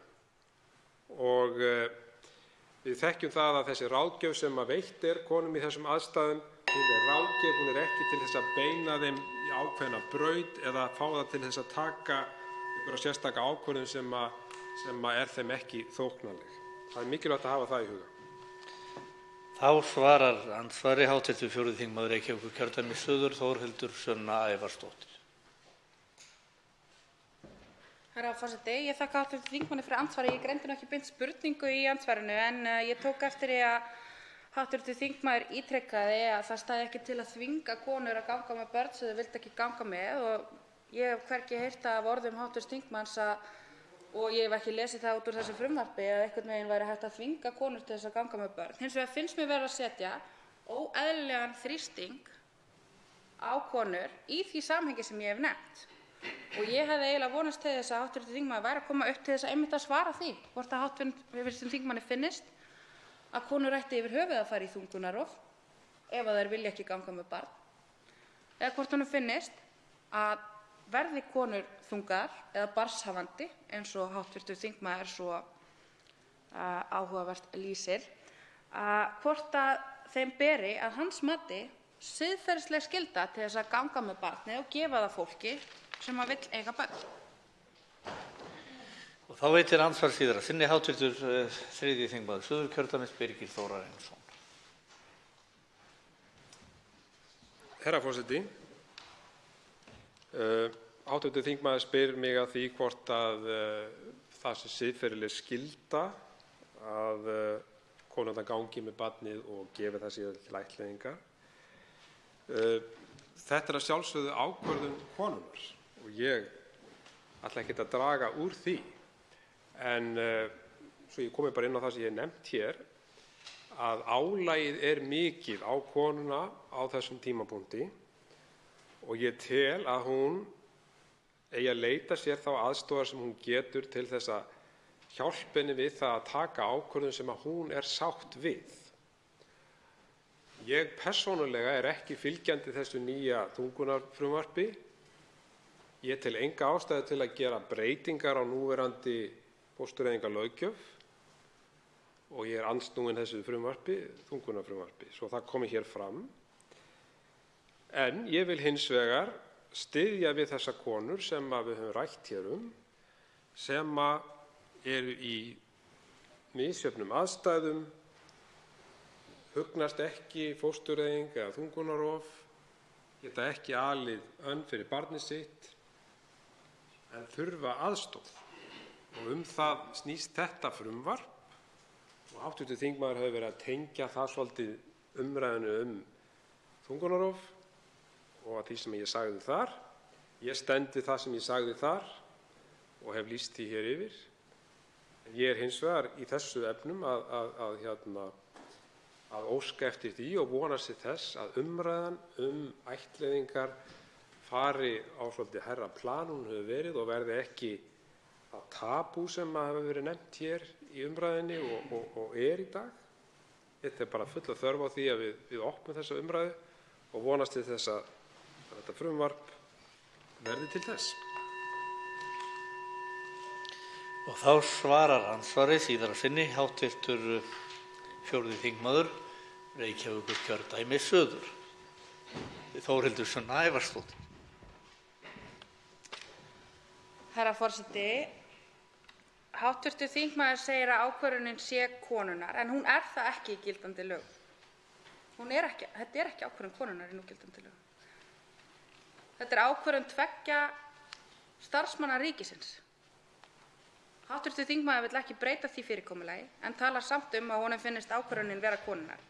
En ég spyr þá, fyrst að hv. þingmanni finnst ákvörðunin vera konunnar, hvort honum finnist ekki líka ákvörðunin það hvort hún þiggi fræðslu meðal annars ættleiðingar, hvort að það megi ekki líka vera ákvörðun konunnar eða þarf að skikka fullorðnar konur í fræðslu sig og sinn líkama og þau úrræði sem standa til boða.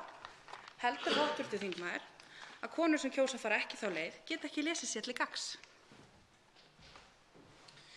Þá veitir andsvar hv. 10. þingmaður Reykjavíkurkjördæmis suður Þorsteinn Sæmundsson. Herra forseti, ég greini ennþá í orðum hv. þingmanns sem ég þakka fyrir ræðuna sama óþolið fyrir skoðunum annarra og ég greindi í umræðunni hér fyrr á þinginu þegar rætt var fóstureyðingar. Og ég velti fyrir mér af hverju þetta er og ég velti líka fyrir mér vegna þess að ég man þá tíð hér þegar Píratar voru að byrja að fóta sig hér í þinginu og greiddu yfirleitt ekki atkvæði með nokkrum hlut, tóku ekki afstöðu í nokkrum einasta máli, að þá sögðu menn gjarnan það er vegna þess að okkur skortir upplýsingar til að taka upplýsta ákvörðun. Ég virði það mjög. En nú segir hv. þingmaður að hún kjósi helst ekki að kona sem er barnshafandi og stendur frammi fyrir erfiðri ákvörðun sem að hún hefur reyndar sagt úr þessum ræðustóli sé svo sem ekki erfið en nú veit ég ekki hvort hún hefur svo sem reynsla því eða ei. En hún hins vegar sagði manni eftir að sagði hv. þingmaður við mig að ef ég man rétt, eða réttara sagt í ræðu seinna í þessari umræðu að ég ætti ekkert með það sem karlmaður að koma upp í þessa umræðu því að ég þekkti ekki þetta vandamál og nú velti ég fyrir mig hvort að það er ný stefna Pírata að umræður á Alþingi séu svona kyngreindar yfirleitt og þá velti ég fyrir mér hvort það sé eitthvað sem að kvenfólk á ekki að taka þátt í umræðu hér á þinginu sem er náttúrulega víðs fjarri og ég skil ekki. En mig langar bara til að spyrja hv. þingmann hvers vegna hún telur það óráð að kona í þessum kringumstæðum sem stendur frammi fyrir því hvort hún ætli að eiga barn sem hún ber undir belti eða hvort hún vill láta eyða því, að hún fái ráðgjöf ráðgjöf til þess að hún sé upplýst, fullkomlega upplýst til þess að taka þessa stóru ákvörðun því að ég get ekki fallist á það með hv. þingmanni að þessi ákvörðun sem að konur standa frammi fyrir sé léttvæg. Hv. 4. þingmaður Reykjavíkurkjördæmis suður Þórhildur Sunna Ævarsdóttir svarar nú andsvari. Herra forseti, óþol mitt snýr ekki að skoðunum hv. þingmanna, heldur fyrir því sem að mér finnst vera óheiðarleikinn sem að ég skynja í málflutningi Miðflokksins, að hann kom ekki fram með hið raunverulega mótivasjón á bakvið þetta frumvarp. Og það hafi lítið að gera með þá miklu umhyggju sem þeir hafi fyrir þessum konum sem þeir telja þurfi meiri stuðning og miklu meira með það að gera að þeir eru á móti þungunarrofi og vilji bara helst ekki viðurkenna það nákvæmlega. Hv. þingmaður minnist á að ég hafi talað að þungunarrof sé svo sem ekkert erfitt og dró mína persónulegu reynslu inn í það líka sem að mér fannst einkar smekklegt hjá honum. En ég má til með að leiðrétta þessa athugasemd og sömuleiðis athugasemd hv. þingmanns sem að ég hafi sagt að karlmenn ættu bara ekkert erindi, eða þar að segja hv. þingmaður ætti ekkert erindi með að tala þetta mál vegna þess að hann væri karlmaður. Ég spurði hv. þingmann hvort að honum fyndist hann hafa forsendu til þess að halda því fram að ákvörðun þungunarrof sé konum þungbær. Ég talaði ekki ekkert erfið eða ekkert mál eða bara einhver ganniferð eins og hv. þingmaður virðist vera að gefa í skyn. Heldur spurði ég hv. þingmann hvaða forsendur hann teldi sig sem karlmaður hafa fyrir því að halda því fram að ákvörðun að fara í þungunarrof sé öllum konum þungbærar. Já, ég sé að ég skrifaði hjá mér sé á móti því, en ég veit ekki fyrir hvað það stóð. Þannig að vonandi komum við aftur að því í síðara andsvari. Og þá veitir andsvar síðara sinni hv. 10. þingmaður Reykjavíkurkjördæmis suður Þorsteinn Sæmundsson. Já, herra forseti, Það kann vel að vera að hv. þingmanni finnist það máli sínu til framdráttar að reyna að gera afstöðu okkar viðflokksmanna í þessu máli og því máli sem var rætt hér áður tortryggilega á einhvern hátt. Og ég veit svo sem ekki hvaða ástæður hún getur haft til þess, vegna þess að ég nefnilega lýsti á sínum tíma í umræðinu hitt frumvarpið sem vísaði til hér, þá lýsti ég afstöðu minni. Ég lýsti afstöðu minni þar. Og hún var ekkert á þá lund sem að hv. þingmaður að halda hér fram. Að ég hafi verið að lýsa því yfir ég að vera á móti því frumvarpið. Það gerði ég alls ekki. Þvert á móti. Ég gerði hins vegar athugasemd við frumvarpið sem slíkt og taldi mig sjálfsögðu hafa rétt til þess. En hvaða forsendur, spyr þingmaðurinn aftur, ég hafi sem karlmaður til þess að halda það að þessi ákvörðun sé þungbær. Ég svaraði þessari spurningu einmitt við þessa umræðu á sínum tíma. Vegna þess að ég sagðist hafa orðið vitni að því sem ég hef orðið að þessi ákvörðun væri konum þungbær. Og það getur vel verið að þetta sé jafn ósmekklegt eins og ég spyrji hv. þingmann hvort að hún hafi persónulega reynslu af þessu sama máli. Það getur vel verið. Ég tók það ekki svo. En ég hins vegar svaraði þessu til bestu getu og taldi mig alveg fullfæran það. Og eins og ég sagði þá hefur lífið kennt manni ýmislegt. En ég hins vegar bara spyr aftur, hvaða ástæður hefur hv. þingmaður til þess að tortryggja þau ummæli sem við látum falla hér viðflokksmenn þetta mál og málið áður. Við höfum komið fullkomlega heiðarlega fram í þessum málum báðum og ég bara frábið mig þetta og ég vil bara fá svona góða skýring á því hvað þingmaðurinn telur að sé svona óheiðarlegt í okkar málflutningi þessi mál. Og þá svarar andsvari síðan á sinni hv. 4. þingmaður Reykjavíkurkjördæmis suður, Þórhildur Sunna Ævarsdóttir. Herra forseti, samhengið sem að ég að reyna að setja þetta frumvarp í og það sem að mér þykir óheiðarlegt í framsetningu á málflutningi hv. þingmanna í fyrsta lagi það sem fram hefur komið að hv. þingmaður finni til með fólki sem ekki getur átt börn og vill einhvern veginn setja það í höfuðið á konum sem þungunarrof að þær eigi nú að íhuga allt greið fólkið sem ekki getur átt börn. Samhengið sem að hv. þingmaður Birgir Þórarinsson setti sjálfur þetta frumvarp í flutningsræðu sinni þungunarrof, rétt allra barna í móðurkviði til lífs og gleði gjafan sem að börn verða. Ég les samhengið út úr því að hv. þingmenn styðja ekki rétt kvenna til þungunarrofs en þora ekki að segja það og séu með þessu að stunda hundaflautu. Hv. þingmaður þykist eitthvað voða hissa að mér finnist ósmekklegt af honum að spyrja hvort að ég hafi farið í þungunarrof. Ég spyr hv. þingmann á móti hvort hann leggi það í vana sinn að spyrja aðra hv. þingmenn út í þeirra heilsufarssögu. Hvort honum finnist það eðlileg framganga hér á þingi að spyrja hvort að viðkomandi hafi farið í ófrjósemisaðgerð, mögulega, eða eitthvað annað slíkt. Hvort honum finnist það verjandi eða smekklegt. Hv. þingmaður hafði rangt eftir mér það að ég hefði sagt að hann ætti ekkert með það að ræða þessi mál vegna þess að hann væri karlmaður og ég leiðrétti það. Ég sagði að hv. þingmaður hefði ekki forsendur til þess að meta það hvað öllum konum finnist það að fara í fóstureyðingu og hvort að þeim finnist það öllum þungbært. Öllum konum alltaf og ég tel hv. þingmann bara, ég sagði það bara rétt á hann. Ég sagði að við öllum konum alltaf. Nei, en hv. þingmaður talaði þannig samt sem áður og við erum ekki í samtali hér. Nei. Andsvörum lokið. Til máls tekur hv. 2. þingmaður Suðvesturkjördæmis Bryndís Haraldsdóttir. Virðulegur forseti, við ræðum hér sérstakt frumvarp til laga breytingar á lögum fæðingar- og foreldraorlof.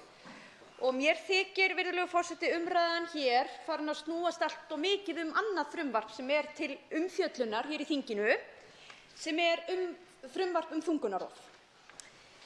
En ástæðan fyrir því væntanlega sú að hv. þingmenn sem leggja þetta frumvarp hér fram tengja þessa mál í greinargerðinni. Og ég ætla að leyfa mér að segja það að þegar þetta frumvarp hér kom fram á þinginu, þá varð ég eiginlega bara reið. Og það var ekki síst vegna greinargerðarinnar. Og ég ætla samt að segja það að hv.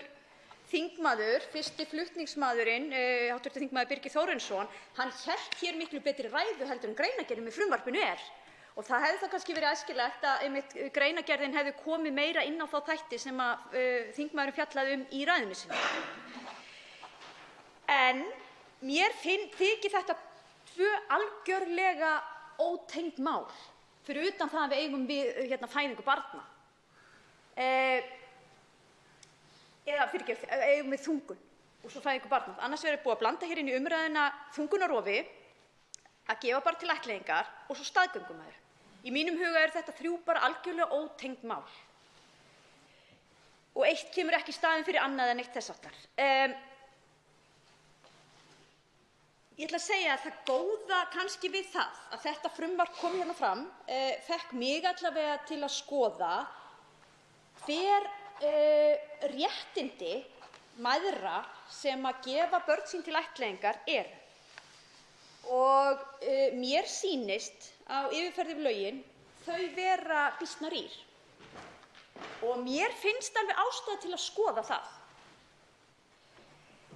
Að því sögðu þá lít ég nú þannig á að við erum hér að tala um fæðingar- og foreldraorlof og stór hluti af foreldraorlofi eða fæðingarorlofi snýr að réttindum barnsins. Réttindum barnsins á sínum fyrstu mánuðum til að njóta samvista við foreldra sína. Það er auðvitað ekki staðan sem er uppi þegar móðir gefur barn til ættleiðingar. Það er heldur ekki staðan sem er uppi þegar sá hörmulegur atburður á sér stað að kona þarf að fæða andvana barn. En engu að síður eru réttindi foreldra í þeirri stöðu tryggð í lögunum. Og ég velti því hreinlega fyrir mér hvort það væri ekki skynsamlegt að hv. velferðarnefnd sem að fær þetta frumvarp hér til umfjöllunar sammæltist í rauninni það að leggja þessu frumvarpi hér til hliðar og velta frekar fyrir sér breytingu á lögunum sem felur í sér réttarbót til handa þeim konum sem gefa barn upp til ættleiðingar. Vegna þess að það hlýtur alltaf að fylgja því, alveg eins og hv. þingmaður kom ágætlega inn í ræðuna, hluti af því eru þetta ákveðin heilbrigðis brestur. Ég meina það að fæða barn hefur áhrif á líkamann og það er eðlilegt að kona eftir fæðingu fái eitthvað rými fyrir sína sængurlegu óháð því hvort hún sé að ala barnið upp eða gefa það til ættleiðingar. Þannig að mér finnst að þessu sögðu full ástæða til þess að það sé skoðað og ég beini því bara til hv. velferðarnefndar að fara yfir þá réttarstöðu. En ég vil jafnframt segja því mér finnst eiginlega mjög miður þegar við einhvern veginn förum að rugla saman, að mínu viti, umræðu þessi þrjú mál sem eru annars vegar þungunarrof, sem er algjörlega sérstök umræða og ég hef auðvitað sagt hér í þessum ræðustól að ég styð það frumvarp sem liggur fyrir þinginu varðandi þungunarrof. Það að tryggja með einhverjum hætti réttindi móður sem ákveður að gefa barn upp til ættleiðingar og svo staðgöngumæðrun sem ég get reyndar sagt að ég er hlynnt staðgöngumæðrun í velgjörðarskyni og það er frumvarp sem var hér lagt fram og komst svo ekkert lengra. Fyrst var reyndar lögð fram þingsályktunartillaga, það var nefnd að störfum og í kjölfarið var hér lagt fram frumvarp það sem fól þá bara í sér að setja ákveðinn ramma utan um það.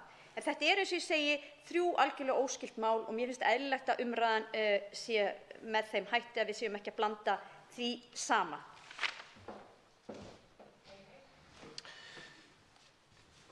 Til máls tekur hv. 10. þingmaður Reykjavíkur Suðurkjördæmis Álfheiður Einarsdóttir.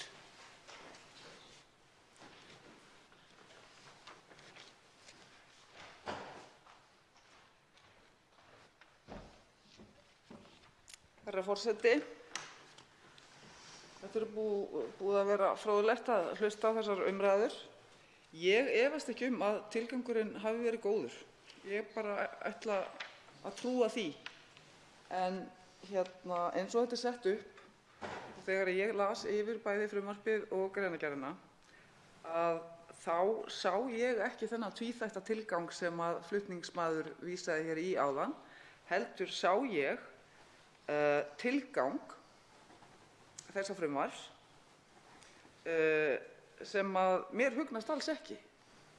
Og það tilgangurinn að letja konur til þungunarrofs í því augnamiði að fjölga börnum til ættleiðingar.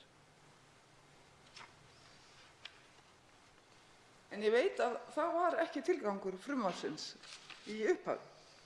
En þetta les ég út úr því og þess vegna held ég að það þurfi að breyta því og bæta. Í greinargerðinni þá stendur: fóstureyðing erfið og í mörgum tilfellum þungbær ákvörðun fyrir konur. Það skoðun flutningsmanna frumvarpsins að það sé auðveldara og ekki eins þungbært að ganga með barn í 9 mánuði, fæða það og gefa það síðan frá sér? Þetta bæði mjög mikið líkamlegt og andlegt álag. Og ég verð að segja það að ég held að það sé ekki skoðun flutningsmanna að þetta sé eitthvað auðveldari leið, bara alls ekki. Og þess vegna velti ég því fyrir mér hvort að flutningsmenn séu bara alfarið á móti þungunarrofi. Þá hefði mér fundist bara miklu hreinlegra að leggja fram frumvarp um bann á þungunarrofi. En það var verið að tala um ráðgjöfina áðan. Ég hef reynslu af því að eignast barn heima og svo í Bretlandi. Og það mjög erfitt að tryggja hlutlausa ráðgjöf fyrir barnshafandi konur sem að þurfa að leita sér ráðgjafar. Það mjög vandmeðfarið og ég upplifði ekki slíka hlutlausa ráðgjöf hér á Íslandi. Ég gerði það í Bretlandi, þeir hafa líklega lengri reynslu af slíku heldur en við, en þarna verður virkilega að vanda til verka ef það á að fara að skylda konur til ráðgjafar. Að tryggja það að hún sé hlutlaus og fagleg og að engum sé ýtt út í eitthvað sem að þeir vilja svo ekki á endanum. Það bara mjög vandasamt. Ég velti því hins vegar fyrir mér af því að ég alls ekki á móti því að þær konur, af því að núna á Íslandi fullkomið frelsi eða svona nánast bæði til þungunarrofs og að gefa barn til ættleiðingar. Það má hvort tveggja. Og ég bara alveg opin fyrir því að þær konur sem kjósa að gefa börn sín til ættleiðingar fái fæðingarorlof. Ég myndi ekki vilja tala um fæðingarstyrk til eins eða neins. Ég myndi bara vilja tala þá um fæðingarorlof og þá myndi ég vilja taka alla með, alla.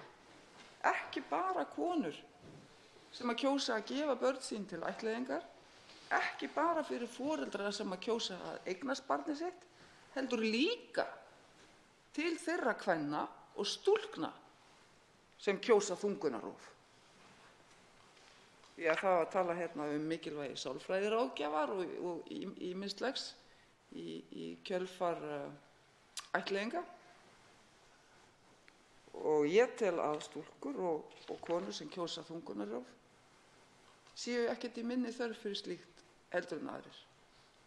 Þannig að ég held að ef við ætlum að fara að útvíkka fæðingarorlof eða fæðingarstyrki, þá eigum við ekki að binda það bara við konur og stúlkur sem kjósa að gefa börn sín til ættleiðingar, heldur líka að veita þeim stúlkum og konum sem kjósa þungunarrof sömu greiðslur. Til máls tekur hv. 10. þingmaður Reykjavíkurkjördæmis suður, Þorsteinn Sæmundsson. Herra forseti, Þetta mál sem hér er til umræðu er þarft vegna þess að það er sett hér fram til þess að styðja þær konur sem standa í þeim sporum að vilja gefa frá sér börn við fæðingu og að þeim standi bæði félagslegur og fjárhagslegur styrkur til boða. Það má kannski segja að hluta til sé þetta frumvarp flutt eins og hér var orðað áðan, með leyfi herra forseta, fyrir greið fólki sem getur ekki eignast börn. Og jú, það er rétt, við finnum til með fólki sem getur ekki eignast börn. Við getum það líka, þó við séum karlmenn. Og við teljum það að við getum gert báðum aðilum, það er að segja konu sem ákveður að ganga með barn og gefa til ættleiðingar, að styðja hana til þess að hún geti gert það án þess að verða líka fyrir fjárhagslegu tjóni af því, ekki bara tilfinningalegu. Þannig að til þess er þetta frumvarp hér sett fram. Það hefur verið, eins og hér hefur komið fram, farið allmikið yfir því, yfir það sem að hér fór fram í umræðum annað mál hér fyrr á þinginu og þar sem að orðið, með leyfi forseta, samviskubits ömurðartaktík kom meðal annars fyrir, en ég hef kallað óþol fyrir skoðunum annarra. Við höfum kappkostað sem að stöndum að þessu frumvarpi að gera það á mjög heiðarlegan hátt. Við náttúrulega áttum von á því, alveg eins og í hinu umræðum mitt frumvarpi hér fyrr í vetur, að umræðan þetta mál yrði tilfinningaríka, enda er þetta mál sem að snerti tilfinninga mjög margra. En það breytir ekki því að ég verð að segja það, að mér finnst það mikill óþarfi að reyna að gera þetta mál tortryggilegt með einhverjum hætti. Mér finnst það líka óþarfi að gera fólki upp skoðanir. Flutningsmaður þessa frumvarps hefur þegar lýst því yfir að hann hafi verið á móti frumvarpinu fóstareyðingar sem hér kom fram fyrr á þinginu. Ég lesti hins vegar yfir stuðningi við það mál í ræðustól Alþingis og ég veit svo sem ekki af hverju ætti ekki að taka það trúanlegt, fá frekar heldur en eitthvað annað sem ég segi hér í þessu stól, en ég lýsti því yfir þar. Ég lýsti hins vegar yfir efasemdum yfir tímasetningunni sem þar kom fram. Ég lýsti því strax. Og þannig að ég vil viðurkenna það að mér leiðist það að það sé reynt að gera aðkomu okkar sem að hér stöndum að þessu máli tortryggilega með einhverjum hætti, því að ég sé engar forsendur fyrir því, ekki nokkrar. Og þess vegna er það að við leggjum þetta frumvarp fram. Við viljum bara einfaldlega greiða götu þeirra kvenna sem að vilja ganga þessa braut, sem er ekki auðvelt. Og við viljum líka greiða leið þess fólks sem að vill ættleiða hér innan lands og sem er ekki mjög mikið Og það má alveg kalla það, með leyfi forseta, greið fólki sem ekki getur eignast börn. En það getur örugglega, það reynist mjög mörgum mjög þungbært að geta það ekki. Og það er ekki réttur að eignast barn. Það verður engin rétt til þess. Og sumir eru ófærir það. Og þess vegna vilja flutningsmenn þessa frumvarps greiða götu þeirra sem að koma að þessu máli, hvaðan sem þeir koma að málinu, og gera þetta ferli sem er erfitt öllum auðveldara heldur en annars væri. Sá einn er tilgangur þessa frumvarps. Og þess vegna vona ég það að þetta frumvarp fái, þegar það gengur til nefndar á sínum tíma, að það fái þar vandaða yfirferð og að það verði kallaði til fagaðilar sem að geta sagt kost og löst á málinu þannig að við getum svo, þegar því lýkur, að því loknu, tekið upplýsta ákvörðun hér í þessum sal það hvort að við viljum greiða götu þessa frumvarps áfram og gera það að lögum eður ei. Það snýst málið, það nú svo einfalt. Og svo bara hægt að spyrja að því hvort að maður eins og ég, hvort mér finnist að ég hafi eitthvað tilkall til þess að vera með einhverjar yfirlýsingar, eins og hér var sagt í umræðunni fyrr. En jú, mér finnst það, þó að ég sé líffræðilega öðruvísi heldur en sumir hérna inni, að þá finnst mér það að ég eigi að hafa aðkomu og ég eigi rétt til þess að standa að máli sem slíku, eins og þessu sem við erum með hérna til meðferðar og vona, eins og ég segi, að þetta mál fái brautargengi hér í þinginu og fái greiða leið í gegnum nefnd að aflokinni vandaðri yfirferð. Fleiri hafa ekki hvatt sér hljóðs og umræðu lokið. Frumvarpið gengur nú til 2. umræðu og velferðarnefndar ef enginn hreyfir andmælum og það samþykkt. Tekið fyrir 8. dagskrármálið. Fordæming viðbragða stjórnvalda á Spáni við atkvæðagreiðslu sjálfstæði Katalóníu. Það þingsályktunartillaga 395. mál á þingskjali 526, fyrri umræða. Til máls tekur hæstvirtur 10. þingmaður Suðurkjördæmis Álfheiður Einarsdóttir.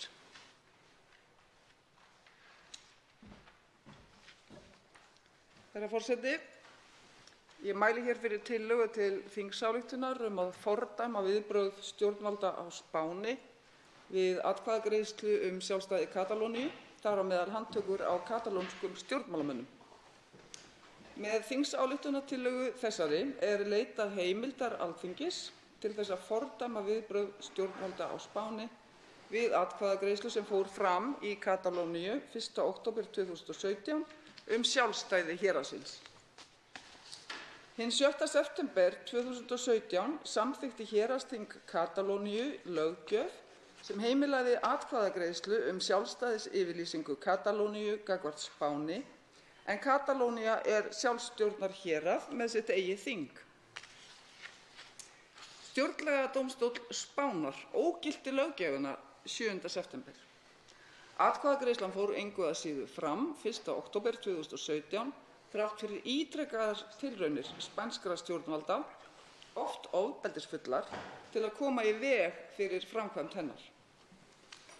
Niðurstaðan var þó skýr því að 92,01% þeirra sem greiddu atkvæði sögðu já við spurningunni sem lögð var fyrir kjósendur: Vilt þú að Katalónía verði sjálfstætt ríki með lýðveldisstjórnarfari? Stjórnlagadómstóll Spánar ógilti svo sjálfstæðisyfirlýsingu héraðsstjórnarinnar 8. nóvember 2017 á grundvelli þess að hún hefði brotið gegn stjórnarskrá landsins og væri því marklaus. Frá því að atkvæðagreiðslan fór fram hafa verið gefnar út handtökuskipanir á hendur fjölmörgum stjórnmálamönnum í Katalóníu og hafa að minnsta kosti 9 þeirra setið í fangelsi á Spáni mánuðum saman án þess að þeir hafi verið ákærðir. Meðal þeirra fyrrverandi forseti katalónska þingsins. Enn fleiri eru í útlegð og eiga á hættu að verða handteknir ef þeir snúa til síns heima. Ég ætla að telja hérna upp þetta fólk, þetta mæta katalónska stjórnmálafólk. Oriol Junqueras, varaforseti og efnahagsmálaráðherra, hefur setið í varðhaldi án ákæru síðan í nóvember 2017. Horthy Turull, talsmaður forsetans, hefur setið í varðhaldi án ákæru síðan í mars 2018. Joaquim Forn, innanríkisráðherra, hefur setið í varðhaldi án ákæru síðan í nóvember 2017. Raúl Romeva, utanríkisráðherra, hefur setið í varðhaldi án ákæru síðan í nóvember 2017. Dolors Bassa, atvinnumála- og velferðarráðherra, hefur setið í varðhaldi án ákæru síðan í nóvember 2017. Josep Rull, sjálfbærnismálaráðherra, hann hefur setið í varðhaldi án ákæru síðan í nóvember 2017. Þið verða að afsaka spænskuna, ég ekki alveg Meryxel Borràs, stjórnsýsluráðherra, hefur setið í varðhaldi án ákæru síðan í nóvember 2017. Carles Mundo, dómsmálaráðherra, hefur setið í varðhaldi án ákæru síðan í nóvember 2017. Santi Vila, nýsköpunarmálaráðherra, sat í varðhaldi án ákæru í 9 mánuði en er nú laus gegn tryggingu. Carles Puigdemont, forseti Katalóníu, er í útlegð til að komast hjá handtöku og ákæru. Toni Comín, heilbrigðismálaráðherra, hann er í útlegð til að komast hjá handtöku og ákæru. Clara Ponsati, menntamálaráðherra, er í útlegð til að komast hjá handtöku og ákæru. Meryxel Serret, landbúnaðarráðherra, er í útlegð til að komast hjá handtöku og ákæru. Luis Puig, menningarmálaráðherra, er í útlegð til að komast hjá handtöku og ákæru. Þetta eru bara stjórnmálamenn á katalónska þinginu. Ótaldir eru leiðtogar félagasamtaka og aðgerðahópa sem hafa verið hnepptir í varðhald, ákærðir eða eru í útlegð. Ímyndum okkur nú að við værum enn undir stjórn Dana og að núverandi hæstvirtir ráðherrar Íslands hefðu lagt til sjálfstæði Íslands frá Dönum. Þá væru hæstvirtir fjármála- og efnahagsráðherra Bjarni Benediktsson, utanríkisráðherra Guðlaugur Þór Þórðarson og dómsmálaráðherra Sigríður Á. Andersen í fangelsi. Hæstvirtur heilbrigðismálaráðherra Svandís Svavarsdóttir og hæstvirtur mennta- og menningarmálaráðherra Lilja Alfreðsdóttir og forseti lýðveldisins hæstvirtur Guðni T.H. Jóhannesson gæti sem best verið í útlegð á meginlandi Evrópu. Þetta er árás á stjórnmálamenn. Þetta er árás á lýðræðið. Þetta er árás á tjáningarfrelsið, hugmyndafrelsið og athafnafrelsið. Þetta eru pólitískir fangar, samviskufangar í evrópsku lýðræðisríki, samstarfsríki okkar. Ég vil leggja sérstaka áherslu á og vil að það sé mjög skýrt að þingsályktun þessi er ekki stuðningsyfirlýsing við málstað sjálfstæðissinna í Katalóníu, heldur alvarleg áminning til spænskra stjórnvalda að tryggja rétt manna til að bjóða sig fram til starfa í þágu kjósenda án þess að eiga á hættu að verða sviptir frelsi sínu. Utanríkisráðherra Katalóníu, Alfred Bosch, er væntanlegur til Íslands nú í mars og ég hvet utanríkisráðherra, utanríkismálanefnd og alla þingflokka og þingmenn utan flokka til að hitta hann að máli og fá lýsingar á ofbeldi spænskra yfirvalda frá fyrstu hendi. Yfir 300.000 Katalónar marsiruðu götur Barcelona síðastliðinn laugardag til að mótmæla réttarhöldum yfir 9 katalónskum stjórnmálamönnum og 3 fulltrúum félagasamtaka sem hófust núna 12. febrúar. Og í nóvember á síðasta ári mótmæltu 350.000 Katalónar fangelsun og útlegð katalónskra stjórnmálamanna. Spænskir dómstólar sakar þetta fólk mótþróa og uppreisn gegn spænska ríkinu og þau eiga yfir höfði sér allt að 25 ára fangelsi.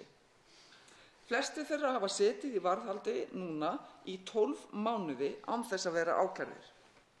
Þetta eru pólitískir fangar og augljóst að spænsk yfirvöld glæpavæða málfrelsi og skoðanafrelsi þegna sinna.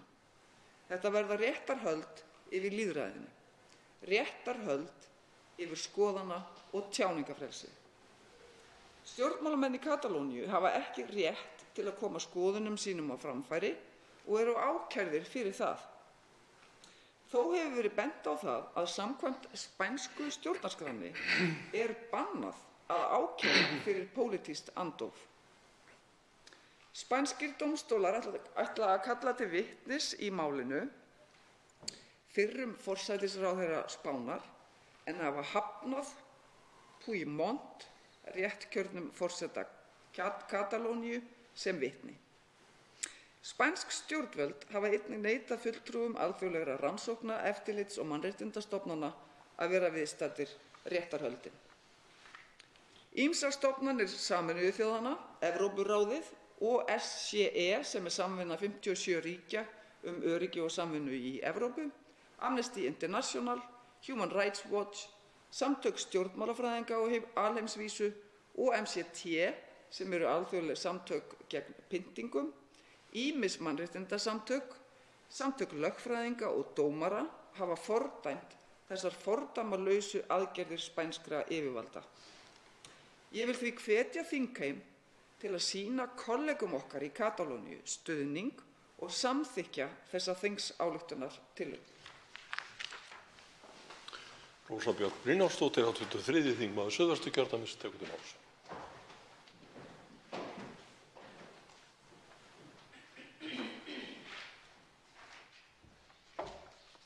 Herra forseti, ég vil byrja á því að þakka hv. þingmanni Álfheiði Einarsdóttur fyrir að vekja athygli á málstað Katalóníu og öðrum flutningsmönnum á þessari þingsályktunartillögu sem við ræðum hér sömuleiðis.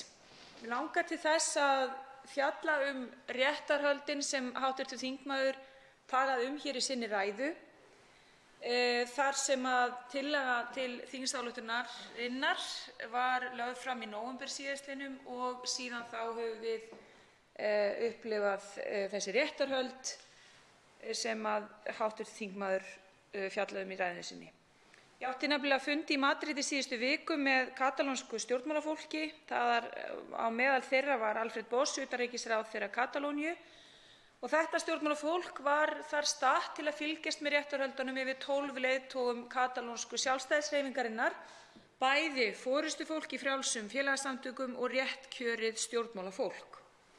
12-menningarnir hafa nú þegar setið án dóms í fangelsi í 12 til 14 mánuði og það með sanni má segja að fangelsun þeirra ólíðandi. Réttarhöldin hófust í síðustu viku en málið má rekja til sjálfstæðisatkvæðagreiðslu og yfirlýsingarinnar haustsins 2017 líkt og rakið hér í greinargerðinni. Til að gefa skýrari mynd af málinu þá forseti katalónska þingsins meðal þeirra sem eru nú fyrir rétti og hún ásökuð fyrir það eitt að hafa efnt til umræðu málið á katalónska þinginu. Og líkt og hv. þingmaður benti á hér, þá þar líka félagar frjálsra félagasamtaka sem eru ásökuð í raun fyrir það eitt að hafa skoðun á sjálfstæðisbaráttunni.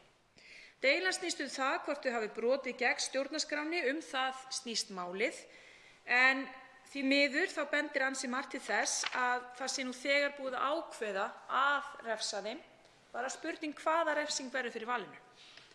Það líka verulegt umhugsunarefni að á meðal þeirra aðila sem sækja málið gegn sjálfstæðissinnum Katalóníu hægri öfgaflokkurinn Vox, sem því miður að vaxa ásmegin í spænsku stjórnvöldum og nýtir sér sjálfstæðisbaráttu Katalóna til hins ýtrasta í þeim tilgangi.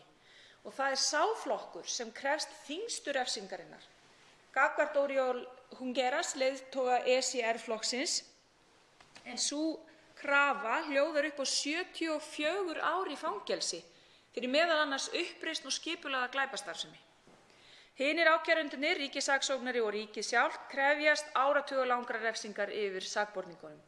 Þessi krafa, herra forseti, með ólíkindum, enda var það sannarlega dapurleg og áhrifamikil stund þegar ég sat með félögum í ECR, félögum í þingflokki Junqueras þegar þau horfðu á leiðtoga sinn á tjaldi því að aðgangur að réttarhöldunum var ekki leyfður, halda sína fyrstu varnarræðu. Tár féllu og það var tilfinningarík stund fyrir hina kjörnu fulltrúa að horfa á áhrifaríka varnarræðu félaga síns og formanns. Og það með ólíkindum að þetta eigi sér stað í Evrópu árið 2019. Því burt séð hvaða skoðun við höfum á sjálfstæðisbaráttu Katalóníu, þá ljóst að þessi réttarhöld pólitísk og fangelsun stjórnmálafólks sem hefur barist með friðsamlegum hætti fyrir sinni sannfæringu og skoðunum einfaldlega ólíðandi. Og jú, pólitísk staða flókin á Spáni. Við stöndum líka frammi fyrir því að niðurstaða þjóðaratkvæðagreiðslunnar í október 2017 sjálfstæðisbaráttu Katalóníu var ekki afgerandi. Helmingur Katalóníu ekki á því að Katalónía eigi að vera sjálfstæð. Þannig að staðan á Spáni almennt er bæði viðkvæm og flókin. Pedro Sánchez forsætisráðherra boðaði í síðustu viku til kosninga eftir að þingið hafnaði fjárlagafrumvarpi ríkisstjórnar Sósíalistaflokksins. Katalónskir sjálfstæðissinnar á þinginu spænska höfðu fram að því stutt stjórnina greiddu atkvæði gegn frumvarpinu þar sem Sánchez féllst ekki á kröfu þeirra að mæta til áframhaldandi viðræðna sjálfsákvörðunarrétt Katalóna. Kosningarnar í apríl næstkomandi verða því mikið álag á spænsk stjórnmál. Þá verða réttarhöldin væntanlega enn í gangi og aukið kosningar til Evrópuþingsins og til sveitarstjórna í nokkrum héruðum. En það sem flókið og verður enn flóknara fyrir Spán og Evrópu alla að glíma við uppgang þjóðernishyggju og öfga hægri flokks sem elur á andúð gegn útlendingum, samkynhneigðu fólki og talar opinskátt gegn kvenréttindum. Þessi flokkur nýtir sér þessa sjálfstæðisbaráttu til framgangs síns málefna. Og það á ekki að vera flókið að tala og beita sér gegn uppgangi öfga hægri afla á Spáni, sér í lagi með sögu Franco-tímabilsins í huga, en það það engu að síður fyrir spænskt stjórnmálafólk. En í þeirri baráttu verðum við öll að leggjast á árarnar og vera á sama báti og tala fyrir mannréttindum og lýðræði og tjáningarfrelsi. Þess vegna langar mig líka til þess að segja frá því að sem þingmaður Evrópuráðsþingsins þá hef ég rætt málefni Katalóníu við aðra Evrópuráðsþingmenn. Þar eru þingmenn varfærnir, sérstaklega þingmenn Evrópusambandslanda, skiljanlega kannski, en að mínu mati þá verðum við að einblína á það og hafa í huga að þessi réttarhöld þau snúast ekki bara stjórnarskrá Spánar, ekki lagaflækjur varðandi sjálfstæðisbaráttu Katalóníu, heldur mannréttindi og tjáningarfrelsið. Og við verðum að halda vörð það. Og það aldrei hægt að samþykkja að stjórnmálafólk sem hefur barist með friðsamlegum hætti fyrir sinni sannfæringu og sínum skoðunum að það sé fangelsað og haft bak við lás og slá án dóms og laga í marga mánuði og eigi yfir höfði sér áratugalanga fangelsisrefsingu. Því vil ég ítreka það sem ég sagði hér í upphafi. Ég fagna því að hv. þingmaður Álfheiður Einarsdóttir vekur hér rækilega athygli á sjálfstæðisbaráttu Katalóníufólks og viðbrögðum Spánar sem við eigum sem lýðræðisríki sem tekið mark á í alþjóðasamstarfi og alþjóðavettvangi. Við eigum að styðja við mannréttindi, lýðræði, réttarríki og tjáningarfrelsi. Málstekur hv. 4. þingmaður Reykjavíkurkjördæmis suður, Þórhildur Sunna Ævarsdóttir. Herra forseti, til þess að byrja með vil ég þakka hv. þingmanni Álfheiði Einarsdóttur fyrir að eiga frumkvæði að þessu máli, fyrir að leggja það fram og fyrir að vera okkur öllum hvatning til þess að fordæma viðbrögð spænskra stjórnvalda í kjölfar atkvæðagreiðslu sjálfstæði Katalóníu og þá sérstaklega einmitt þessa handtöku á katalónskum stjórnmálamönnum. Þetta finnst mér mikilvægt og ég styð það heils hugar enda meðflutningsmaður þessa frumvarps og þessara þingsályktunartillögu. Afsakið mig. Ég vil líka þakka hv. þingmanni fyrir mjög góða og skiljanlega ræðu hérna rétt áðan og sömuleiðis hv. þingmanni Rósu Björk Brynjólfsdóttur. Ég tel mig ekki þurfa að fara aftur yfir þau efnisatriði sem við ræðum hér. Ég tel að hv. þingmenn hafi farið mjög vel yfir þessa stöðu og hversu flókin hún en þó hver kjarninn í þessu og það að burtséð frá skoðunum okkar sjálfstæði Katalóníu, burtséð frá skoðunum okkar það hvort að Katalóníubúar hafi sjálfsákvörðunarrétt sem gangi framar sovereignty, heitir það á ensku, fullveldi, hins spænska ríkis, burtséð frá þeirri skoðun að þá hljótum við að fordæma pólitísk réttarhöld sem þessi, að fordæma varðhald þetta langan tíma og svona háar ákærur fyrir það hafi verið þingmenn sem lýstu sínum skoðunum, fyrir það hafa barist fyrir sínum hugsjónum á þingi. Við sem þingmenn hljótum að sjá hversu hættulegt það lýðræðinu og hversu alvarlegt það að það sé að gerast í lýðræðisríki eins og Spáni.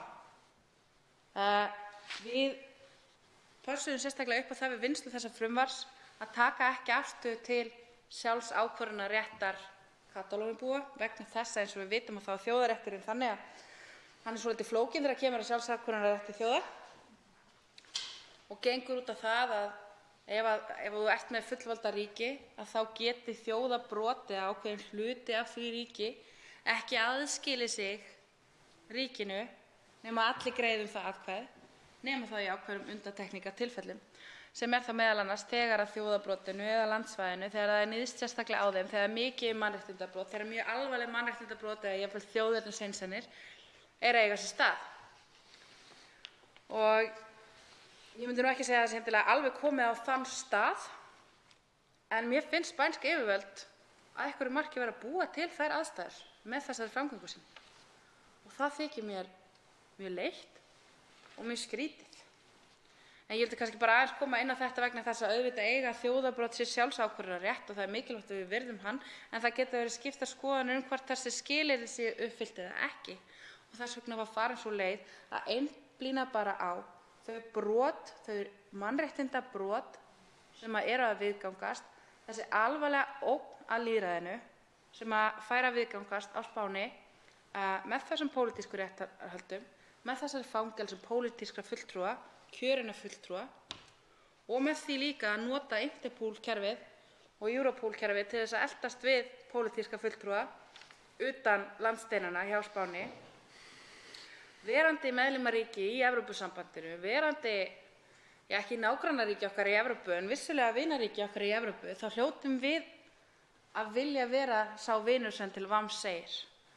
Og Ísland lítið land en getur haft mikil áhrif með hugrökkum ábendingum eins og þessu, með hugrökkum ávítum eins og þessu. Við getum sýnt fordæmi út allan heim og sýnt fram á okkur sé virkilega annt réttarríkið, lýðræðið og mannréttindi eins og hv. þingmaður Rósa Björk Brynjólfsdóttir kom svo vel að orði áðan. Fleiri hafa ekki kvað sér hljóðs og umræðu lokið. Tillagan gengur nú til síðari umræðu og utanríkismálanefndar ef enginn hreyfir andmælum. Það er samþykkt. Af dagskrá eru tekin 9. til og með 12. dagskrármálið. Útbýtt á fundinum þingskjali 959, Jafnréttissjóður Íslands, þingsályktunartillaga, flutningsmaður Katrín Jakobsdóttir og fleiri. Þingskjali 960, nálgunarbann og brottvísun af heimili, frumvarp eftir aðra umræðu. Þingskjali 964, fjárframlög ríkisins og markaðar tekjur til vegamála, fyrirspurn, flutningsmaður Albertína Friðbjörg Elíasdóttir. Fleira liggur ekki fyrir á þessum fundi, boðað verður til næsta fundar með dagskrá. Fundi er slitið.